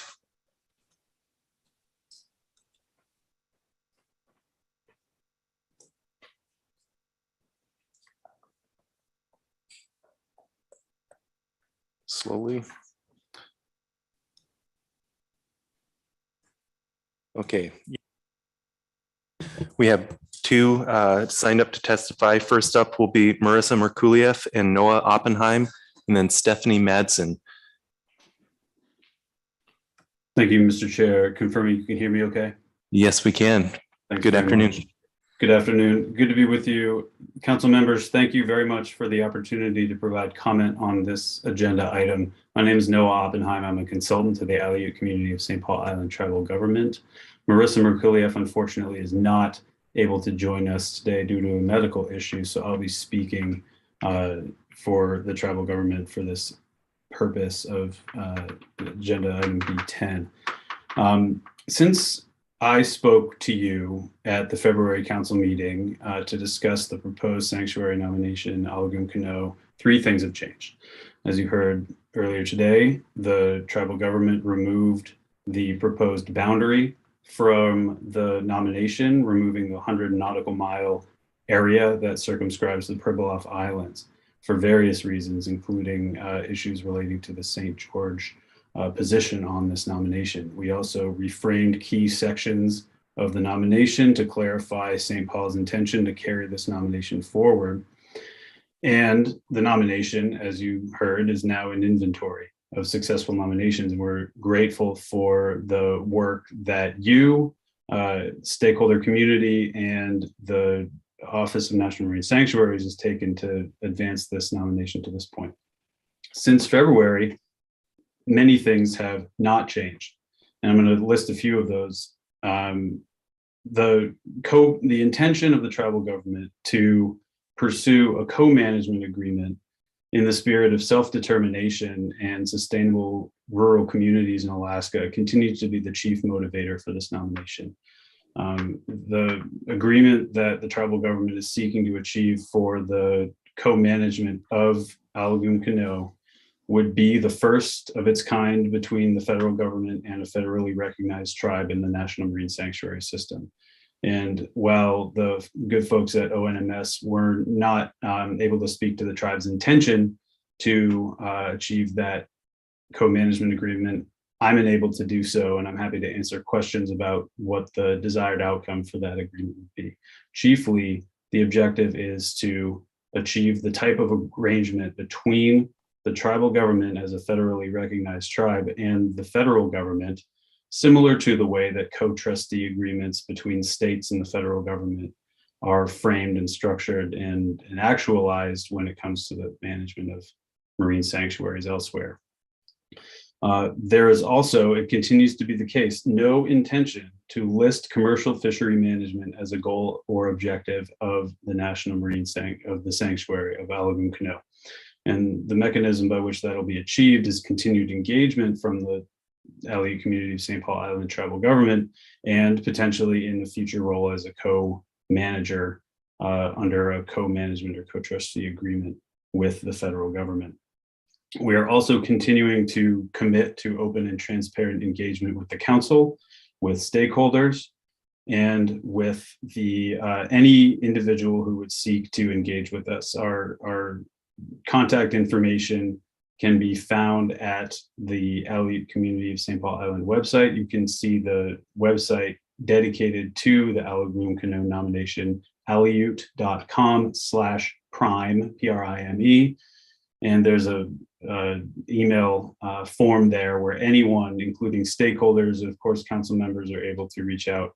And we'll be engaging with council members as we did earlier this year in the coming weeks to have further discussions. We welcome the opportunity and thank you again for your time. I want to speak to a couple issues that were raised during the presentation earlier.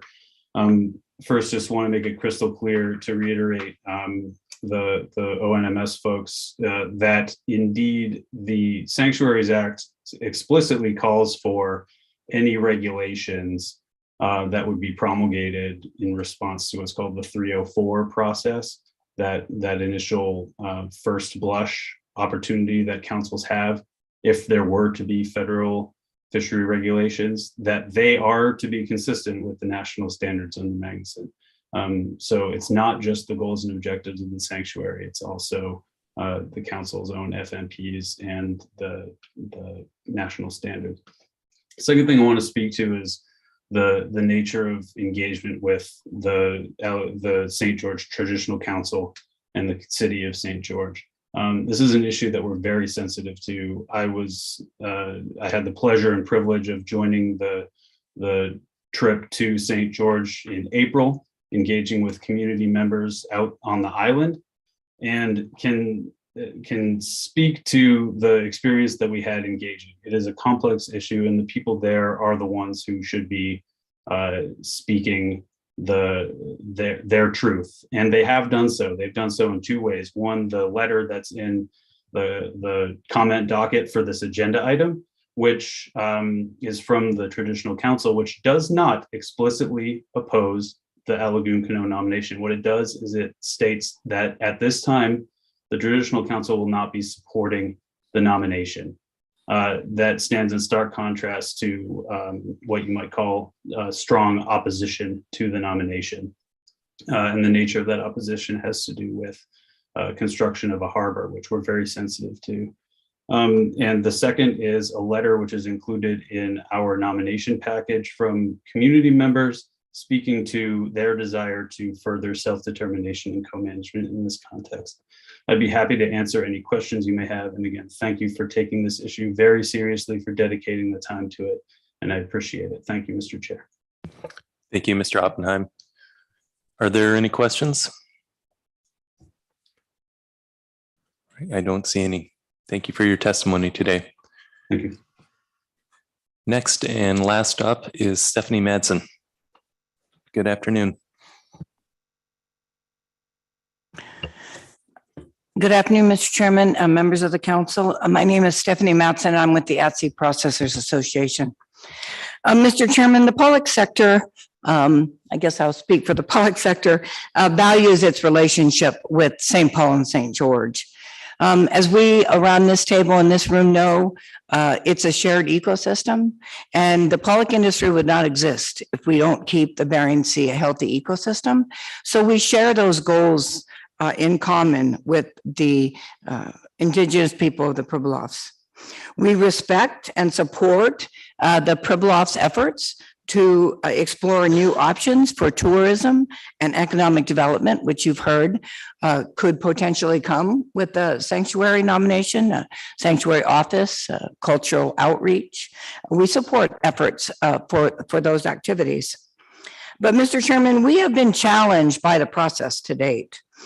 To be quite candid with the sanctuary office, it's a little difficult at this point to be good faith participants. We met with both the proposers several times and the sanctuary office once. And we continue to feel that we get conflicting and opaque answers. We've continually asked what is the concept of the governance of co-management and how would that work? Are there examples? And I think we've heard from Mr. Oppenheim right now that there is no examples. This is a first. And we are very concerned about understanding that process because for all of the seafood industry and others in the Bering Sea, that governance structure will be critical to understand the roles of all of us. Additionally, we were a little bit, I mean, we've been through this with the St. George nomination. We understand that the process for inventory is pretty much a black box. The community nominates and the sanctuary office goes through the 11 criteria and determines whether that nomination meets it. It's very difficult for us to understand how it met criteria 7. Criteria 7 is community support. And you've already discussed the 2 letters that are in your packet. But additionally, there's no opportunity for people like me to ask questions or support or oppose because there is no public process. No one reached out to me to find out how I felt about it. They certainly reached out and shared information, but I never had an opportunity to write a letter of opposition or express concern and ask questions because that's not how the process works. And what they will tell you and what you've heard is that it's all determined in the designation process, which is going to be an open and transparent process. Well, I didn't know much about the sanctuary program, but I'm learning more and more. And I'm very concerned about some of the statements that I hear that I think they're sincere, but I'm just not quite sure that they can be fulfilled. And we welcome the clear assurances by the advocates of the sanctuary that they want to avoid any impact on existing fisheries management. And we certainly hope that the sanctuary process can provide clear assurances to that as soon as possible. I think where the rubber meets the road, Mr. Chairman, is the sanctuary process will set up objectives. If the council's actions do not meet those objectives, then the sanctuary process rules. Now, I could be using shorthand, but that's what I hear. And I am very concerned that the proposers and the advocates are making very clear statements about their support for the pollock industry, even though they signed on to the emergency petition to close us down. But that aside, they've been very clear about their support for fisheries management in the Bering Sea and not to upset that or reduce quotas for pollock because of their important community quota up there. But I am very concerned that we're going into a process that we're not familiar with, that we're getting assurances that can't be fulfilled, Mr. Chairman. And I hope that we all take this very seriously and follow it very closely and engage in the designation process as soon as it comes up. Mr. Chairman, I don't think they can respond to questions, but the one thing that I'm very curious about is why the St. George Sanctuary was listed under the West Coast region and the St. Paul Sanctuary is listed on the Pacific region. It seems very unusual to me that those 2 sanctuary nominations within 50 miles of each other are located under 2 regional offices. Don't expect an answer from you, but I just find that very interesting. So, Mr. Chairman, in closing, we are taking this very seriously. We appreciate the advocates' intention not to upset the apple cart, so to speak, but I'm concerned that they will not be a chief in charge when we get to the end game, and I don't quite understand the governance of co-management in this situation. Thank you very much. Thank you, Ms. Madsen. Are there any questions? Thank you. Okay, that concludes public comment. No action is required here. I think in the absence of other direction, Mr. Witherell will just continue to monitor the situation and alert us of anything we need to be aware of.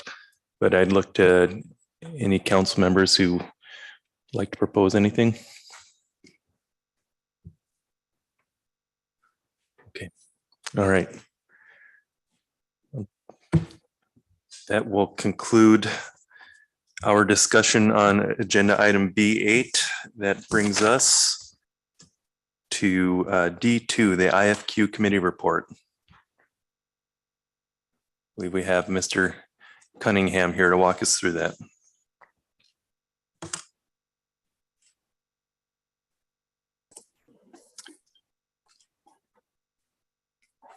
Good afternoon, Mr. Chairman.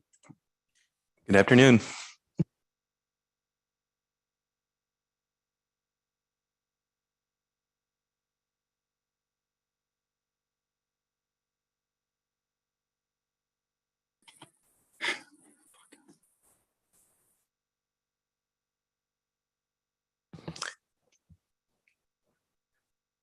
Whenever you're ready, Mr. Cunningham. Good afternoon, Mr. Chairman. Looks like you can hear me now. Yes, we've got you. All right, thank you very much. This is Sam Cunningham, council staff, here to present the IFQ committee report from their May meeting. Thank you very much for allowing me to participate remotely. It has meant a lot. With me also virtually, and if we could give her speaking privileges too, is Alicia Miller, NIMS CatchShare branch chief, who may be able to address questions and council follow-ups that are directed towards the agency. So we had a virtual meeting on May 26th. It was chaired by Ms. Campbell. I'll just take a moment to say the IFQ committee has benefited a lot from Ms. Campbell's chairmanship, and she will be missed. And her often thought-provoking questions are going to be missed by staff as well. So I guess this is your last shot. Your June agenda includes our written committee report, as well as a link to the committee meeting agenda, which contains some materials that relate to the committee's topic of recommendations, namely the Area 4 halibut vessel use cap proposal and the topic of small sablefish release. The council and NIMS staff gave a joint presentation on 6 topics.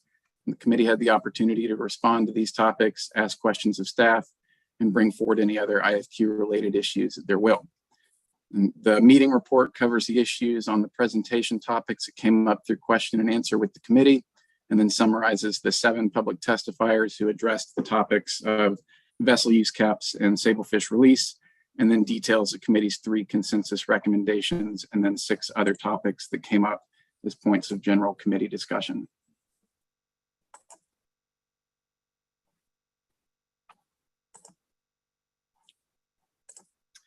Okay, here you can see the 6 topics that staff brought to the committee. The first 4 were informational items. The halibut vessel cap issue was an April 2022 proposal where the council moved ahead by seeking the committee's perspective. And then the task list item was presented for the context of the committee and thinking about their next priorities for the IFQ program in general. So I'll summarize these briefly and can take any follow-up questions from the council.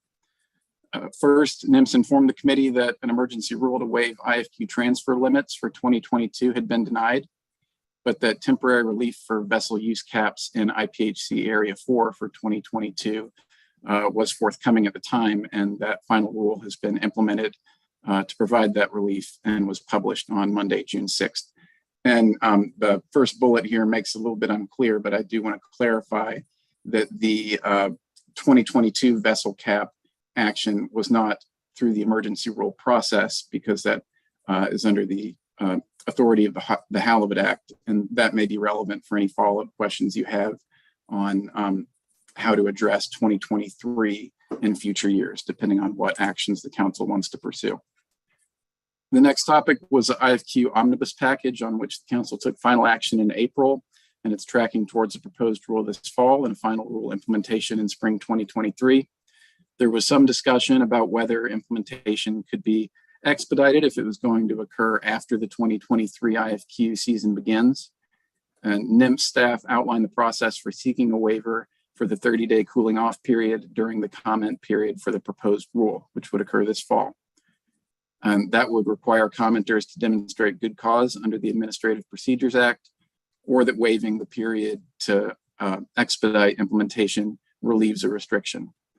The committee's rationale for getting the omnibus changes in place for the start of the 2023 season were that it could reduce confusion about requirements for gear marking, gear tending, and gear retrieval, as well as allow vessel operators to gear up for the season appropriately in terms of pot limits and gear configurations.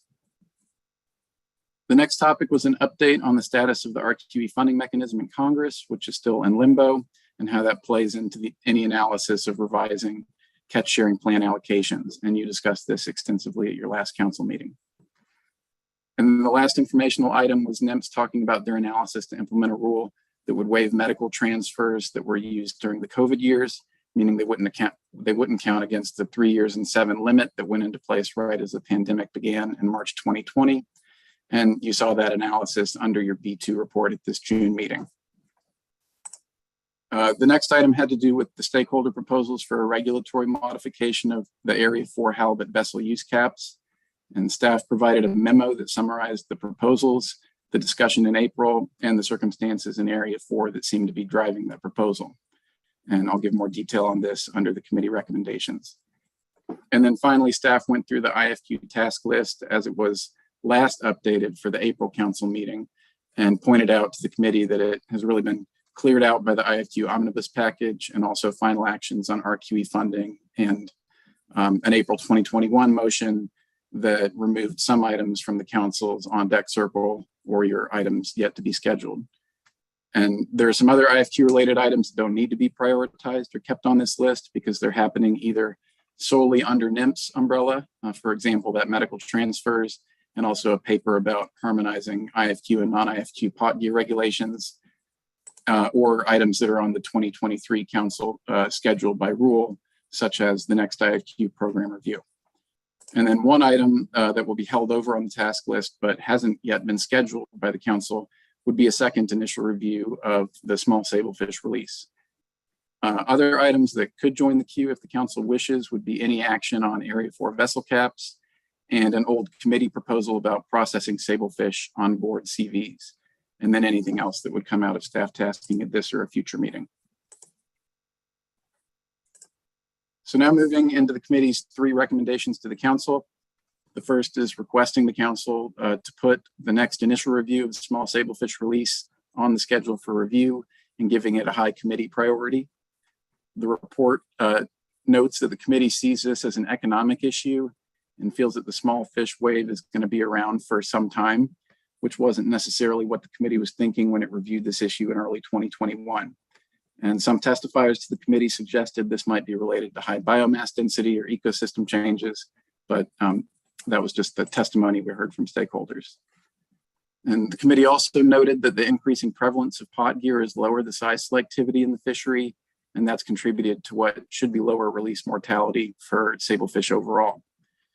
The committee, POTSAV, I should say. The committee was generally not supportive of any action on this if it includes minimum size limits for retention, and they highlighted the probability of unintentional enforcement violations. The committee also didn't want to couple this action with any discussion of lengthening the sablefish season, which will come up later in this report under other issues discussed, but weren't included in a recommendation. So the next recommendation is to initiate an action on Area 4 halibut IFQ vessel use caps. This slide summarizes the rationale in favor of creating a durable regulatory change that would do something similar to the emergency rules and then the expedited action for 2022 that have been in place for the last several years, but potentially can't be relied upon forever. And unlike those rules and expedited actions, a regulatory amendment would need to create a different use cap rather than waive the cap that is currently in place. And this means, in essence, fitting Area 4 and the other halibut areas together in a logical way that NMFS RAM division can manage, enforcement can monitor, and importantly, that isn't too prescriptive and that it doesn't dictate the order of when and where a multiple area fisherman can fish. To the extent that committee members expressed reservation about this type of action, the thoughts were that increasing vessel use caps is generally a force for fleet consolidation, and that the circumstances that have led to these proposals might not be permanent, or in other words, have at least partially been driven by COVID year anomalies that were exacerbated in Area 4 due to its remote nature, lack of local processing, and other issues that were highlighted in the rationale for the recommendation. So while the committee did not make this recommendation on a consensus basis, those thoughts or concerns were reflected in the request. They did make the recommendation on a consensus basis. Those thoughts or concerns are reflected in the request to review any regulation change that does get implemented several years after the fact. Depending on how quickly this moves, that review might or might not align with the next IFQ program review following 2023, which would be in 2030. As far as the timeline goes, the committee is seeking to jump straight to initial review rather than a discussion paper in hopes that a new cap structure could be in place for 2024, which again, obviously means that rules for 2023 remain unresolved. And as a side note, I put it here on the slide that some members tied this to the idea that halibut held by an Area 4 CQE, i.e. ADAC, be treated like community development quota, and that it doesn't count towards a vessel cap. And that didn't make it into the committee recommendation, more so because it was tying in what people thought should be a separate issue on the committee rather than any real opposition to that idea.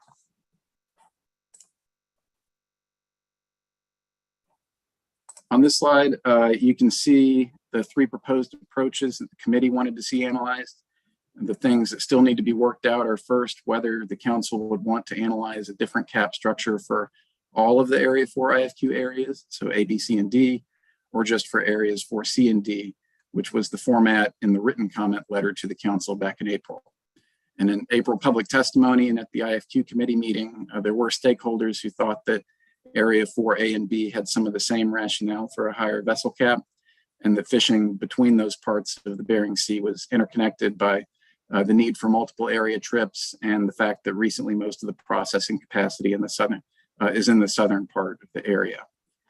And then the second issue is how you design vessel caps so that vessels which don't fish exclusively in Area 4 can be managed effectively and they aren't uniquely advantaged or disadvantaged. And I think you may hear thoughts about that in testimony and then also in the AP's rationale for their motion. Mr. Cunningham, before you move on, remind members of the public that we have taken our AP report on this already. So if you wish to testify, please sign up prior to the end of the presentation. Back to you. Thank you, Mr. Chairman. The third recommendation was a show of support for NEMP's analysis waiving medical transfers that were used since 2020. The IFQ committee keeps a high bar of unanimity for its recommendations. And you can see here that there was support for all 3 years, but the recommendation shows that there was some mild discussion about whether 2022 should be viewed in the same way as 2020 and 2021. In general, though, the committee thought this action is warranted because there was confusion in those years about what to do when the seasons opened in March during those COVID years. But then the temporary transfer relief in the form of emergency rules or the expedited action for this year became final in midsummer. I apologize, the transfer for 2022 was not approved, but for 2021 and 2020. Some people used medical transfers that were counted against their limit on the number of years one can use them, while others used the emergency rules once they came out in the summer. And so the committee thought that retroactive waivers were the fairest approach, essentially wiping the slate clean starting for the future.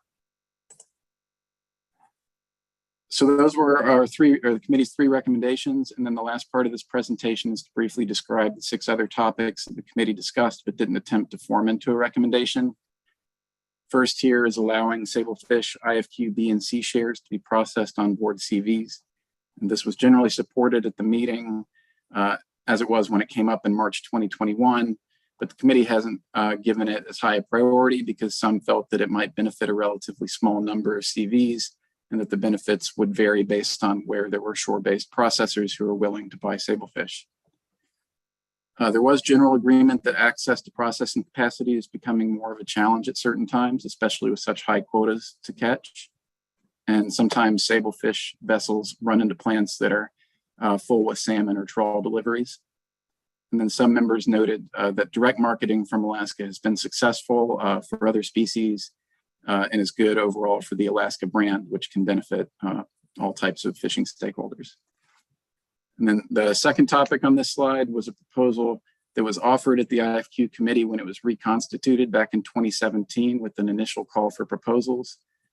This particular proposal never gained traction, but it was raised here as an example of an action that could benefit entry-level participants and help with voluntary intergenerational quota transfer. And the committee noted that these might be topics to highlight in the 2023 IFQ program review. The third topic branched off of the small sablefish release conversation, and the committee circled back on it. The general sense was that there isn't enough practical time in the year to harvest some of these large quotas, and maybe the season dates shouldn't be linked to what's determined for halibut. The constraints on an extended or even a year-round fishery are the availability of buying markets, the other fisheries IFQ participants often participate in, the weather in some areas for smaller vessels, and the logistics of having some sort of workable break in the season for RAM to issue IFQs and reconcile accounts from the previous year.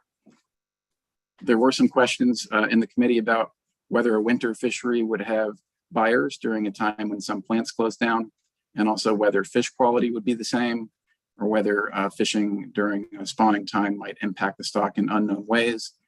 And also questions about the extent to which fishing outside of the halibut season could create regulatory halibut discards. The fourth topic was based on an anecdote from a committee member about a vessel owner who's allowed to hire a skipper, but could not obtain one and or could not fish safely and effectively on a small boat in a remote area, and thus had to leave quota stranded because they're not allowed to use a medical transfer to get the quota caught. And NMFS staff followed up with the committee over email to fully explain how NMFS defines vessel ownership as it pertains to the ability to hire a master.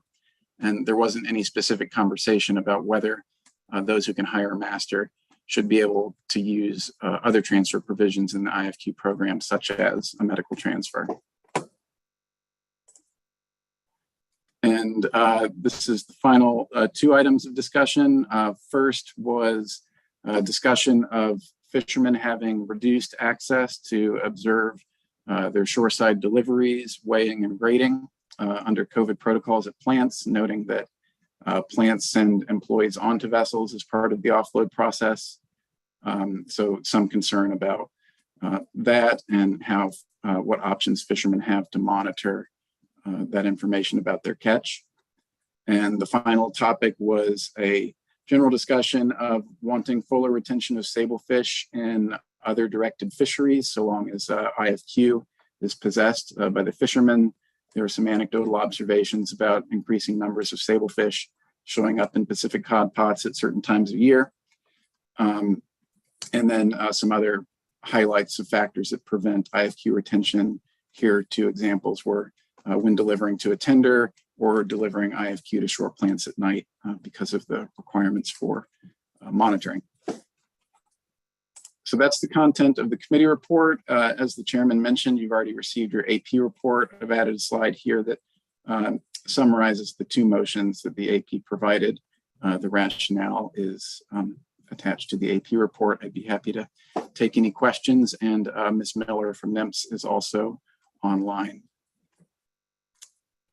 Great. Thank you, Mr. Cunningham. I'll look to the IFQ committee chair, Ms. Campbell, to see if she has anything she'd like to add to the report. Thank you, Mr. Chair. No, I don't. That was very comprehensive description of our discussion. Great. Thank you, Ms. Campbell. Are there any questions? Ms. Kimball. I have a quick question, Mr. Cunningham, on the, I'm trying to go back to your recommendations on the Area 4 halibut vessel use cap and the bullet on separating the issue of treating 4B CQE like CDQ. In that context, that was treating it the same as CDQ under the halibut vessel use cap, correct? Or should I be reading into that more than just a vessel use cap issue? Through the chair, thanks for the question, Ms. Kimball. Only in regards to the vessel use cap, and just as a refresher, CQE's CQE quota, the amount of CQE derived IFQ is limited to 50,000 pounds per vessel. So if we're talking about the one CQE and 4B, they possess more pounds than that under the current year allocations. Would require more than one vessel. If it were treated like CDQ, there would be no vessel cap. But to your question specifically, this was only discussed in terms of the vessel use cap. Thank you. All right. And any further questions? Okay. All right. Thank you again, Mr. Cunningham. Okay, that'll bring us to public comment. Looks like there's 8 signed up to testify. Let's go ahead and take an afternoon break here, and we'll come back and take public comment. 2:45, so let's come back at 3.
Council, please come back to order.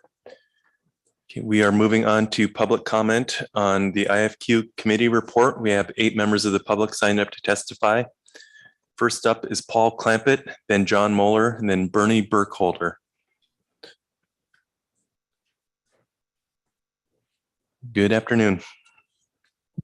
Thank you, Chairman Keenan. My name is Paul Clampett. I'm the president of the Sablefish and Halibut Pot Association, and I own the fishing vessel Augustine. I'm also a trustee of the Fishing Vessel Owners Association. We were asking for the council to put the release of small sablefish by the fixed gear fleet back on the actionable agenda. We largely agree with the IFQ committee's report on the issue. This issue isn't going away soon. There are indications of multiple new year classes entering into the fishery. We feel that this is a conservation issue. These fish need to grow up to be able to spawn and to be harvested when they're more valuable. When IFQs were first implemented, it seemed like a good idea at the time to limit wastage and to push for full retention. But when full retention lowers the value of the resource and is detrimental to spawning biomass, we need to change policy. We have a study that was produced by Dr. Kanucky that I believe he will be speaking to later in public comment. The study uses NIMS data clearly, and the study uses NIMS data, and it clearly shows that this is the case. We need a new analysis from the National Fisheries Service. The previous analysis, in our opinion, was flawed. They had many assumptions not based on any published science. It suggested that we could have a discard mortality rate as high as 40%. There's nothing in the literature that comes close to that. The discard mortality rate is likely between 8 and 12% in the pot fishery. By forcing the fixed gear sablefish fishery to retain every fish caught, we are causing growth overfishing, which is when fish are harvested at an average size that is smaller than the size that would produce the maximum yield per recruit. Many fisheries are managed to prevent this, including crab and halibut. We believe that our fishery should be treated like all other sablefish fisheries on the West Coast. Small sablefish release is allowed in the inside waters of Alaska and off the coast of Oregon, California, and Washington. There is also a fairness issue involved. We cannot understand why there should be any concern for careful release of small sablefish in the fixed gear fleet fishery, while there is no concern by the National Fisheries Service for the discard of sablefish by the trawl industry. Now, this isn't a shot at the trawl industry. It's just a fact that when the trawl industry lets these fish go, they're mostly dead. And when we release them, they're alive. That's all I really have. Thanks for the opportunity to comment. Thank you, Mr. Clampett. Are there questions? Mr. Twite. Thanks, Mr. Chair. Mr. Clampett, I think one of the things that at least some council members were interested in finding out as well was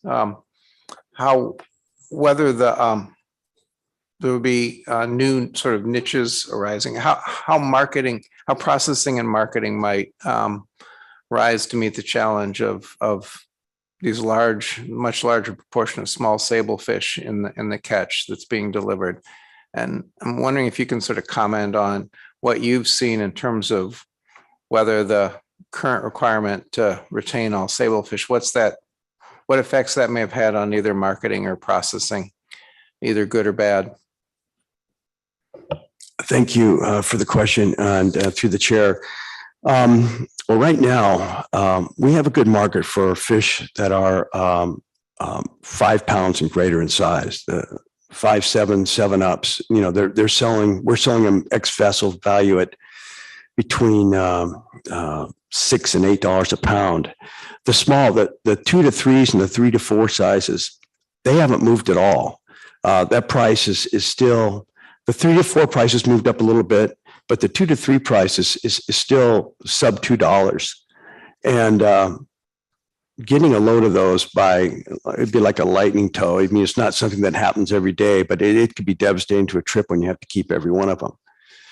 And I think this year we've actually seen a little bit better size grade in the catch, but what we're afraid of is there's indications that there's more of these small fish coming quickly. Off the coast of Washington right now, you probably know that the whiting fleet hasn't been shut down, but they already caught their allocation of sablefish. And I think these are all about, 8-inch size fish. They caught 100 tons of them. And right now they're struggling down there to try to get another allocation so that they can continue. They don't know where to take it from. They're talking about taking from the shoreside fleet, and there's some argument there. And also the squid fishery down there is running into lots of small sablefish. Well, so I believe that these fish are all up and down the coast, and they're going to be entering into our fishery probably next year. I think this is the 2020 year class. So it's just not going to go away very soon. Mr. Dwight. So it sounds like, in spite of some pretty strong efforts to try to find essentially markets and new ways of pushing those small fish into a more valuable economic product, there really just hasn't been much positive there. That the processors have tried, but not really been able to create new valuable niches for those small fish. No, I haven't seen, and not to the X vessel. I don't know what's going on after us. I mean, I've seen 2 to 3 pound sablefish in Costco recently. It was selling for $10.99 a pound, which is a heck of a lot more than the $1.40 we got. So there's a big gap there. Somebody might be making money, but we're certainly not. Further questions? Thank you, Mr. Clampett. Thank you. John Moeller.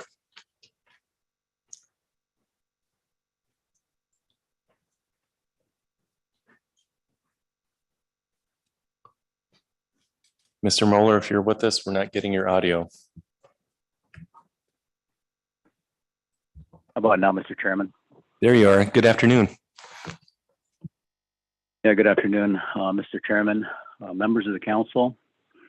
For the record, my name is John Moeller, and I'm speaking today on behalf of ADAC Community Development Corporation. ACDC appreciates the IFQ committee's work, as well as the work of the AP, but the motion does not go far enough from our perspective. More specifically, the modifying of Area 4B CQE vessels use caps for IFQ. It needs to be broadened and have a more flexibility similar to CDQ relative to vessel use caps.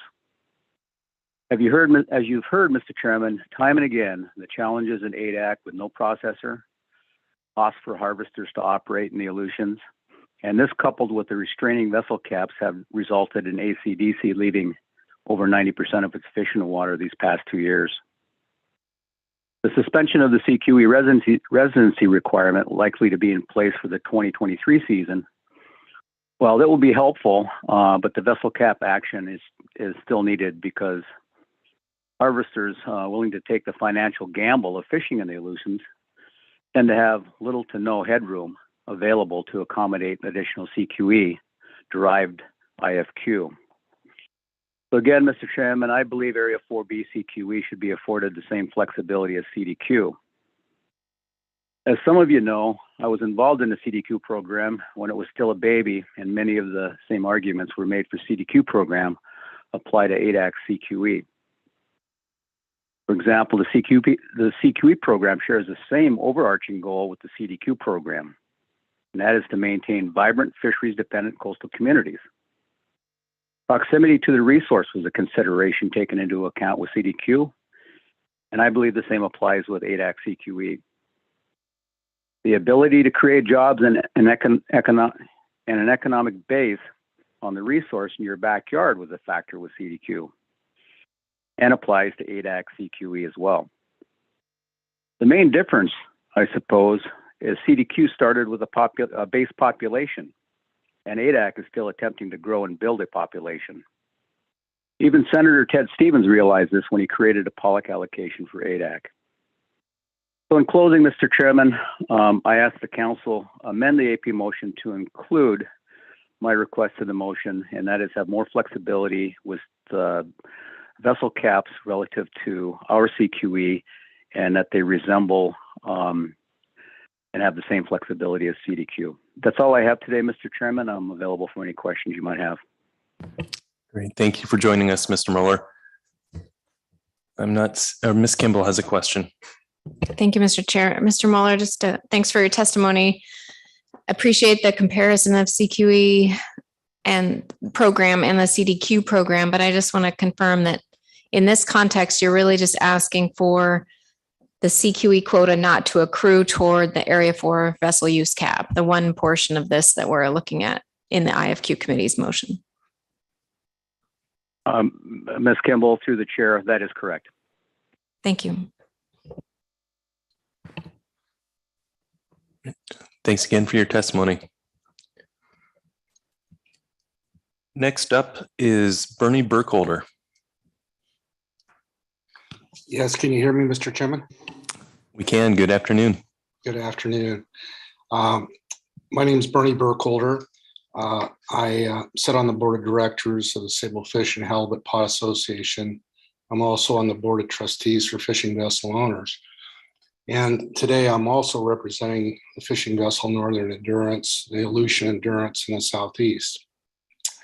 I'm here to ask that the release of small sable fish be placed back on the council agenda.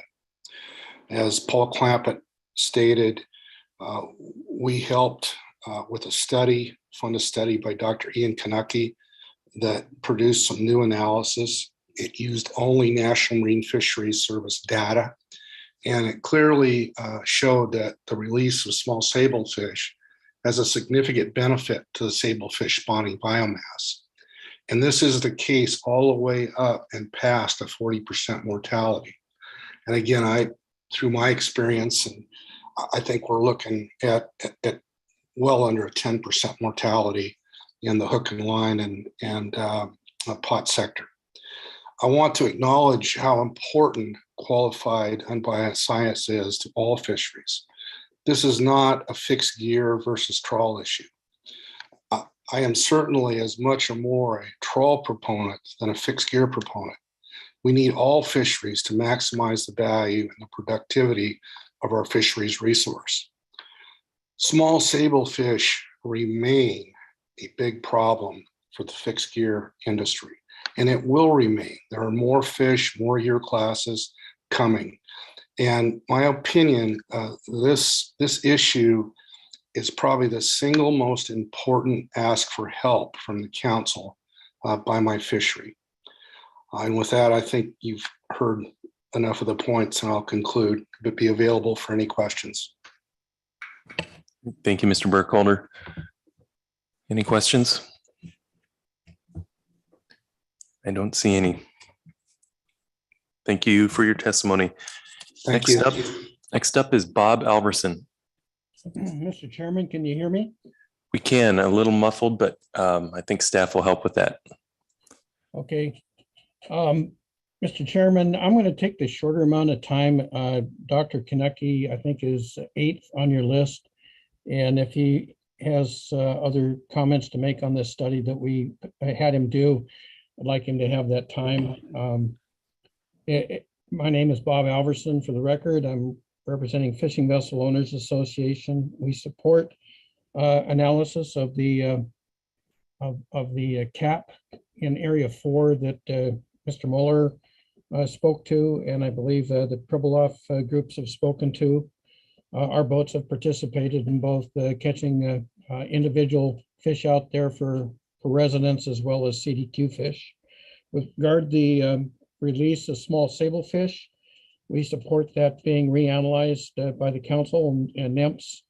I think the report that we had commissioned shows that both numbers of females, males, biomass, and potential catch in a cohort are all greater if we can release these fish. With regards to markets, Commissioner Twite asked about, our prices are in the $1 range for under 2 to 3s.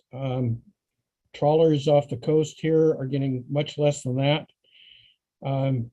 We make a big jump at 3/4s and 4/5 price. 4/5 is $4.35.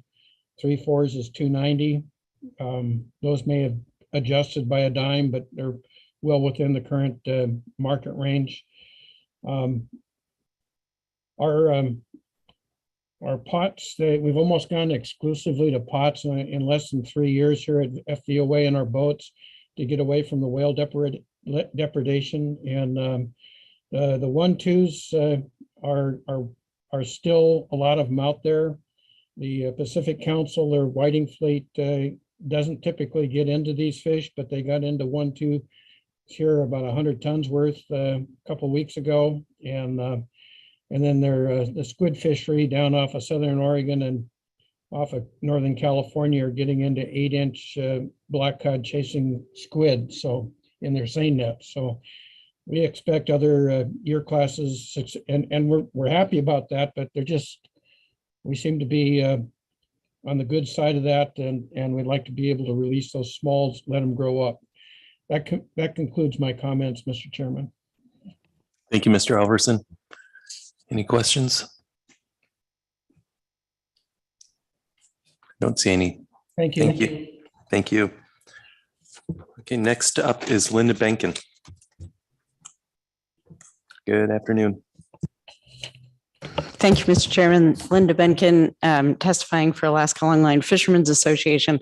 I want to say too, I think this may be the last time I'm up at this meeting. A big thank you to Cora Campbell for her work with the IFQ committee and the council. Certainly no one can replace her, and she will be greatly missed.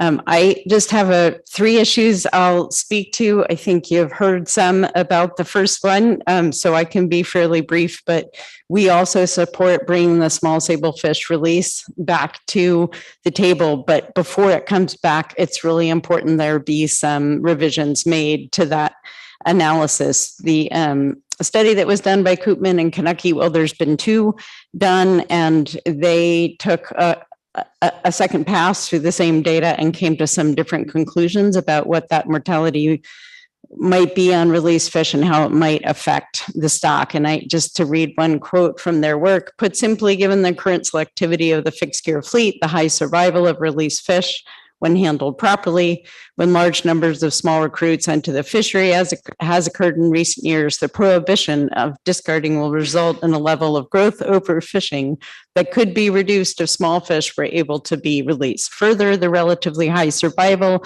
of these released fish would likely result in an overall benefit to stock biomass. And I would just remind the council, there are 55,000 tags that have been recovered from sablefish that were captured, tagged, released, and then caught again. I know last year we had one that had been out there for 42 years between the time it was tagged and when we caught it again. So their survival is quite high. They're amazing fish, and their ability to come to the surface and go back down. So we think there needs to be another look taken at that. There was also some pretty extreme conclusions drawn about the amount of uncertainty introduced into the assessment process of giving fishermen the opportunity to decide what fish to release and what that might look like in terms of what fish were released. In one of the studies, Kanucky took another look. Dr. Kanucky took a look at that as well, and I think gave you information that can help narrow that down. But I would say you want to ask the analyst to take another look at that assessment uncertainty in the context of all the other existing uncertainty in our assessments, and bring you back an analysis that captures some of that. On area 4 vessels caps, our group has always supported vessel caps, individual caps, as a way to limit consolidation and provide for entry-level opportunity. We definitely recognize the impacts COVID has had on the Pribilof Island folks, area 4C, D, and 4B. We hope that's a short-term problem and that there is a fix they can come to that allows the vessel caps to be restored so we can keep a relatively large fleet out there. We preferred it to be a limited duration exemption from the cap. I know the AP went with scheduling a review. We can support that. We think the AP put a lot of work into this issue. We know the folks from 4CD certainly have, but part of what the AP did was structure the options so you can make a different decision by area relative to the caps. 4A has quite a bit of processing capacity. That's Dutch Harbor. It's a little bit of a different issue, and it seems you ought to be able to evaluate those different areas. And the AP has done a good job in structuring the options that way based on that request. Finally, Mr. Chairman, as you enter the 2023 program review for the IFQ program, as was in one of your slides, we think it's important that you highlight the access and intergenerational transfer issues. I don't think the work plan for that review has been brought forward, but we hope the staff can start thinking about what information might need to be gathered to inform that review. The last review showed that you hadn't met some of those goals relative to entry level. We've seen an ongoing movement of quota from the rural and indigenous communities to more urban communities with some pretty significant equity and social impacts in those communities, and would like to see that highlighted so we can invite some proposals to try and address that. Thank you. That's all I've got, but happy to answer any questions. Thank you, Ms. Benkin. Mr. Mesereau. Thank you, Mr. Chairman, and thank you, Linda, for your testimony. So I read the request for the small sablefish and the request that we consider the research that was done outside of the council process on that. And I guess it made me wonder if accepting research from industry without extensive peer review is really something that is a good thing to do. So last night I looked at a study that looked at 36 articles that were funded by industry. It's an article from the National Institute of Health, and it said that 19 of those had corporate interests that drove the agenda to favor and bias the products that they looked at. And I guess what I'm wondering is, are you suggesting that we use this research to stimulate the staff to do their own research and come to their own conclusions that will be reviewed by the SSC? Or are you suggesting that we should take Dr. Knucky's research and just apply that to the analysis directly? Yeah, through the chair. Thank you for the question, Mr. Mesereau.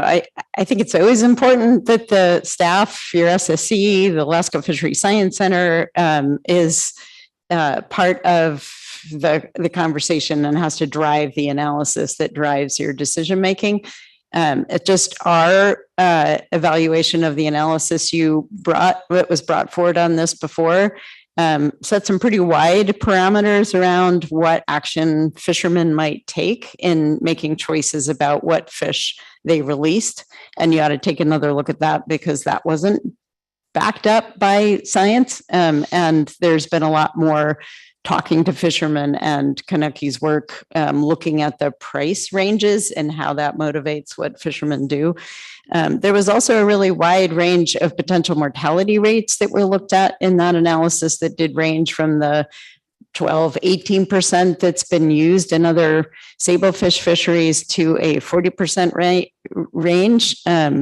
And if the council intends to look at those and set what that mortality rate should be, there ought to be some information backing up why you might go all the way to 40% when that's never been identified as an appropriate release mortality rate for these fish.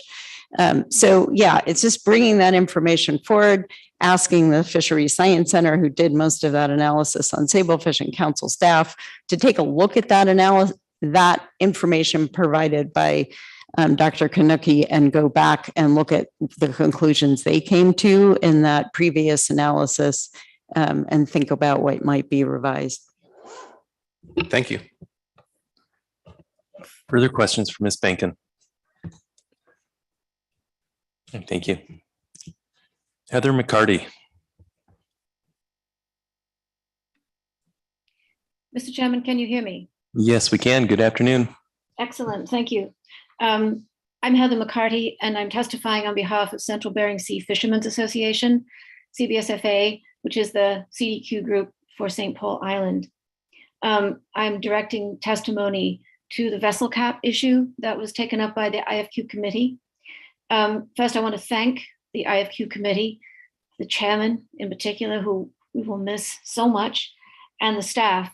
They did just a wonderful job of bringing out all the issues around the IFQ community asks, and we appreciate it very much. We support the recommendations from the IFQ committee on the vessel cap issue. And we also support the AP motion, the original motion without the amendments. We don't have any objection to the amendments. However, the ACDC one regarding the CQE and the amendment regarding taking a particular look at 4A, we don't have an objection to it, but we're not going to address those amendments in this testimony. What we tried to do when we first brought this up, and since then, when we've talked about it again, is deal with our issues in 4C and 4D. We knew the most about those issues, and we focused on that. Other stakeholders from 4A and 4B jumped on and wanted to have their areas looked at. And again, we don't have any objection to that. So we included all of the areas in Area 4 in our second ask. We also tried to give a couple of options for analysis. As it stands now, the vessel halibut IFQ cap, otherwise known as the vessel cap, is specified annually for all halibut management areas except 2C as 0.5% of the Alaska coastwide halibut IFQ TAC.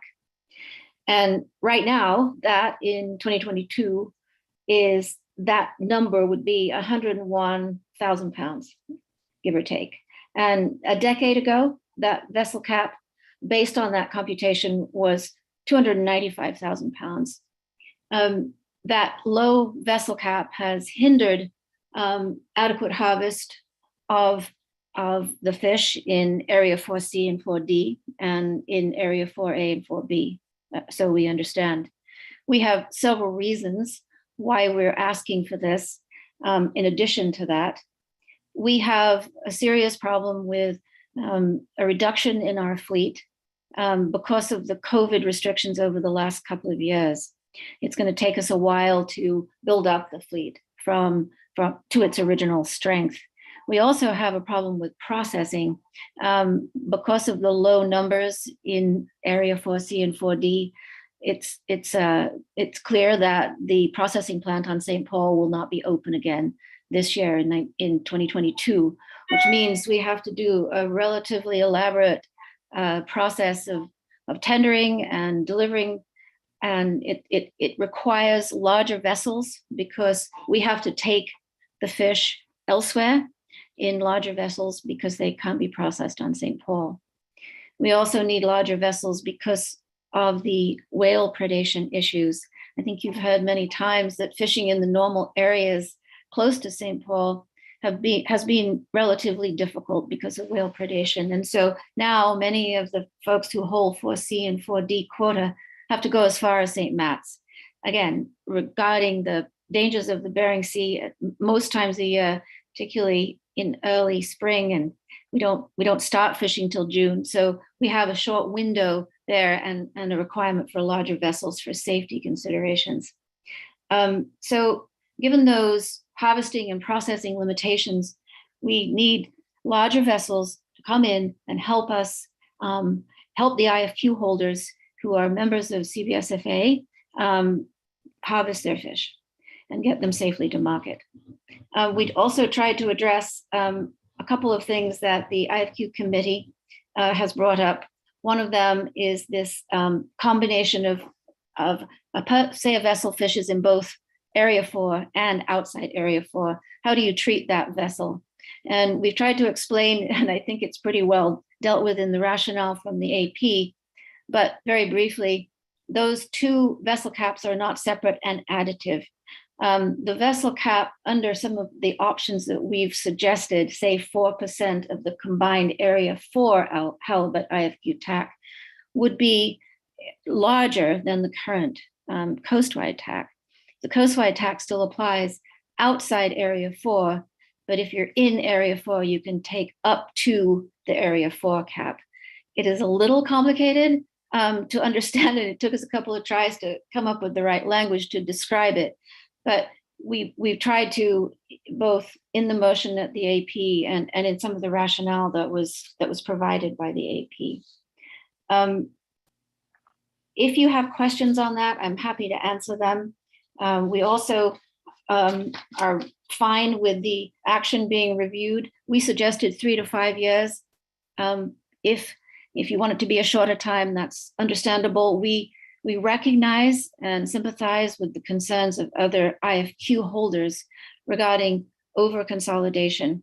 We believe in small boat fisheries in smaller coastal communities, and we do not want to see over-consolidation affect those kinds of fisheries, either in St. Paul or statewide. So we understand those concerns, and it is appropriate to review this action if it should be taken in 3 to 5 years to see if those conditions that drive this request are still in place. Thank you, Mr. Chairman. Thank you, Ms. McCarty.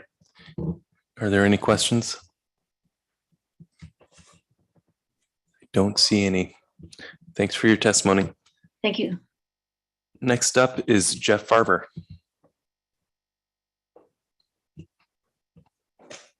Good afternoon. Good afternoon, Mr. Chair, Council.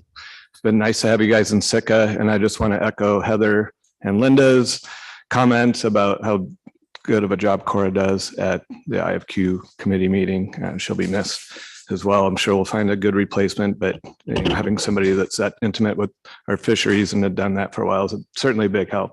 Really do appreciate it.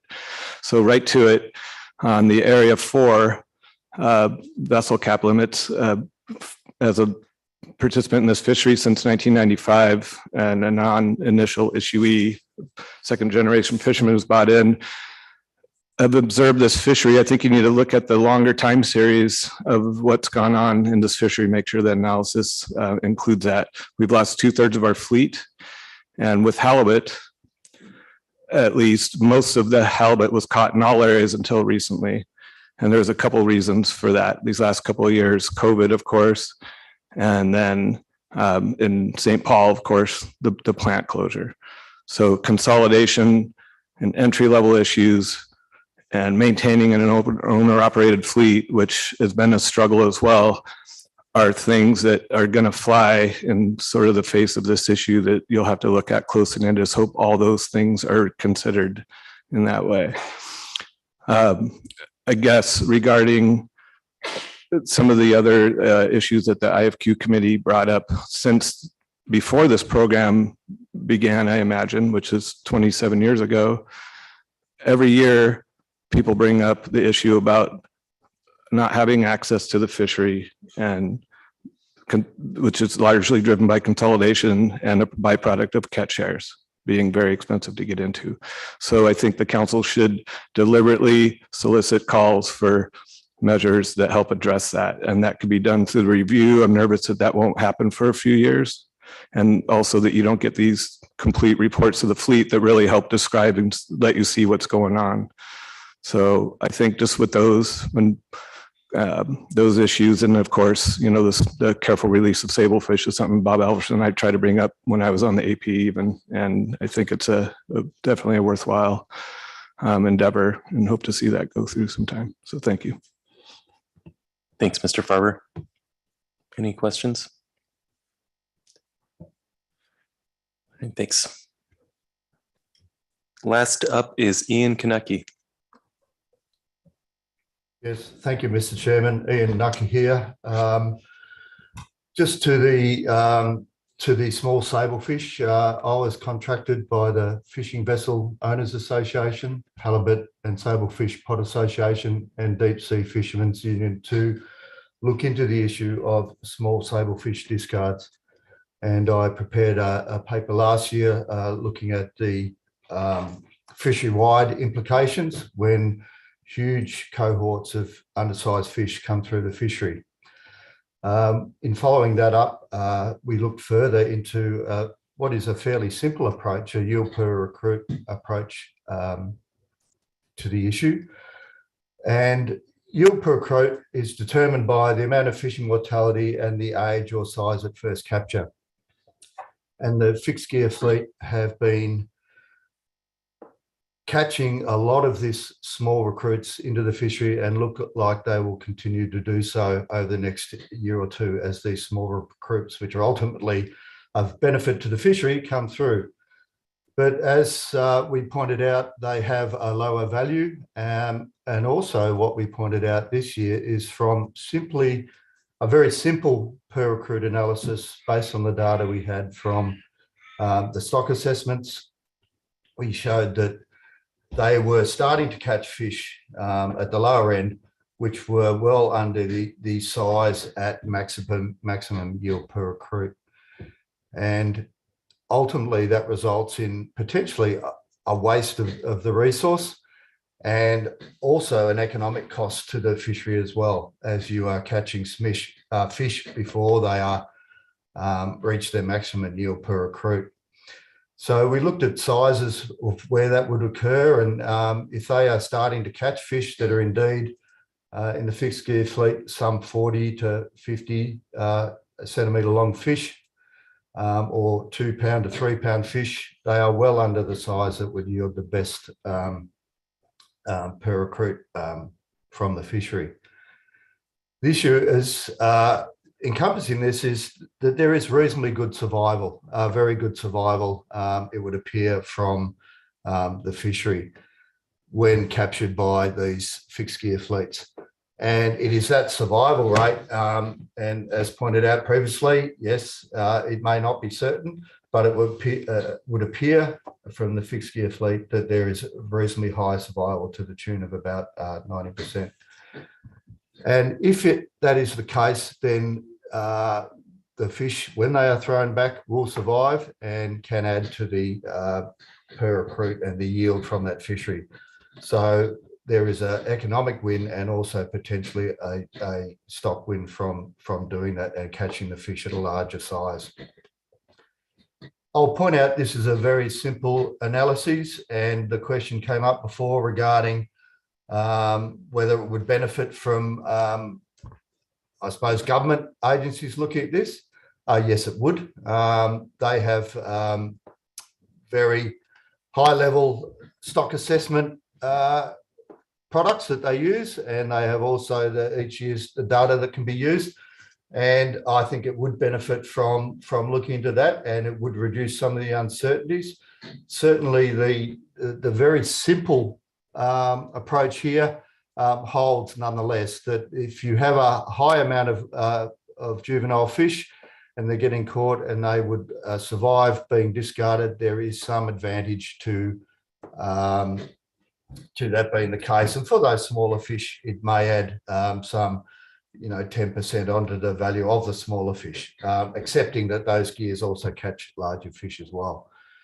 So we've looked into that at a variety of ways using the information available, and it would appear to be a fairly simple approach that could determine that you would get better returns from the fishery, both from a biological point of view and an economic point of view, if those fish from the fixed gear fleet were returned and caught at a larger size. So, Mr. Chairman, I'll leave my comments there. Thank you. Thank you, Dr. Konecki. Are there any questions? Mr. Twite. Thanks, Mr. Chair, and thanks, Dr. Konecki, for hooking into this and providing your thoughts. When the IFQ committee reviewed this issue, they suggested that they didn't think it would be useful to have a minimum size limit for sablefish retention. And I'm wondering, from your perspective as a scientist who just has performed this analysis, what's your perspective on either the value or the problems with a minimum size limit? Yes, thank you. Through the chair, fishermen do tend to try and maximise the value of their catch. That's why they're out there. That's what they're good at. When we looked at the information last year, it would appear that you would be putting so much fish through the deck if you really tried to catch 5 to 6 pound fish that it would be wasteful, ultimately wasteful, and your amount of fishing based on the size structure that we were seeing in both the GOA and the BSIA, you would simply be putting too much fish overboard to warrant that being an economically viable solution. It would appear that the level of maximum yield is around the 3 to 4 pounds. Again, depending on the recruitment through to the fishery. And I think without a minimum size limit, the fishermen tend to do what will ultimately be the best response to the size range of fish they capture and the value of that fish. We did not see that it would be valuable at all. In fact, they would lose money if they had a far bigger size limit. The limit of the increase they were looking for was more an increase of say 1 to 2 pounds in terms of what they would more likely do on board. But again, I stress that that's based on the information that we're able to determine from the observer length frequency data available on that fleet. Thank you. Any further questions? All right. Thanks again, Dr. Kaneki. Thank you. Okay, that concludes public comment. Does the council wish to take any action?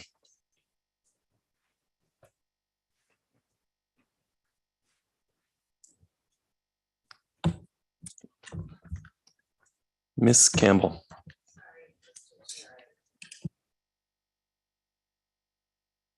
No, I do have a motion on this that I just emailed it to staff. So I'm just waiting for it to go through the tubes. Okay, we can hold tight. Mr. Twite. Thanks, Mr. Chair. While we're waiting, I just suggest that my recommendation on the small sablefish issue is that we bring it up during staff tasking because it's as much an issue of prioritization as anything.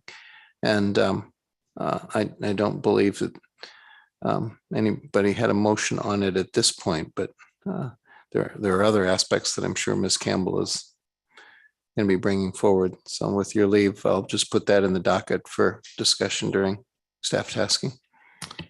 Right. Thank you, Mr. Twite. Unless another council member does wish to make a motion here, we can do that. No motion yet? Okay.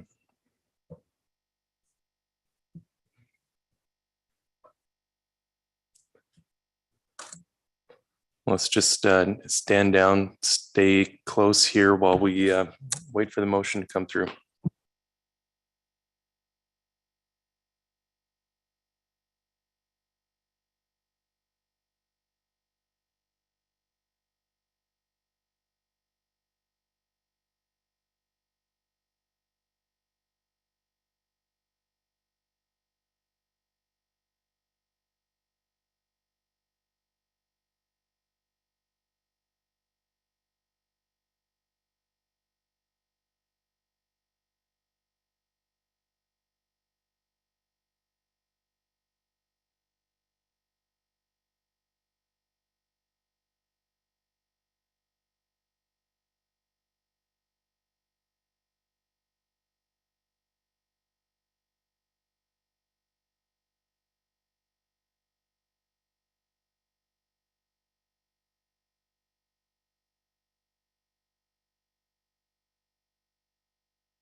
Okay, there we go.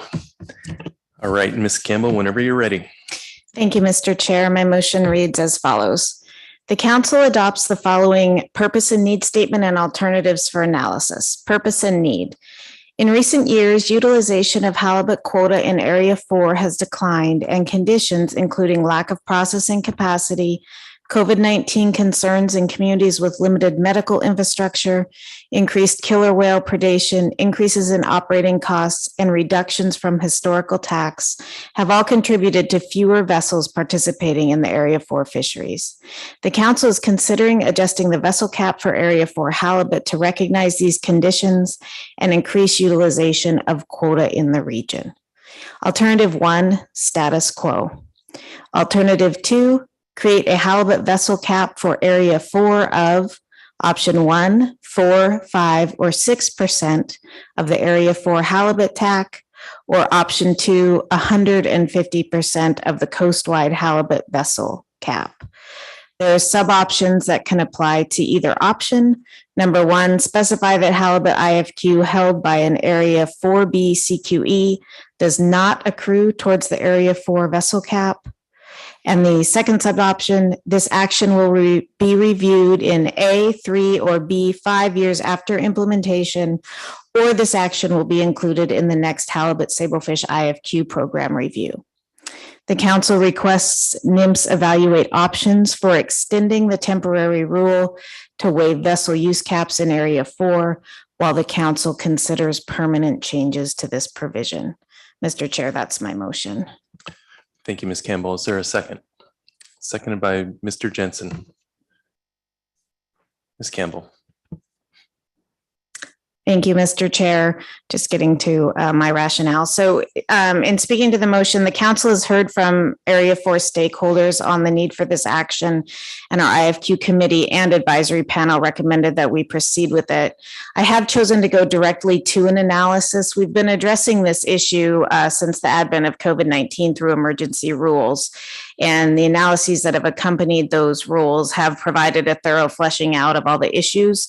So I don't feel that we need a discussion paper as a starting step. And in addition, it may be easier for the agency to extend the emergency rule if that is needed, if the Council has formally initiated an analysis. I think the time has come for us to address this issue through our normal process and on a slightly longer term basis. I included the purpose and needs statement that lists many of the reasons that we're considering this action, many of the things that we've heard in public comment about the issues that they're experiencing in the region. One change I made from the AP motion is how to deal with the request from the CQE in ADAC. I think the AP made a good faith effort to address this issue, but the options that they included would have set a vessel cap at a level that is close to the total quota held by the CQE. So it was creating kind of a regulation and a restriction that wouldn't really serve a purpose. And so I've proposed that that we make it a bit cleaner and just analyze a situation where the quota held by the Area 4 CQE does not accrue to the vessel cap. And this is consistent with our previous actions as a council to increase the flexibility that's available to this particular CQE while they try to rebuild their local processing and harvesting capacity after some setbacks. And I've crafted it as a sub-option that could be applied to either of the options that the council chooses for how to deal with the broader issues in Area 4.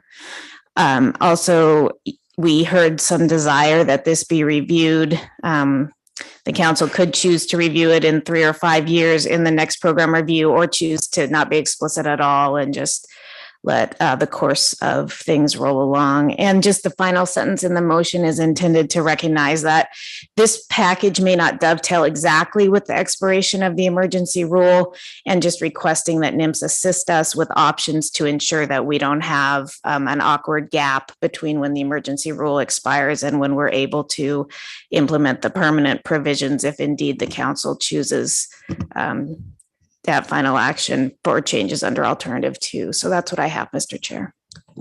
Thank you, Ms. Campbell. Are there any questions?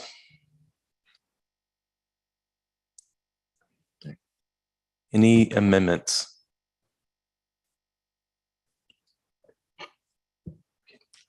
Comments on the motion?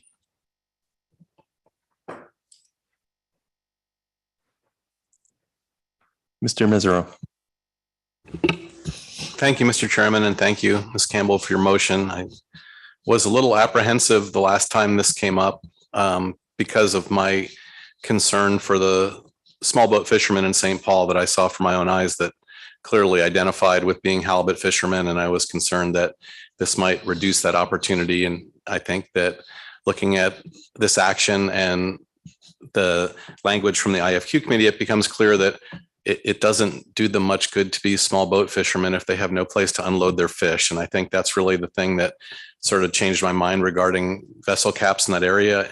I hope that if things turn around in St. Paul, that the good people that have been coming here for all these years and understand the value of those small boat fishermen to the community will try their best to get that fleet capable of functioning and delivering to a working processing facility. But with the absence of one, I think it makes good sense. So I'll be supporting the motion. Thank you.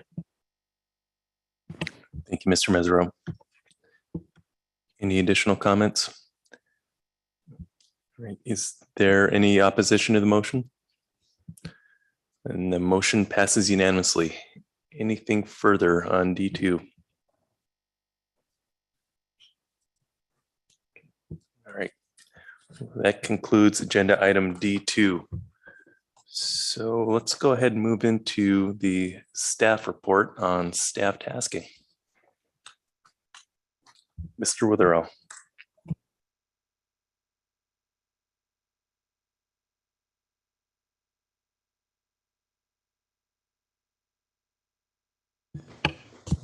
Thank you, Mr. Chairman. Attached to the staff tasking agenda item is an action memo to explain what we have, including our normal list of committees, the groundfish action plan relative to the programmatic, and who's who on council staff, as well as the updated committee list reflecting changes since our last meeting. We also received a progress report on the different ideas to modify the council process under the executive director's report, and we'll probably want to review that and take action. Additionally, we've got a number of upcoming committee meetings, and I've tried to put in those dates as far as we know them at this point. And looking ahead to the the October meeting, staff has put out a kind of a preliminary draft agenda.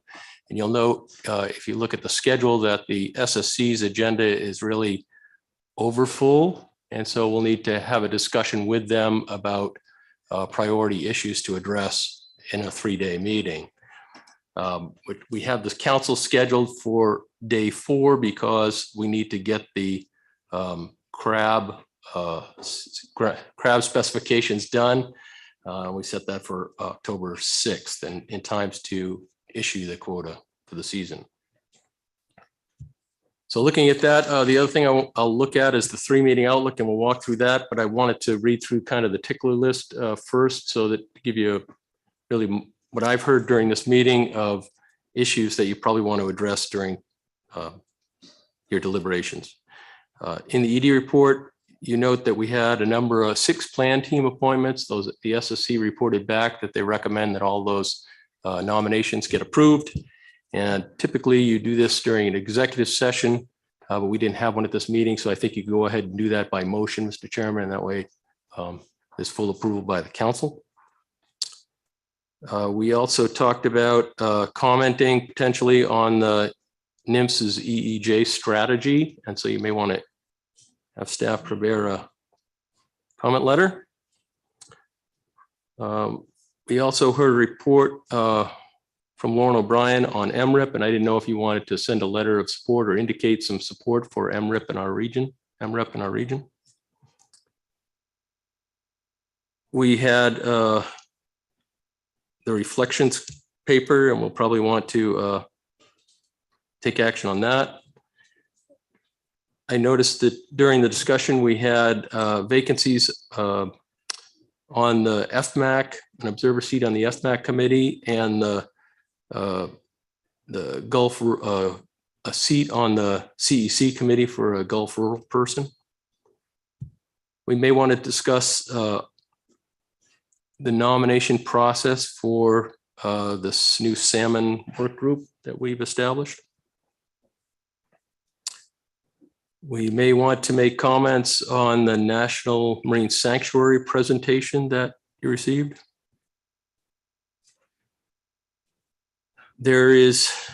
I've heard some background discussion on a potential scheduling of a CEC meeting, but I think that you could bring that up, Mr. Chairman, in the discussion and review of our committees.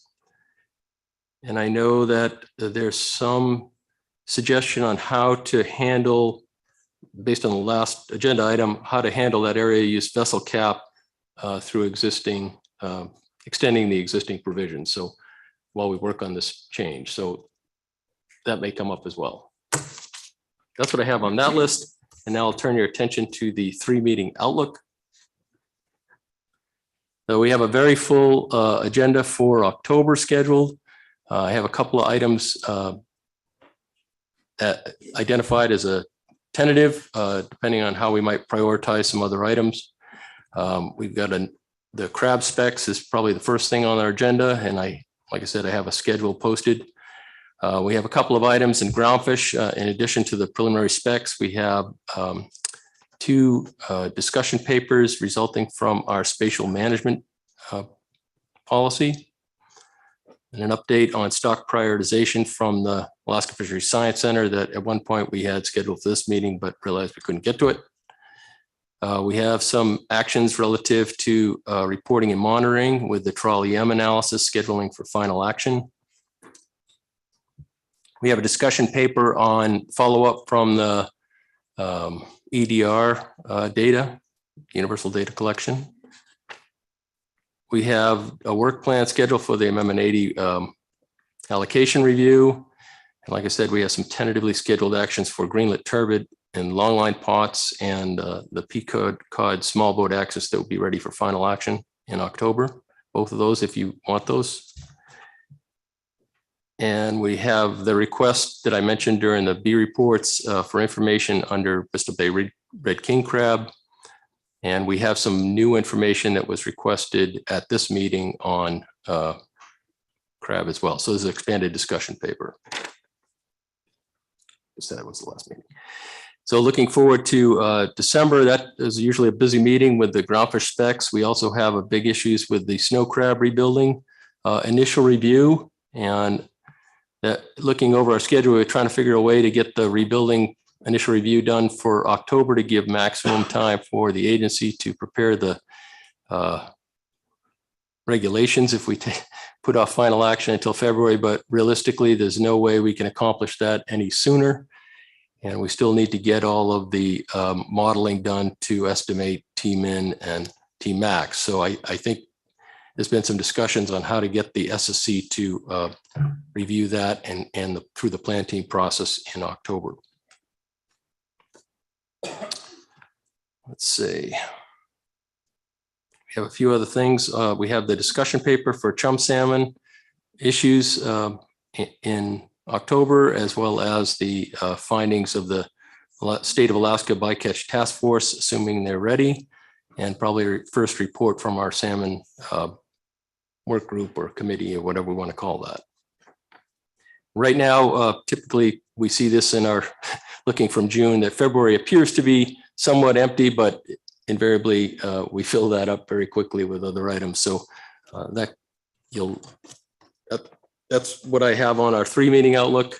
I haven't moved any of the items that were in the batter's box up into there.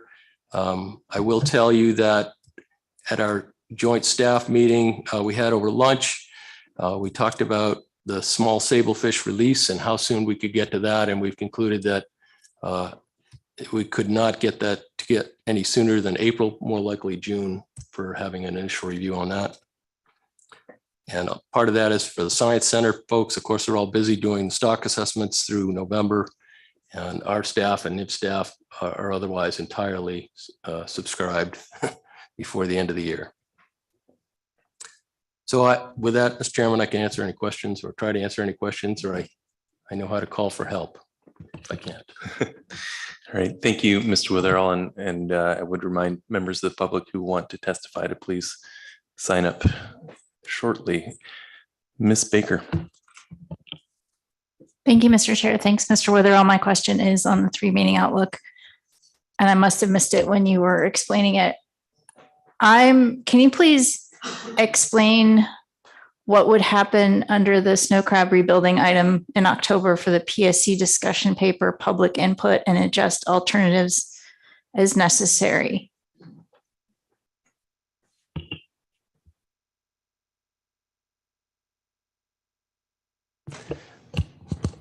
Mr. Chairman, my understanding of that is that until we have the modeling of the T-min, which will also tell us what T-max is, it's hard to be able to evaluate what the costs and benefits or the rebuilding timeframe under our existing. You've laid out at this meeting some alternatives, but they really can't be evaluated until we get the information. And so the plan would be to have that reviewed by the plan team and the SSC in October, so that we can complete that analysis for December.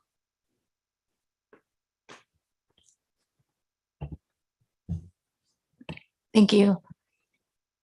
I'm confused why snow crab rebuilding is on the October agenda at all, I guess is my question. I wasn't under the impression we would have time, we would even have those model projections prior to the October meeting, but maybe I'm not understanding how that's going to work. Mr. Chairman, I'm going to phone a friend and ask Dr. Stram to come up to the microphone and tell us. And I'm sure Ms. Ryan Smith is on the phone as well. Thank you, Mr. Chairman. Thank you, Mr. Witherell.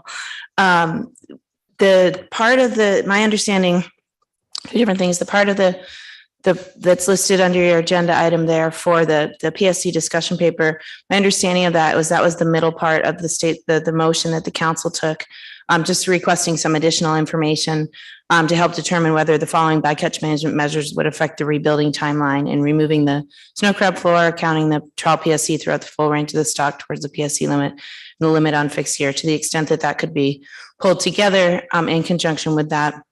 And then you had also requested public comment specific to ways to reduce the fishing related mortality of snow crab.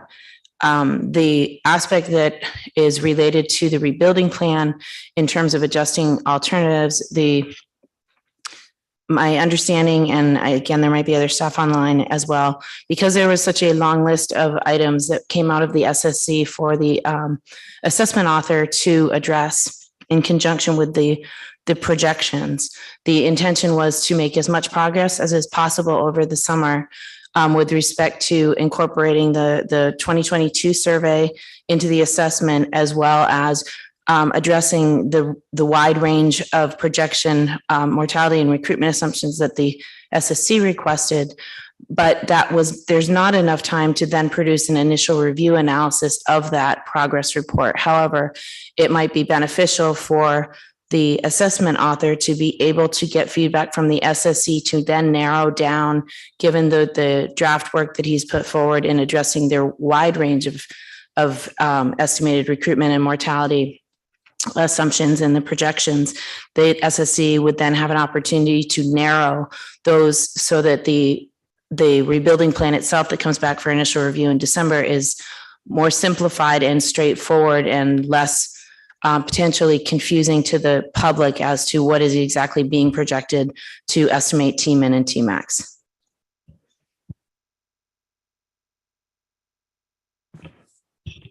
Thank you for that clarification.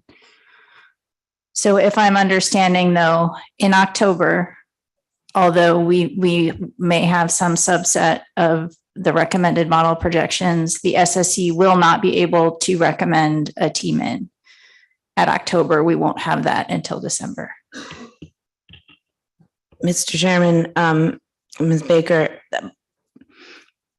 my understanding is that depending on the projections that are put forward from the author, I was under the impression that it was to try to narrow down the scope of work that he needs to do in order to then project the projections ahead that would be incorporated into the initial review draft, at which point you would then have your T-min and your T-max in December.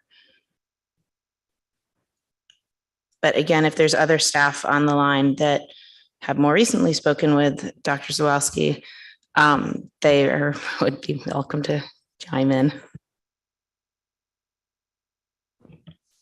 Thank you, Mr. Chair. Thanks for that. I'll just wait for public testimony and maybe want to have a little discussion about that. All right, thank you, Ms. Baker. Ms. Kimball. Thank you. But I hope maybe just to put out there for Dr. Stram or other staff that I hope we can figure that out between now and when we wrap this up. The other question I had was this discussion of the PSC component of that outside of the rest of the establishment of T-min and our alternatives, our projections. I don't think that was the intent of the motion. It was supposed to be in the rebuilding plan. So I don't see any value in bringing that forward separately without that other information. So maybe staff can regroup, we can have public comment, and we can focus on one initial review draft at the appropriate time. Thanks. Thank you, Ms. Kimball. Additional questions for Mr. Witherell?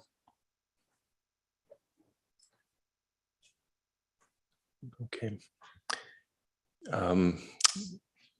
Any council members wish to flag anything for the public that they may want to invite testimony on?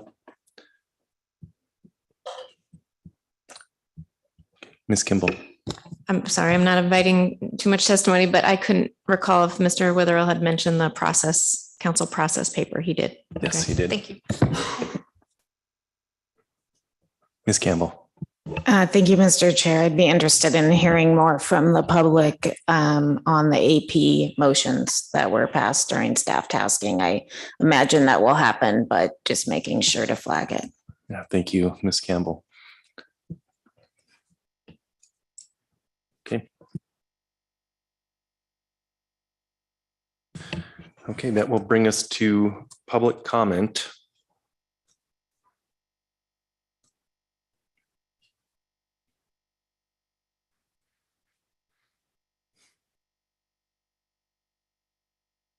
My connection is trying to give up on me. Oh, there we go. We have 7 members of the public signed up to testify. First up will be Ronnie Carmen, then Gretar Goodmanson, then Steve Miner. Just a reminder that individuals and companies have 3 minutes and associations have 6 minutes to testify. Ronnie Carmen, are you with us?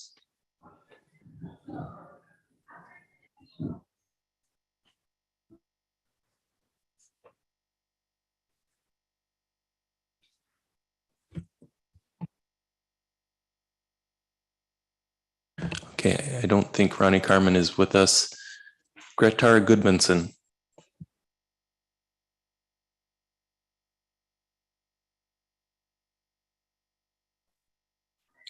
I'm here. Can you hear me? Yes, we can. Good afternoon. Good afternoon, Mr. Chairman, members of the council. I would like to testify on behalf of the CVC emergency proposal and the second part of that motion from the AP in restarting the clock. This came about pretty suddenly, this meeting. I've known there's been some issues with guys not going up with COVID and all of that stuff here in the last couple of years. And now it's the 3rd year of COVID. And my personal experience with it, I have sea shares, and I just didn't want to risk my crew or my boat with my presence on there. They were already tied up for 2 weeks. Somebody on board got COVID, and we couldn't afford for my crew shares to interfere with the operation, basically. So I did not put that in there. I'm sure many other operators had the same thought patterns, but we were going into 3 years of COVID now, and I figured, well, most guys will get it in this year. It's not that big a deal. But then as I talked to more people and I talked to RAM, there's been quite a bit of questions specifically with RAM and some of the co-ops on what can we do here, because between COVID and this last 3 years And now all of a sudden this year, the collapse of the fishery is what triggered it. There's just not a whole lot of extra places, to go on board as an extra crew member. And I fear in the future being next year, not 10 years from now, but next year, if things continue as they are, there are not going to be crew positions available for the guys that are trying to maintain their CVC shares without being, full-time crew. They're trying to maintain them. And there's a lot of guys that are, this particular year, they're going to lose IFQ issuance. And then next year, they're going to lose, I'm not exactly sure on the timing, if it's 2 years or 3, but eventually those shares will be revoked. And it's not right with all the total collapse of the fishery and the unforeseen fact of that. I mean, nobody saw that coming, and nobody's going to take out with the price of fuel today. I will be surprised if there's 50% of the boat out there if we have the same quota. It just, this is a real emergency. It's a real problem. I've tried to call several guys. I anticipated you guys doing this tomorrow morning. I've been trying to round up guys to testify, and I know there's a handful of guys that would be willing to testify, but I wasn't prepared for it today, and so from what I can tell from the list, they're not there. But it is a real issue. There's many guys. Mr. Goodmanson, ended on this. Your time is up. Can you provide a summary conclusion? Summary conclusion. I think it's a justifiable action. It's needed, and I would hope that the council would look at it favorably. So, and I'm open for any questions. Great, thank you. Mr. Kurland has a question. Thank you, Mr. Chair. Mr. Goodmanson, I hear you on the nature of the concern. You may have heard my questions on the AP report on this matter. So in particular, relative to the standards that the agency would have to follow, the criteria for taking emergency action.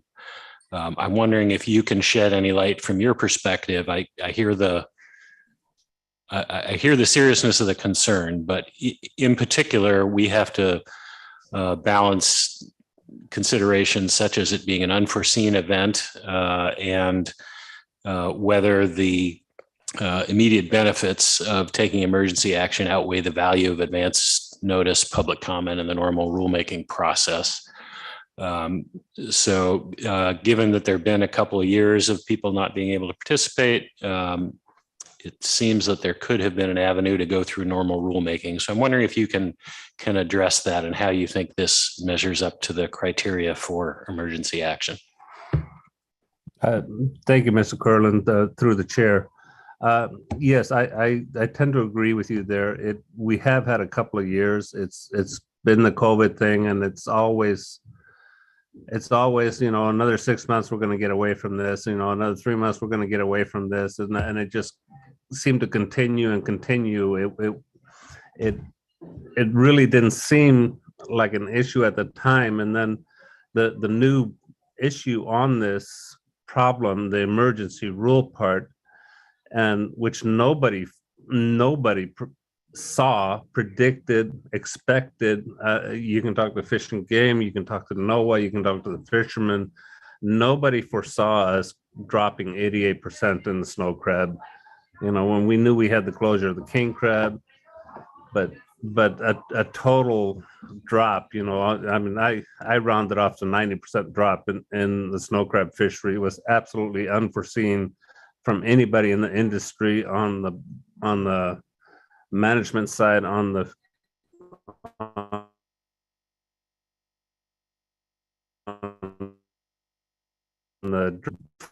how everybody was kind of gearing up for from the previous surveys for an 80 to 100 million pound quota in a fishery, and that's what everybody was expecting. And for this drop to come at this moment, I think it just took everybody for a ride. right, thank you, Mr. Goodmanson. You broke up there a little bit, but I'll look to Mr. Curlin to see if he got the answer he was looking for. Okay, all right. Any further questions? Okay, thanks again. Next up is Steve Miner.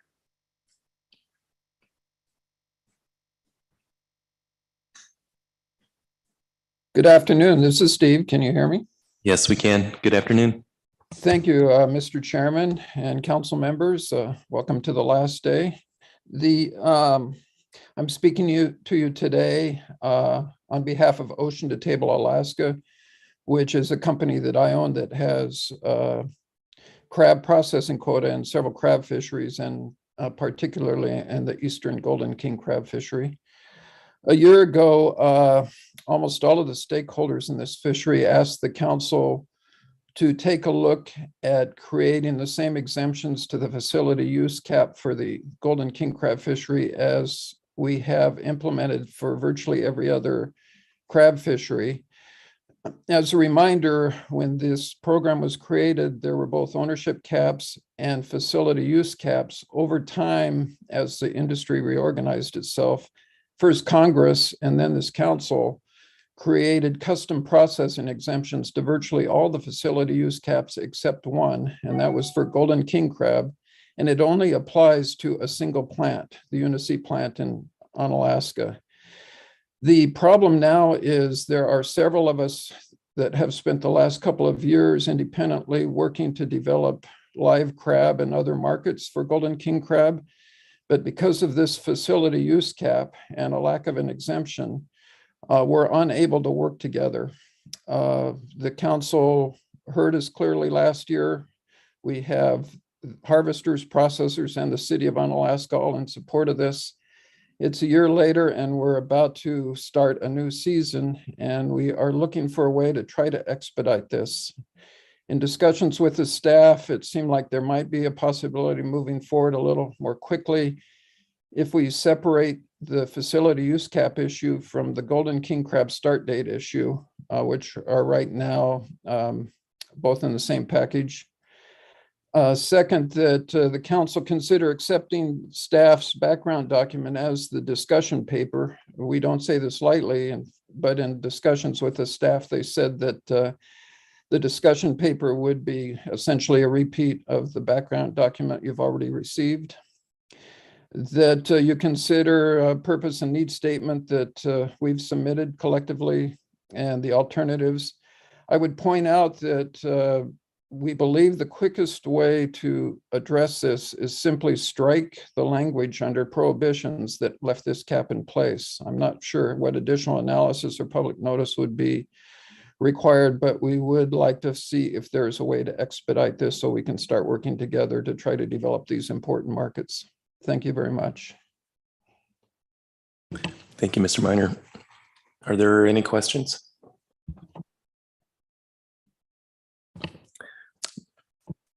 Ms. Kimball. Thank you, Mr. Miner. I'm trying to find, this has already been tasked apparently through your testimony to the council, and I'm trying to find the schedule at which you'd like us to expedite. What is the current schedule?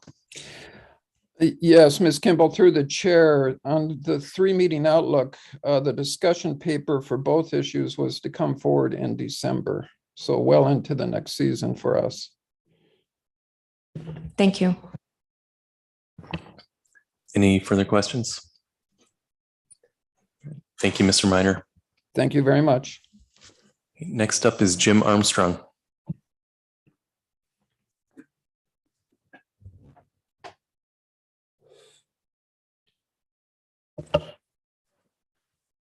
Good afternoon, Mr. Chair. Good afternoon. Members of the council. For the record, Jim Armstrong for FLC. Chad C., our executive director, isn't feeling well, or he would be here.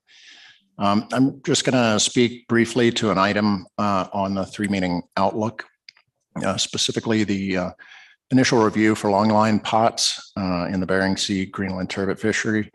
That's there for the October, marked as tentative on the October meeting agenda. Definitely understand the value in ensuring that staff are not overwhelmed with assignments. FLC is particularly appreciative of the work that Sam and Kelly have put into the discussion paper that you reviewed in February. Last week, Chad C. and I were invited by the analysts to meet so that we could provide them with some information that would help them make progress on the analysis. So we were very encouraged to know that they were actively working on it. And of course, when we asked about timing and progress, we were pleased to hear that according to their schedules and plans anyway, it would be ready for October. So from our perspective, if it isn't ready in October, then that risks delaying final action and secretarial review to the point that it could add another year to the time before our members can get back into the fishery. Greenland turbot, it's an important fishery for us. If you recall from the February review, it's an important fishery for us, but because of whale depredation, we've been shut out of it since 2020. Moving to pot gear is needed. It's an adaptive response that the council has applied in the past. The times and areas associated with fishing effort, as well as overall catch levels, would be what they were when we were actively fishing using hook gear. And both hook and pot gear are associated with low levels of bycatch and bycatch mortality. And we expect those impacts on marine mammals and seabirds to be negligible relative to the baseline. So in light of the schedule, we think this issue is one of the easier assignments that the analysts might get, and they've already done much of the work on. So the council's done an excellent job at this meeting on considering how to balance things. You all deserve to hear at least one more time from at least one more member of the public an expression of gratitude for all the difficult decisions you've had to make this week. And thank you, Ms. Campbell, for setting the bar high for yourself as well as others involved. We wish you the best and are sure we'll see you in the council arena in the future. So that's it for my comments, and I hope you all have a wonderful summer. Thank you, Mr. Armstrong. Mr. Witherell. Thank you, Mr. Chairman. Mr. Armstrong, I was, you know, our process. If we took initial review in October and we turned that around and took final action in December, was there some expectation by your fleet that we would have the regulations in place in 2023? No, thank you. Through the chair, Mr. Witherell, we're already expecting this to be implemented for the 2024 fishing year, which, you know, is out there a couple of years, and we don't want it to be the 2025 or 26. Mr. Mesereau. Thank you, Mr. Chairman. Thank you, Mr. Armstrong. Just to be clear, that your testimony, the gist of it was just don't move it off the calendar the way it is. That's the summary of your statements to us. Was that really the gist of it? Thank you, Mr. Mesereau. Through the chair, I'd love it if that T would go away, and then we'd know for sure it was a lot. But I'm just worried. You know, I know there's some planning involved, post-meeting, pre-meeting, and yeah, I'm just kind of trying to protect that one if it's vulnerable. Okay, thank you. Just wanted to be clear. Further questions for Mr. Armstrong? Thanks. John Yanni. Thank you, Mr. Chairman. Can you hear me? Yes, we can. Good afternoon. Yeah, thank you, Mr. Chairman, members of the council. It's John Yanni for the North Pacific Crab Association, which is the small trade association of the majority of processing quota shareholders in the crab rationalization program. And I'm just here to testify to support the effort, if the council can. I know you're spinning a lot of plates right now, but to expedite review of this relaxation of the facility use cap for golden king crab, eastern golden king crab. When the council put in these use and ownership caps, it was concerned, as it has been in all rationalized programs, about consolidations and shifting control of too much of the resource. And those are also, very good vanguards for the council to be aware of. Relaxing the use cap for custom processing agreements doesn't provide as much, or shouldn't provide as much, concern to the council, because custom processing agreements are readily available to the council for review. And we would certainly have, as part of the crab program review, how much crab was custom processed at any one particular facility. The problem with the smaller quotas that we're seeing in crab now, and the exit from the processing sector of crab processors, leaves IPQ holders, some CDQ groups, some individuals who don't have processing capacity, with a difficulty of, in the Aleutians, finding a place to get that crab processed and or perhaps even marketed out live. And so we think that, as you have done with the other, most of the other crab species, relaxing the use caps with regard to the use of custom processing agreements will not endanger the vanguards that the council put in for crab consolidation, crab rationalization, but yet allow more flexibility. So we support that going forward. And I just wanted to add that in for the record. So thank you very much, Mr. Chairman. Thank you for your testimony. Are there any questions?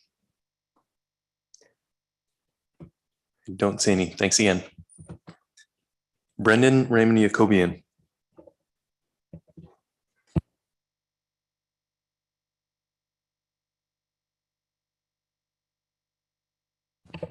Good afternoon.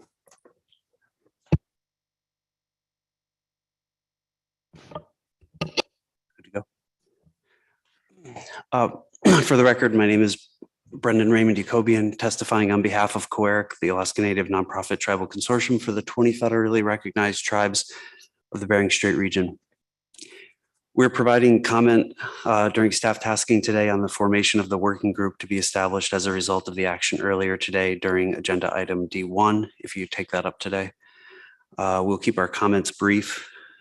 We encourage the council to do the following 3 things in regard to initiating this process. First, please move quickly.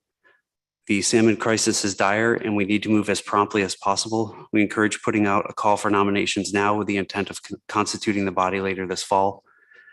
Second, the body must be constructed equitably. It's crucial that the working group have equitable representation of tribal perspectives from a variety of tribal entities.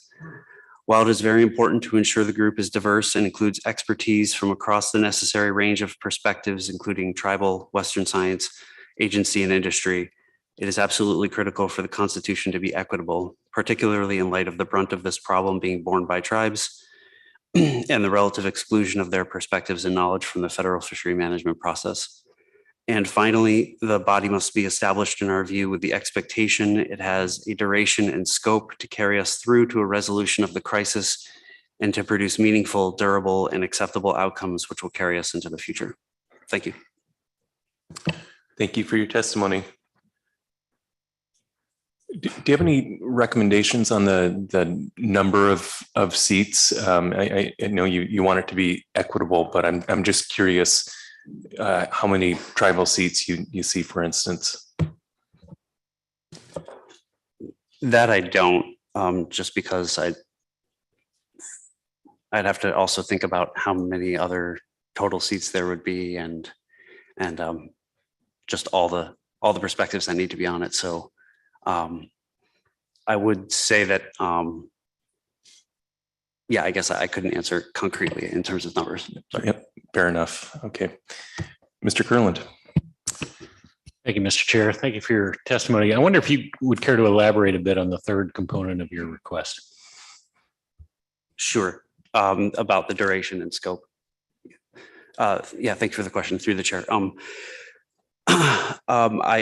I guess what I'm getting at is I'm not sure if this was actually, I feel like I heard some, well, now I can't remember if I've heard discussion during today, but just to the question of how long would the body exist? Would it be ad hoc? Would it be standing? I know that's probably going to be a consideration.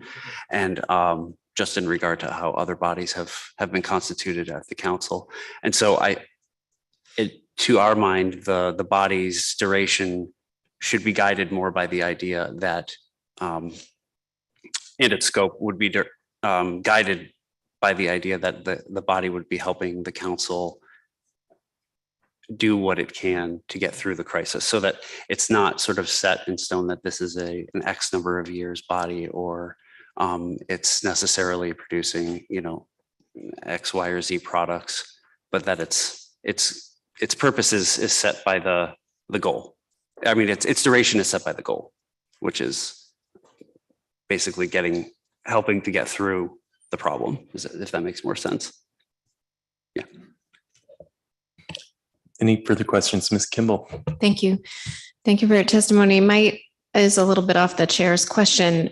When the solicitation is put out, might COERC be interested in providing more than just names at that point? You can have some time to think about what construction of a whole work group might look like, what equitable means in terms of membership, and some ideas for setting that forward. I guess we have some flexibility in providing what the solicitation looks like, and I'm hoping or asking if you might provide input to that effect. Yeah, thank you for the question through the chair. Were you saying, I apologize, I missed a few words that you were saying. Were you saying basically if the call went out, providing input at that juncture about, yes. And would we be interested in providing? Yes. Any further questions? All right, thank you for your testimony.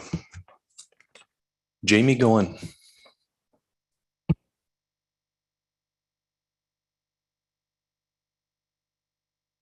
Good afternoon. Good afternoon, Chairman and members of the council. I'm Jamie Goen with Alaska Bering Sea Crabbers, an industry trade association representing the majority of harvesters fishing with pot gear for king, snow, and bear-eye crab in the Bering Sea and Aleutian Islands Crab Rationalization Program. First, we'd like to take this opportunity to acknowledge the commitment and dedication put forth by Ms. Campbell during her time on the council. Thank you for your continued work and contributions towards sustainable fisheries management in the North Pacific. We wish you all the best and look forward to seeing you engaging as a stakeholder at future meetings. Our comments today under staff tasking will be brief. Looking ahead to the October council meeting, there are several highly anticipated crab agenda items scheduled, given the crisis our crab fisheries are in. We understand the SSC schedule is packed for October, but we encourage the SSC review of the expanded discussion paper for Bristol Bay Red King crab in October to make sure it encompasses the best available science given concern over the status of the stock. ABSC has a number of ongoing projects working to reduce crab discards in our directed fishery and further minimize discard mortality. And we'll bring those reports to the council in October. Along these lines, we are looking forward to hearing the reports from each sector on voluntary actions they will be taking to avoid crab and reduce mortality on red king crab and on snow crab. And we encourage any research being done on crab impacts to be collaborative as a best practice to increase trust and buy-in among all the sectors. Regarding snow crab rebuilding, we appreciated the in-depth discussions and deliberations by the SSC, AP, and Council regarding rebuilding alternatives and the importance of maintaining a directed fishery, PSC considerations, and unobserved mortality. Some of this was reflected in the Council motion for snow crab rebuilding alternatives. However, we are disappointed to see that there was no mention of or traction on tangible steps towards building a climate resilient snow crab fishery. We cannot stress enough how important and timely this is, as we heard in remarks from the NOAA Fisheries Administrator, Janet Coit, and from scientists at the ACLIME workshop at this meeting. We must start taking steps now to build a climate resilient, adaptive, responsive fishery while we continue to gather more data and refine our approach. Regarding council process changes, ABSC aligns with the comments from PNSIAC in their minutes on this topic. We support an October meeting in late September or the first week of October in order to maintain the October 15th crab season start date. Finally, many of us are anxiously awaiting results from the 2022 summer bottom trawl survey, which is happening now, and we're hoping there's a better outlook for crab. In the meantime, we thank the council for your efforts thus far and will continue to push to help rebuild crab resource on which our livelihoods depend. I'm happy to take any questions. Thank you, Ms. Cohen. Any questions? Mr. Marks. Thanks, Mr. Chair. Thanks, Ms. Goen. Can you reiterate the dates you put out for the crab specs? September. Through the chair, Mr. Marks, we were saying that it'd be good to have an October meeting in late September or the first week of October. That gives enough time for NIMS to issue IFQ and for us to have an October 15th start date. Thanks. Okay, I don't see any further questions. Thank you. Thank you. So we'll circle back to the first testifier, Ronnie Carmen.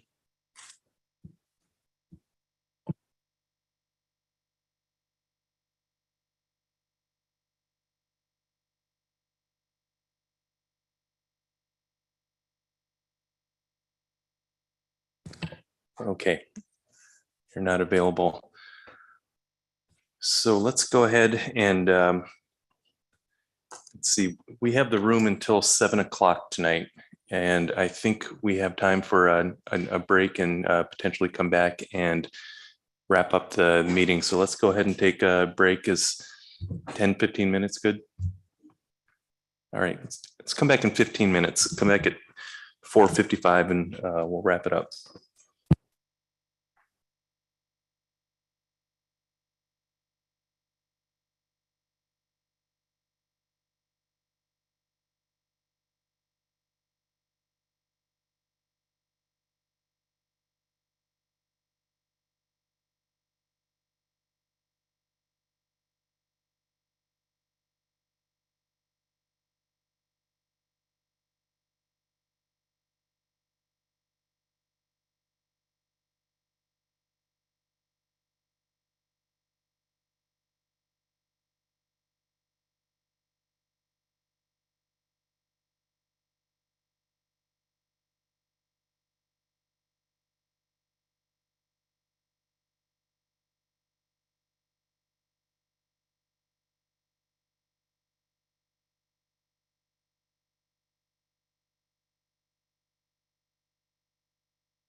Council, please come back to order. Okay, we are ready to take action on the E items. And just a little note that that 7 o'clock figure I was given is we actually need to be out by 6:30, so the crew can be done by 7. So we'll have a 6:30 cutoff. Otherwise, we'll have to come back in the morning to conclude. So with that, I think the first thing we needed to discuss was if any of the committee chairs wanted to raise, highlight anything that they were planning to discuss during committee meetings. We don't need to do this, but if any committee chairs would like to. Otherwise, we can just jump right into the tickler list that Dave went through. The first thing was the plan team appointments. Mr. Twite.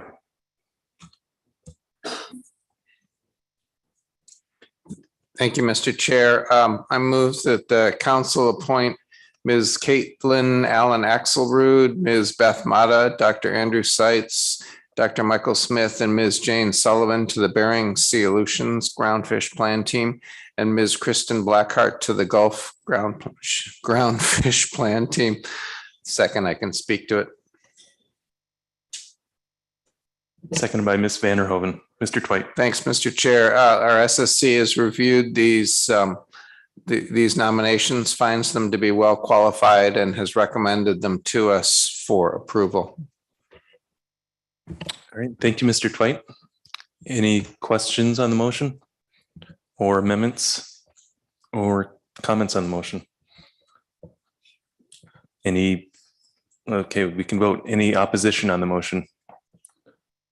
No opposition. Motion passes unanimously. Thank you, Mr. Twite. Okay, the next thing on the list was potentially commenting on the EEJ strategy.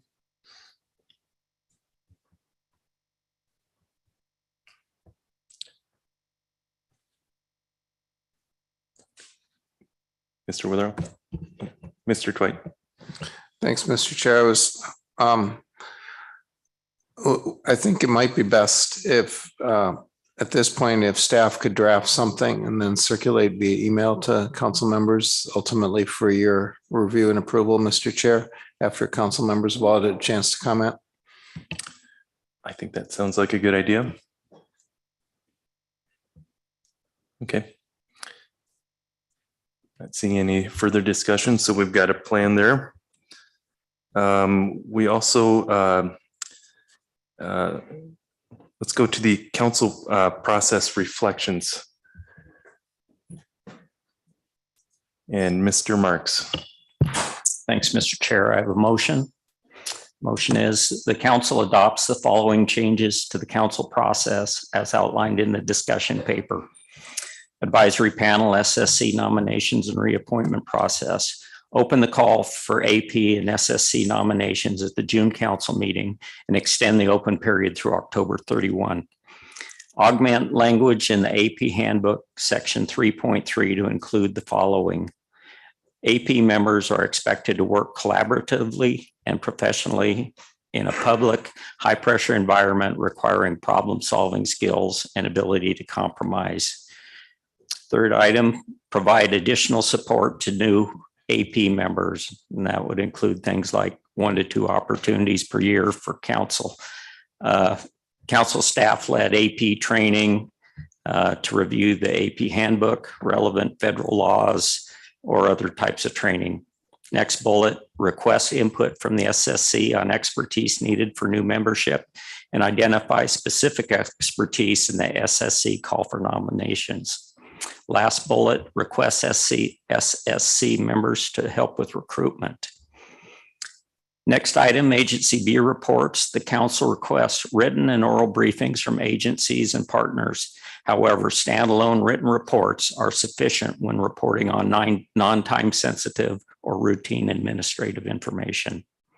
Next item, remote testimony.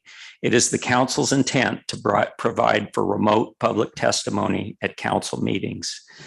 However, on a case-by-case basis, evaluate the trade-offs of meetings in remote and rural communities that do not have internet bandwidth to support remote testimony, remote presenters, and remote participation by members. This means there could be in-person council meetings in smaller communities where remote participation is not possible. Last item, harvest specifications and council meetings.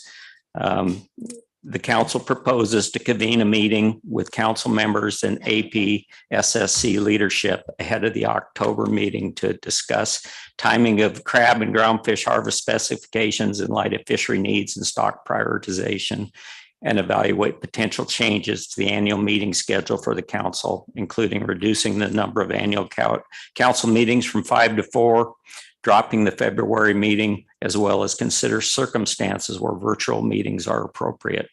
Workload and need for council priority setting are important considerations in the discussion. And with that, if there is a second, I'll talk about it. All right, that is seconded by Ms. Kimball, and I would note that the motion has been posted to our e-agenda. Mr. Marks. All right, thanks. First item, AP and SSC nominations and reappointment process. Under the current recruitment timeline, the nomination period opens just after the October meeting and remains open until immediately prior to the December council meeting, providing little time for reviewing applications and evaluating candidate qualifications prior to selection. The proposed recruitment deadline will provide an extended period of time for interested parties to submit applications and 5 to 6 weeks of additional time for council members to review applications, evaluate qualifications, and talk or meet with potential candidates.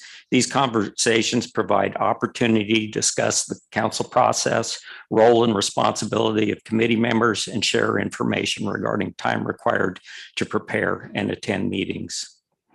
Supplemental information for inclusion in the AP handbook will further clarify conditions and expectations for participating on the AP committee. Along with this clarification, staff will identify training options and opportunities pertinent to improving AP members' understanding of the AP process and other training to improve effectiveness as a member. In this motion, I propose no change to term length for AP members. Term length will maintain the general 3-year term for AP appointments and current flexibility in the SOPs that allow for 1, 2, or 3-year terms and set expectations for the nomination process. AP members appointed in the December 2021 in December 2021 for 1-year initial terms will be extended an additional 2 years to achieve the more typical 3-year initial term length. The February staff paper references the importance of having SSC members help with recruitment or replacement of their members due to specialized nature of their expertise and duties as an SSC member. Input from SSC members emphasize that getting up to speed with the SSC may take as long as 3 years, and the value of recruiting and retaining long-term members is critical to providing appropriate advice to the council. This motion formalized the council's intent to request SSC assistance to help identify needed expertise and qualifications when considering new members, help identify potential candidates, and assist with the recruitment process. Agency B reports. As described in the discussion paper, during the pandemic, the council transitioned only to receiving written reports. Instead of oral reports, the executive director presented an overview of key items in each report. While submitting reports in written form only serves as an effective time savings measure, it compromises the important dialogue and value added from information exchanges that are only realized through direct interactions. The intent of this element is to generally restore the past practice of receiving reports orally with an option to submit reports in written form only. I think that really the importance of these presentations was highlighted last Thursday when we did receive reports from the agencies and partners. With respect to remote testimony, council staff demonstrated they could effectively use current technology to allow remote testimony from the public and also allow staff, participating agencies, and partners the opportunity to deliver presentations from offsite. In particular, the practice of providing remote testimony has opened the door and set an expectation for the public to be able to provide testimony without having to incur the additional time and travel costs required to attend in person. This is an equity issue, and this element of the motion is intended to signal the council's intent to provide ongoing opportunity for remote testing to the extent possible during regular scheduled council meetings. The second part of the motion leaves the door open to consider special circumstances that would compel the council to hold meetings in remote communities, understanding they lack adequate service for remote testimony presentations or participation by members. And the last item in the motion was really just to signal the council's intent to convene a meeting ahead of the October council meeting to review potential changes to timing of crab and groundfish specifications in light of fishery needs and stock prioritization, and evaluate potential changes to the council annual meeting schedule outlined in the discussion paper. And with that, I'd take any question. Thank you, Mr. Marks. Ms. Kimball has a question. Thank you. I have two questions. Thank you, Mr. Chair. Thank you, Mr. Marks, for your motion. On the last one, then, is the intent is then for the council to be able to make decisions on the remaining pieces of the process paper in October. Is that your intent in having this convening a meeting prior to the October meeting? Through the chair, Ms. Kimball, thanks for the question. Yes, that would give some additional time for the council members and SSC AP leadership to review the proposal and kind of front load that discussion. The last one was an open meeting where we took testimony, so there'd be opportunity for public testimony, but we could spend additional time to have that ready for action at the October meeting. Thank you. And my second question was, it's not in the motion. It was just, I believe, in your rationale that you said we would maintain the same 3-year appointments generally for AP members, but also maintain the flexibility in the SOPs that we currently have to do terms of 1 or 2 years if we'd like. But then I thought I also heard you make the assertion that we would extend all of the 1-year terms we just did last year to 3-year terms. I don't even know who those people are. I can't remember the list of people that were in that, but that seems like a leap to me. And I don't get that connection between maintaining our flexibility. Is that your intent, or would we just revisit those terms when we come back for all of our AP member appointments in December? My intent was not 3-year terms, but to just for those initial appointments they'd be extended for an additional 2 years to represent the initial and what we've traditionally used as an initial 3-year term.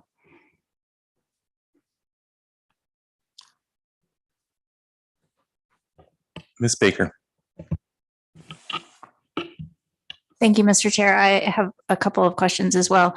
Under the agency B reports, am I interpreting it correctly that this request for written and oral briefings from agencies and partners would not be for every meeting? It would be for, ideally, if the agency or partner has traditionally provided an oral report. Most of them did not do that at every meeting. They were on a specific cycle to give an annual report. Would it be your intent that past practice that I just described is what you'd like to capture here, rather than specifically requesting written and oral briefings at every council meeting? Through the chair, Ms. Baker, yes, you are correct. It's really to revert to the past practice, but be explicit that written reports were welcome. Thank you for that, Mr. Marks. My second question is fairly detailed, but on the last point about your suggestion to convene a meeting with council members and AP and SSC leadership. Were you intending to have, I believe it was the executive committee for the council that participated in the previous meeting that you mentioned. Would it be your intention for this motion, should it pass, that would be the subset of council members to participate in this meeting as opposed to the full council? Through the chair, Ms. Baker, that's correct. With that last meeting was with the executive, the council executive group on AP and SSC leadership. Thank you, Mr. Chair. Thank you, Ms. Baker. Mr. Twite. Thank you, Mr. Chair, and thank you, Mr. Marks, for taking this one on.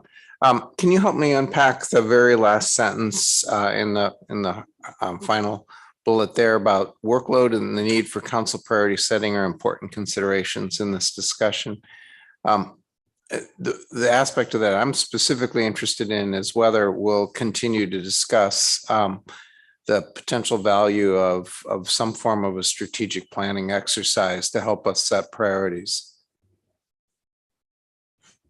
Through the chair, Mr. Twite, it's a combination of both. I think for this particular item, I think we've heard the risk of dropping from 5 to 4 and the workload problems that could create. So we need to think through that. And as part of that is really how would the council set priorities to achieve that goal, and that could dovetail into additional discussion of more strategic priority setting by the council. Any further questions? Mr. Jensen. Yeah, thank you, Mr. Chair. Thank you, Mr. Marks, for your motion. My question is, if we cut out a meeting, aren't we going to pile stuff onto other meetings and complicate the workload and make the workload heavier? Are we going to go from a 6-7 day meeting to a 10-day meeting to accommodate for a loss of a meeting?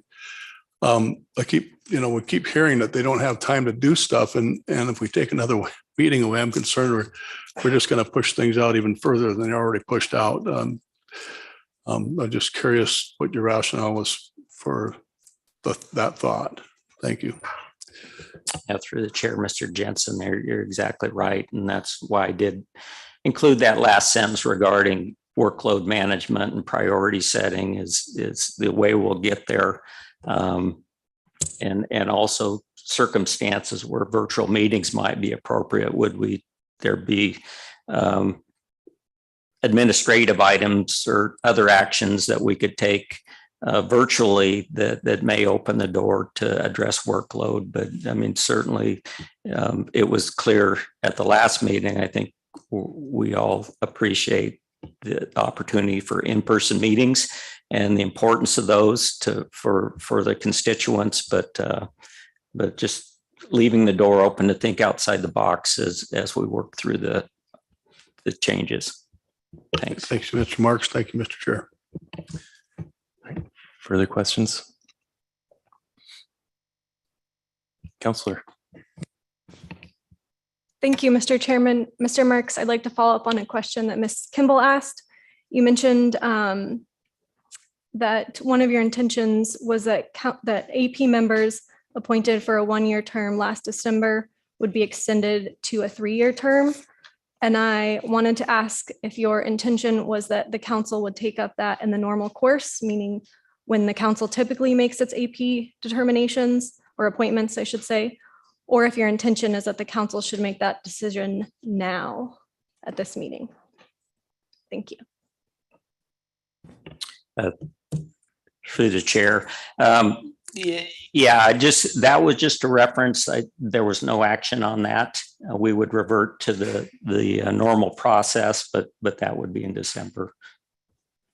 Thanks. Thank you. Any further questions? Any amendments? Mr. Mesereau. Thank you, Mr. Chairman. Yes, I'd like to make an amendment to the dates for which we're considering the open call And I'd like to extend the date of October 31st to November 15th. And with a second, I can discuss my rationale for doing that. Seconded by Ms. Kimball. Mr. Mesereau. Thank you, Mr. Chairman and Ms. Kimball. So we've heard pretty clearly in public comment that several different tribal groups have expressed interest in having a voice in our process in different committees and panels, particularly the Kuskokwim River Intertribal Fish Commission and the Association of Village Council Presidents and QUERC have all made this clear over several meetings, and we're revising these dates. And my intention was to sort of carefully work through language with the staff over the course of the summer to develop the proper language for the council to consider a designated tribal seat on the advisory panel, which all works out fine and can be open for council discussion in October. But if we do that in October, then we will not be giving adequate time either for consideration should the council wish to have a tribal seat, for people to apply for that tribal seat, and for the council to consider who we're going to do that to. And so what I'd like to do is propose that we move that date back to November 15th so that I can bring this issue up when we're done with this agenda item, and we can just mark that we want to discuss that in October and give the council staff a way to look at what that language might look like in the SOPs. I'm a little reluctant to craft language for something like that without really being able to have some expertise in it, because we want to make sure that it's durable language if the council agrees to move forward with that. So I don't think there's any harm in amending that date. It'll give us, give participants a couple extra weeks and give us still ample time to review. And if it turns out to not be enough time, we can always amend it back to an earlier date with a fairly simple action. This isn't a legislative action. It's just amending our procedure. And so that's why I would suggest we do that. I don't think it's going to harm the process at all, but it'll give us a chance, if the council wishes to have that discussion in October, to be able to have somebody, people apply for that designated tribal seat for 2023, which was what my intention is, considering we're in the midst of this salmon crisis. So that's all I have for it. I'd be happy to answer any questions. All right. Thank you, Mr. Mesereau. Are there any questions or amendments to the amendment, or comments on the amendment? Mr. Marks.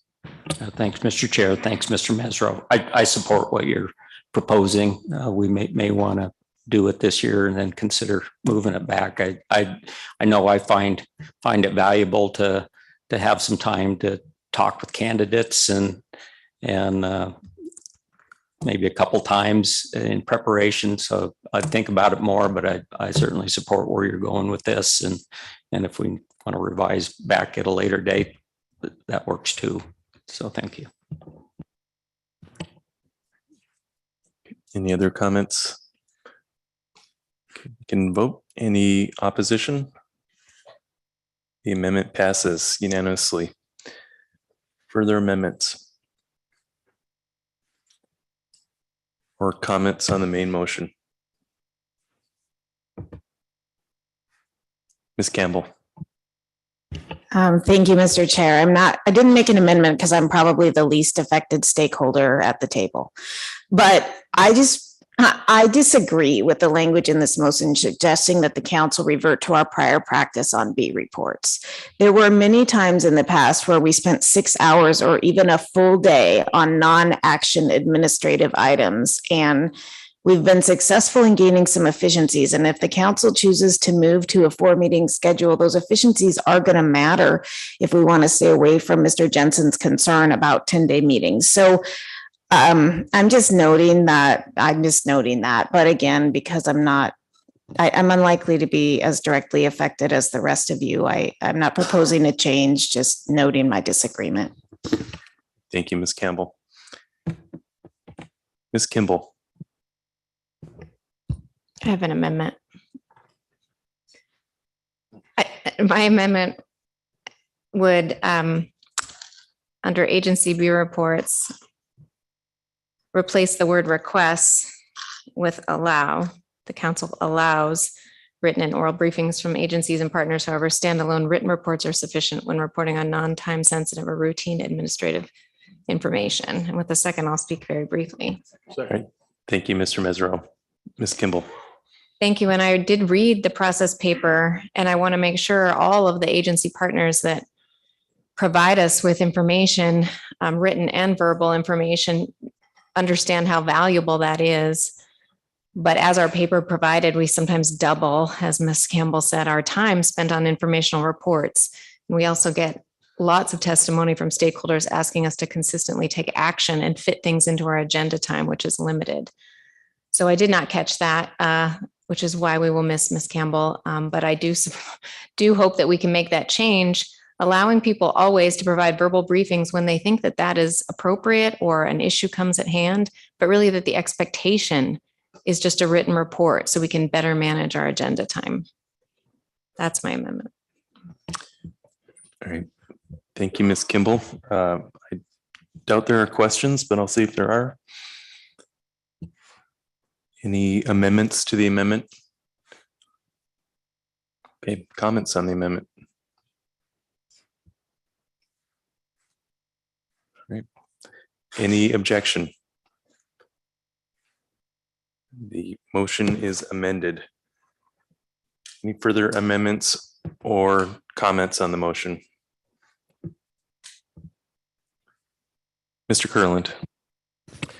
Thank you, Mr. Chair. Just a comment on remote testimony. I have found it extremely valuable that the council has added the option for remote testimony. I think it really enriches the debate and provides great opportunity for stakeholders to participate. And I appreciate Mr. Mark's sort of compromise here from the issues that were in the discussion paper on this. I think it's right to have the default be that we would provide for remote public testimony in all council meetings, but it's good to have the option here in case there's some special circumstance when we want to do otherwise. Thank you. Thank you, Mr. Kurland. Further comments? Okay, looks like we're ready to vote.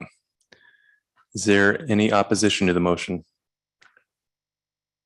The motion passes unanimously. Thank you very much, Mr. Marks.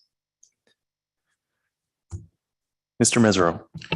Thank you, Mr. Chairman. I'll make this brief. I know we're wrapping things up, and I just didn't intend to drop the designated tribal seat on this council in an amendment. I had hoped to have this moment just to explain that based on those public comments that I described earlier and the fact that we had training from the First Alaskans Institute that told us that it is the will of tribes to be treated differently than stakeholders, but actually to be a separate entity, that a designated seat may be something that we want to talk about in October at staff tasking. And I just wanted to foreshadow my desire to have that discussion without wrapping us up in it now. And hopefully we can get some language from the staff that'll allow me to initiate that discussion with some language in place that would be appropriate should the council wish to further that into a change to the SOPs. And that's all I have. Great. Thank you, Mr. Mesereau. Okay, we can move on. We also heard a report from Lauren O'Brien and MREP. And one of the suggestions I've heard is that Mr. Witherell can write a letter to Ms. O'Brien expressing support for what she's doing. Mr. Witherell, I don't know if you wanted to cover any additional details that you might include, but I thought that sounded like a good idea. Sure, Mr. Chairman, I could certainly do that. In the discussions that Diane and I have had with her, we have offered our council staff assistance as needed in those training sessions. So I can mention that in a letter as well. Great. Okay. There's also an open observer seat on the FMAC. And so there was discussion about sending a solicitation for nominations there. Thumbs up. Okay, easy peasy. We had also solicited for a reconstituted community engagement committee. Some time ago, we did receive a number of nominations, but we're lacking in it least one for a community or tribe in the Western Gulf. And so after this meeting, I'd like to also solicit for that as well, so we can get that committee reconstituted. Okay. So we were potentially going to discuss the nomination process and other formation aspects of the new salmon work group or committee that we discussed earlier today. And that's something that certainly we can largely task to staff. I can work with Mr. Wetherell on that so that we can get that out soon and get that going in the fall. But I look to comments from other council members. Mr. Twite. Thanks, Mr. Chair. I'm assuming, and I guess I want to check on this assumption, that consistent with current council policy, this new body would be led by a sitting council member. Is that your intent? That would be my intent. It's probably good to make sure that we're all in agreement there, but I would certainly think that we would have it chaired by a council member. Mm-hmm. Certainly makes sense to me. Okay. Any other input? Right. There was potential for making comments on the National Marine Sanctuary presentation we heard earlier. Ms. Baker. Thank you, Mr. Chair. And I just want to start out by thanking Mr. Wetherell for arranging that presentation. And I appreciated the questions around the table and the public testimony that we had on that issue. I would support writing a letter to the Office of National Marine Sanctuaries, I think it is. And I have 3 particular points that I identified after our discussion about that today that I would propose that the council address in a letter. First of all, thank you, Mr. Kurland, for asking a very specific question that I think did get at the heart of what many of us have a lot of questions about, or lack of clarity in terms of what is the process for moving a sanctuary nomination from the inventory to the designation process. And I think they provided the best answer they could. But my follow-up question on that is, when is there a time, or what is the appropriate time for a council to provide input on that decision? It seemed very clear that, at least I thought, it wasn't clear what the public process was for that decision. Is it, I wasn't sure who makes that decision and if there was any opportunity for a council to provide input on that. The second point, somewhat related to that, is since we do have a sanctuary nomination that was just added to the inventory in our region, I think it would be important, based on the discussion that I heard here today, to communicate to the National Marine Sanctuary Office that it would be the intent for this council to continue to manage fisheries under its authority in any sanctuary designation process, and that we would fully intend to participate in that process. And finally, Mr. Chair, I believe it was Ms. Kimball that had some discussion with the marine sanctuary presenters about authorities. And I think a lot of us were trying to get at questions. We're not familiar with the National Marine Sanctuaries Act authorities. And I think the reference that I heard a couple of times was to section 304A5 of the National Marine Sanctuaries Act. And I looked, after we had the presentation, I did find that section. And in this letter, I would propose, I think we talked around this today, but there's a sentence in that section that in preparing the draft regulations, a regional fishery management council shall use as guidance the national standards of section 301A of the Magnuson-Stevens Act, to the extent that the standards are consistent and compatible with the goals and objectives of the proposed designation. I'm not clear what that really means in terms of council authority, and if we were given the opportunity to develop fishery management regulations within a national marine sanctuary, what does that mean? We could develop those regulations consistent with our Magnuson-Stevens Act national standards to the extent that those standards are consistent and compatible with the goals and objectives of the proposed designation. And I would just ask for clarity on the interpretation of that. And that's all I had, Mr. Chair, for recommendations. Thank you, Ms. Baker.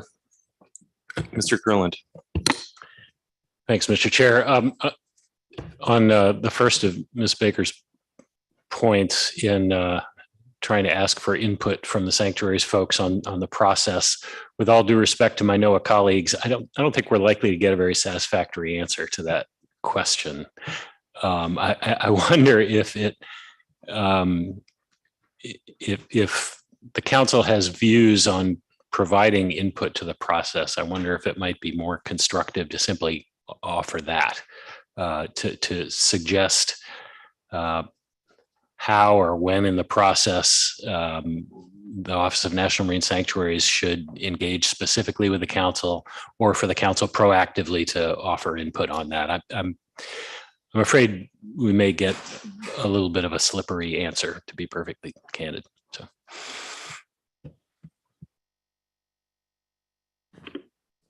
Ms. Baker. Thank you, Mr. Chair. Thank you for that response, Mr. Kurland. I appreciate that, and I probably do understand what you're saying, but I don't know how the council offers input on a process that we don't understand or that we don't even know exists. I guess that's what I'm struggling. And sorry, Mr. Witherall, I know this is a difficult one, but that's really what I heard was the main concern from our discussion with the sanctuaries office staff today. And I guess perhaps Mr. Witherall, maybe taking what Mr. Kurland said, essentially highlighting our lack of clarity on this. And at a minimum, we would like an opportunity as a council to provide input on the process to determine if a sanctuary nomination on the inventory is decided to be moved on to the next step, to the designation process. That was my interpretation of our main question today, but I would certainly welcome other council members if you have additional perspective on that. Ms. Campbell. Thank you, Mr. Chair. One of the things I did take away from the presentation today is that the opportunity for the public to comment is when the proposed designation comes out. And that is when there would be the boundaries and those sorts of things. And I think it's fair to say that the council is not the public. The council is a fisheries management authority with overlapping jurisdiction, and that we should be consulted prior to them reaching that stage of the process. Perhaps that gets to what Mr. Kurland was suggesting without us having to dive deeply into a process with which none of us are intimately familiar to make a more detailed suggestion. Mr. Twite. Thanks, Mr. Chair. Ms. Campbell captured my concept as well. Okay, great. Mr. Witherall, does that give you what you need? Yes, it does, Mr. Chairman, and I'll plan on sharing a draft letter with those council members that might be interested in contributing. Great. Thank you, Mr. Witherall. Thank you, Ms. Baker. Okay. So Mr. Witherall mentioned Area 4 vessel use caps and the discussion of extending the existing provisions. I don't know if any council members wanted to pick up on that.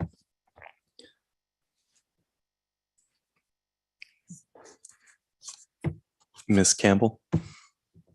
Thank you, Mr. Chair. I don't know that I have anything to say on this that wasn't covered under the previous agenda item, but part of the rationale for initiating the analysis at this time is that it may provide an opportunity for the agency to extend an emergency rule. That being said, I believe the agency is still determining how they might best deal with this. And I don't know that there's anything that we could provide at this time that would be helpful, but if we can, happy to. Mr. Kurland. Yeah, Mr. Chair, I'm not thinking of anything. I guess I'd invite staff if there are any thoughts. I don't know who we still have online, but we'll let you know. How about that? Perfect. Thank you, Mr. Kurland. And thank you, Ms. Campbell. Oh, sorry, Counselor. Thank you through the chair. Just a minor clarification. I don't have anything to add to what Mr. Kurland said about what further we might need from the council in terms of making a decision whether to extend the temporary rule. But one thing I just wanted to highlight that the temporary rule was not promulgated under the Magnuson-Stevens Act emergency rule provisions. It was promulgated, well, the authority stems from the Halibut Act, and it was promulgated under our authority under the APA to waive notice and comment and issue a temporary rule. But just a minor clarification. Thank you. Thank you, Counselor. Okay. Mr. Twite had flagged small sablefish release under staff tasking. Mr. Twite.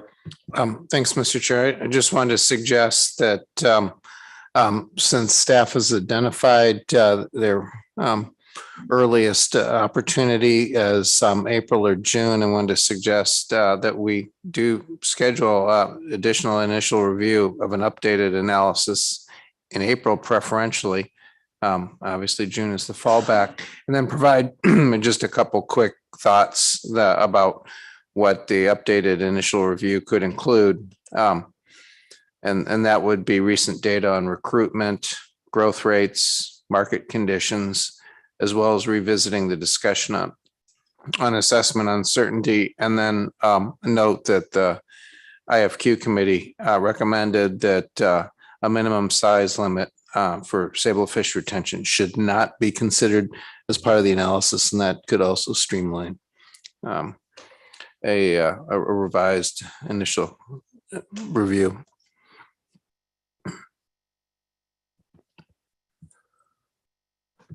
Okay, council members. Ms. Kimball.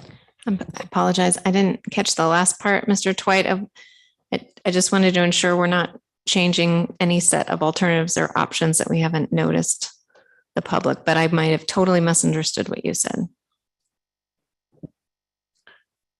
I suppose, what I suggested was that the IFQ committee had recommended that there wasn't a need to consider a minimum size. They thought that was not an appropriate tool. I guess I'm not sure if that constitutes changing any.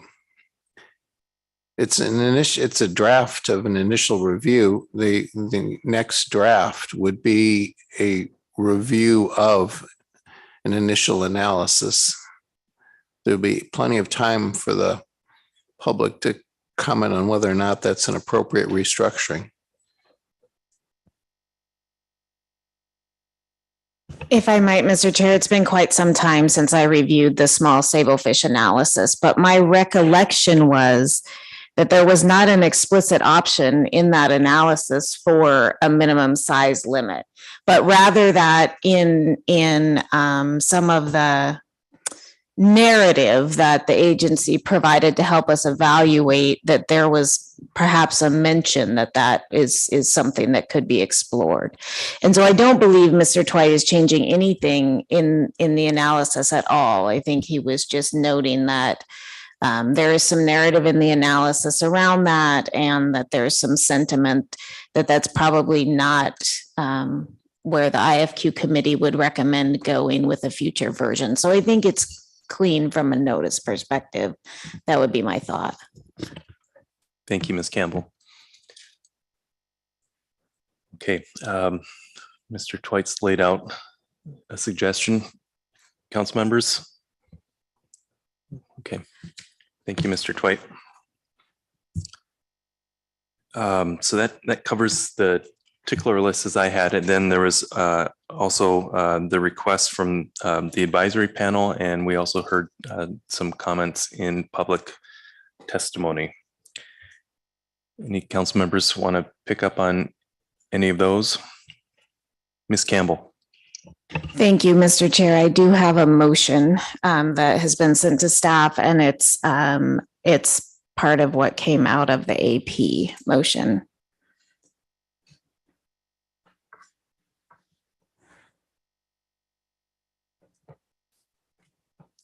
So my motion is the council requests the secretary promulgate emergency regulations under the authority of section 305C of the Magnuson-Stevens Act to suspend the recent participation requirements for catcher vessel crew quota share and catcher processor crew quota share, and suspend any revocation of and issue all IFQ for the CVC quota share and CPC quota share for this upcoming 2022-2023 fishing season. The urgency to do this now is the application deadline for the upcoming 2022-2023 is June 15th of 2022. This action would not modify other aspects of the CR program.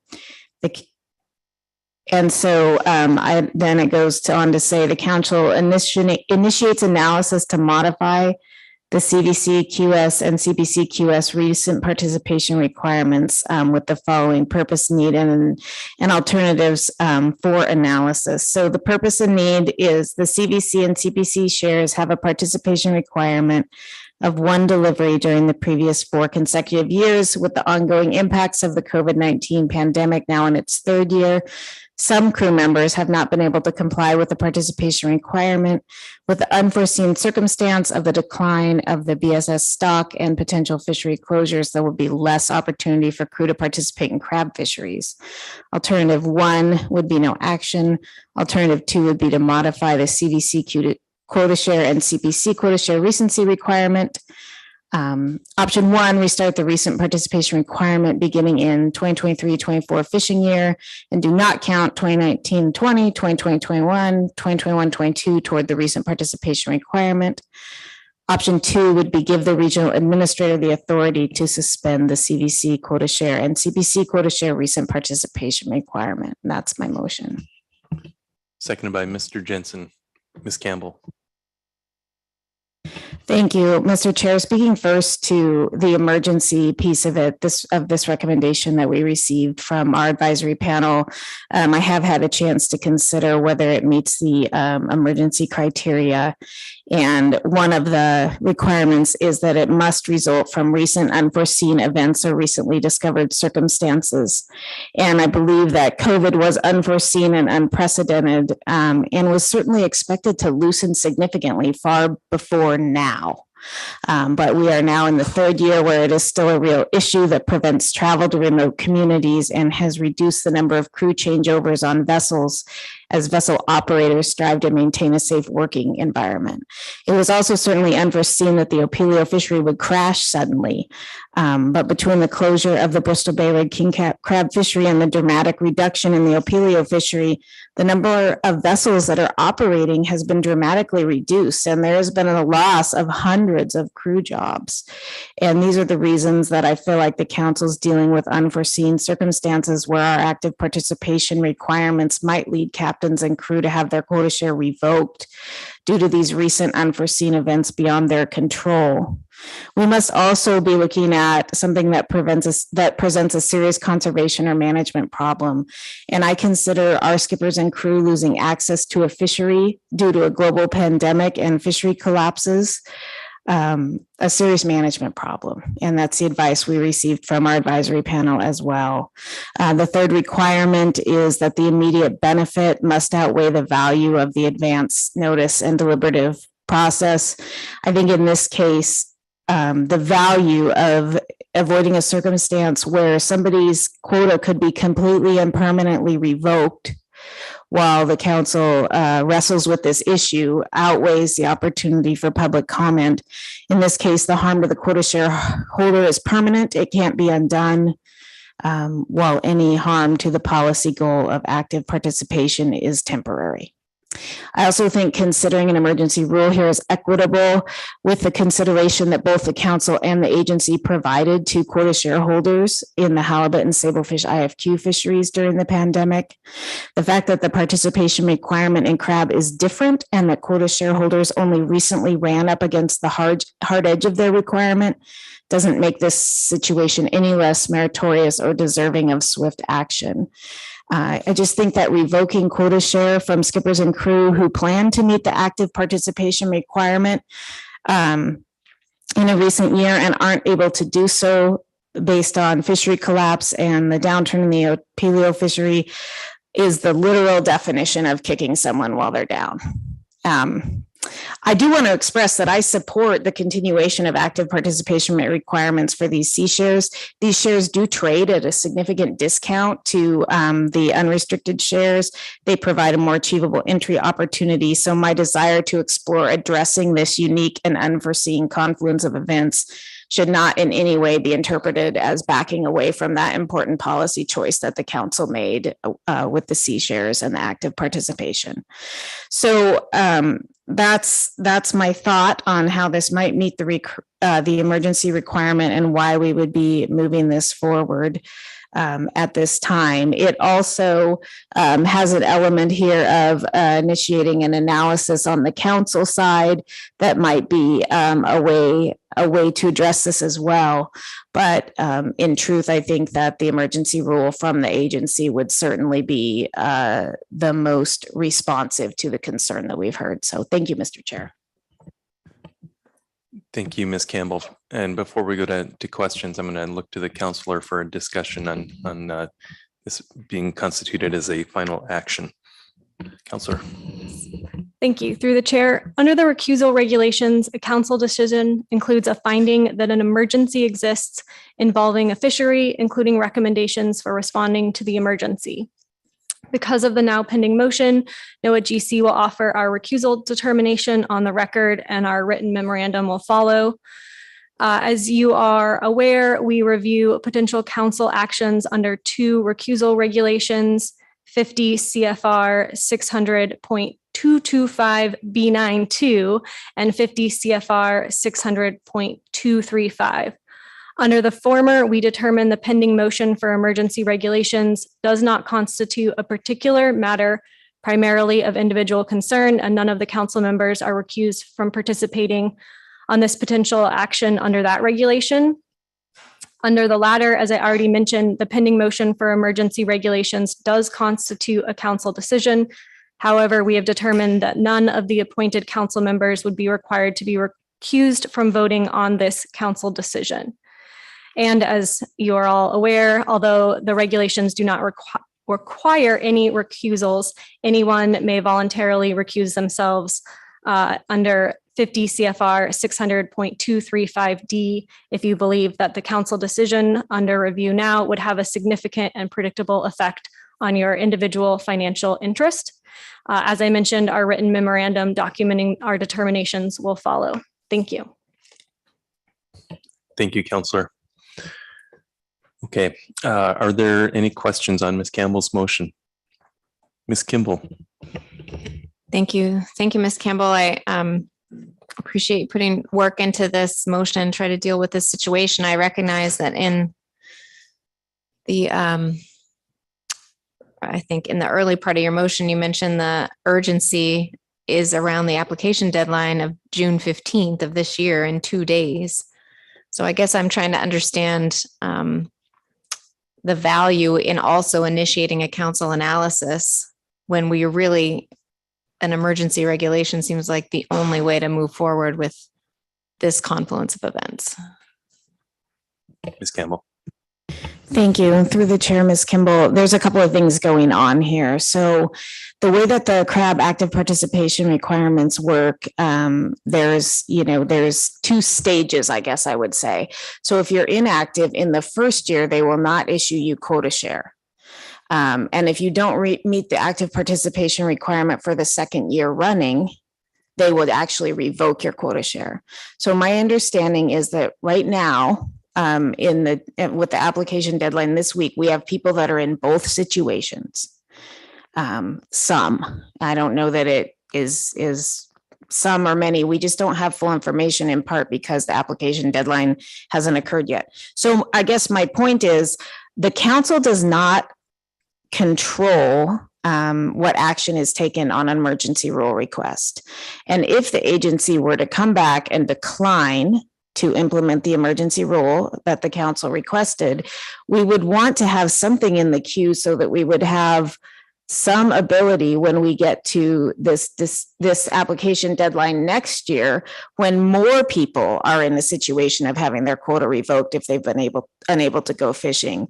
I clearly think that I agree with what you said, that the emergency rule is the right way to address this unforeseen circumstance where the benefit of swift action is clear.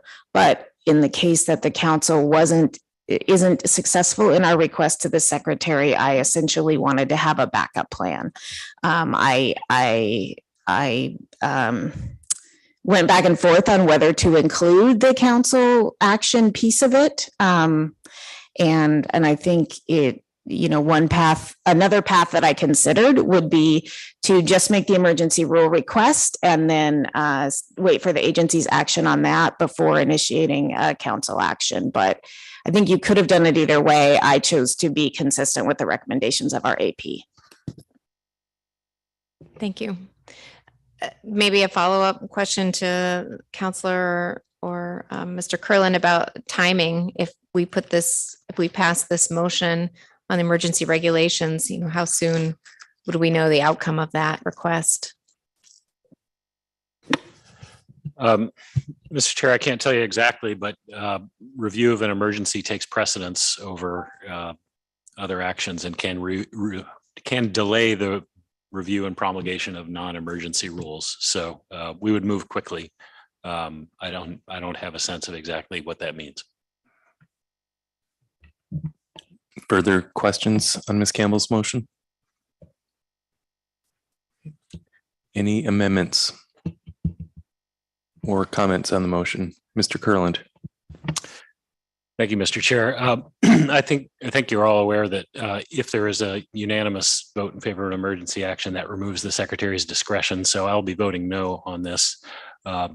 I don't have any concerns with initiating an analysis, but because those are lumped together with the emergency action, I expect to vote no. All right, thank you, Mr. Kurland.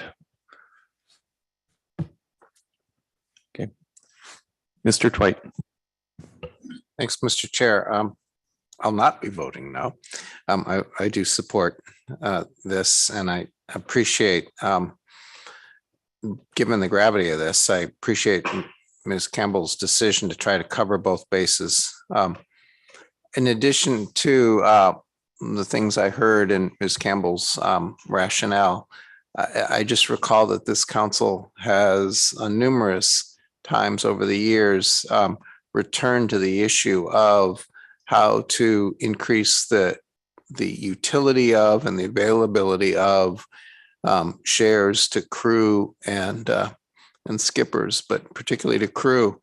And for us not to try to protect the gains that we've made so far at this point would seem like a counterproductive move, given all the efforts of previous councils to increase this ability for crew to actually own part of the overall quota share pool.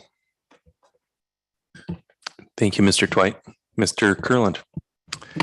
Thank you, Mr. Chair.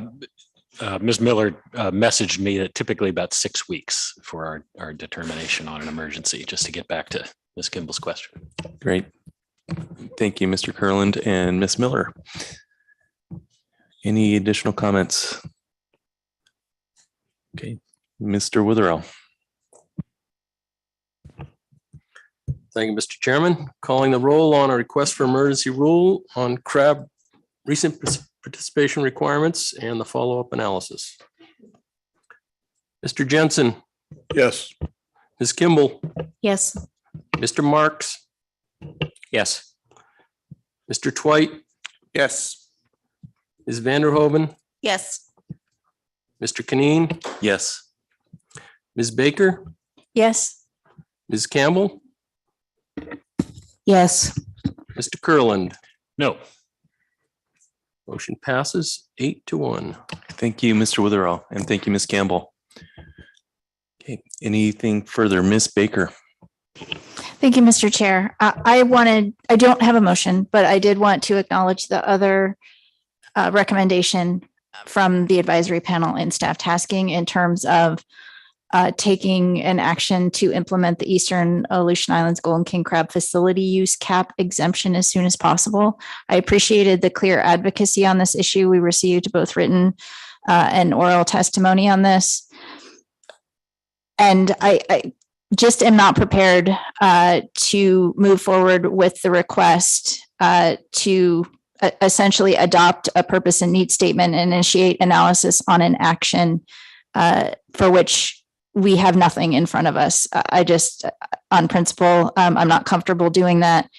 And while I think there may be merit in moving forward with this request, I think, at least for speaking for myself, I would be more comfortable, as I see on the 3-meeting outlook and as the testimony received describes, the combination Aleutian Islands Golden King Crab start date and facility use cap discussion paper is scheduled to come in front of the council this December. If at that point there is still a request to expedite the facility use cap part of that action, I think that is something the council could certainly consider at that time. Thank you, Mr. Chair. Thank you, Ms. Baker.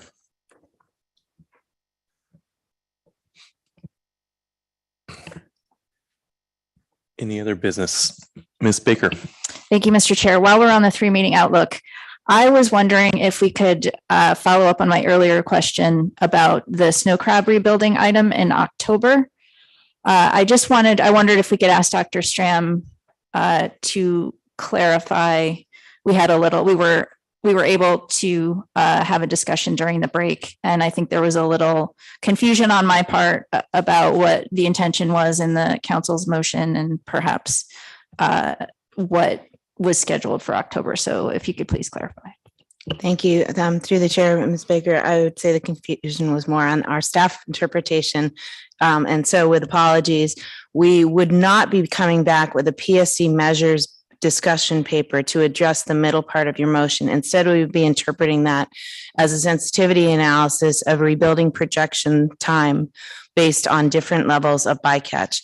I think the confusion on our part was that that will already occur, with the intention being that what will come back to you in October then would be more of sort of a white paper from the assessment author that would provide you the SSC first, the update on the projections with the team in, and with a sensitivity analysis on sensitivity to bycatch. Should there be the context that you provided in your motion would be a way for us to frame if there was a sensitivity to bycatch that affected rebuilding timeframes, then we would frame those different measures, provide you some context as to how different levels of bycatch in conjunction with those type of management measures affect the rebuilding timeframe, such as higher and lower bycatch than is currently observed. So we would revise that so that what you would see on the agenda then would say something along the lines of an update on the projections with the team in and whether rebuilding is sensitive to levels of bycatch. Ms. Baker?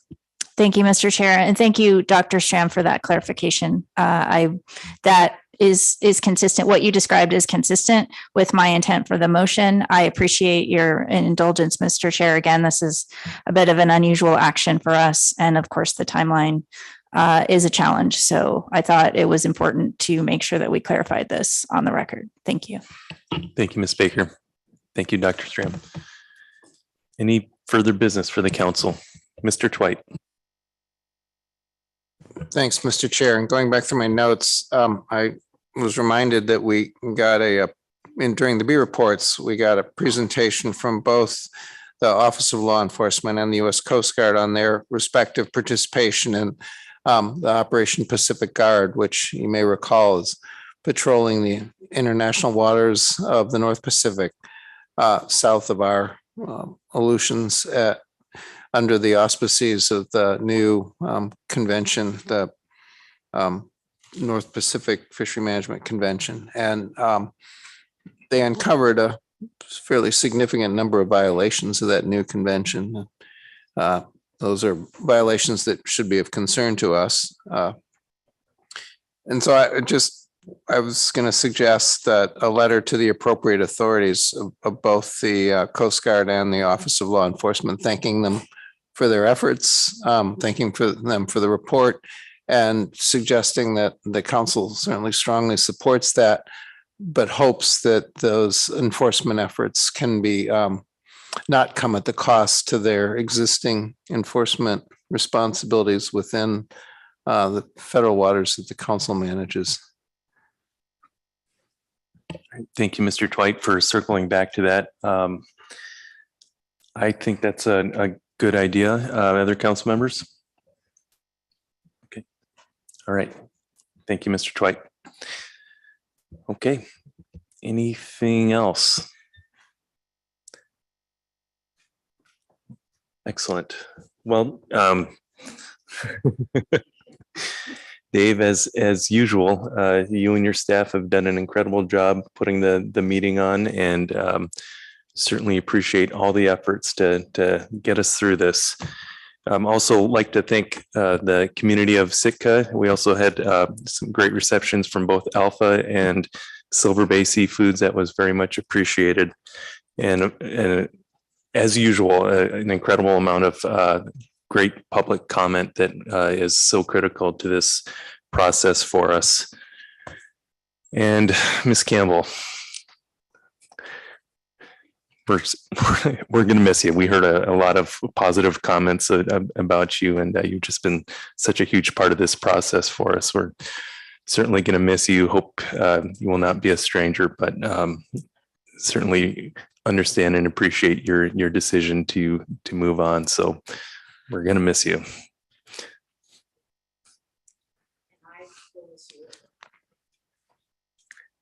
Okay.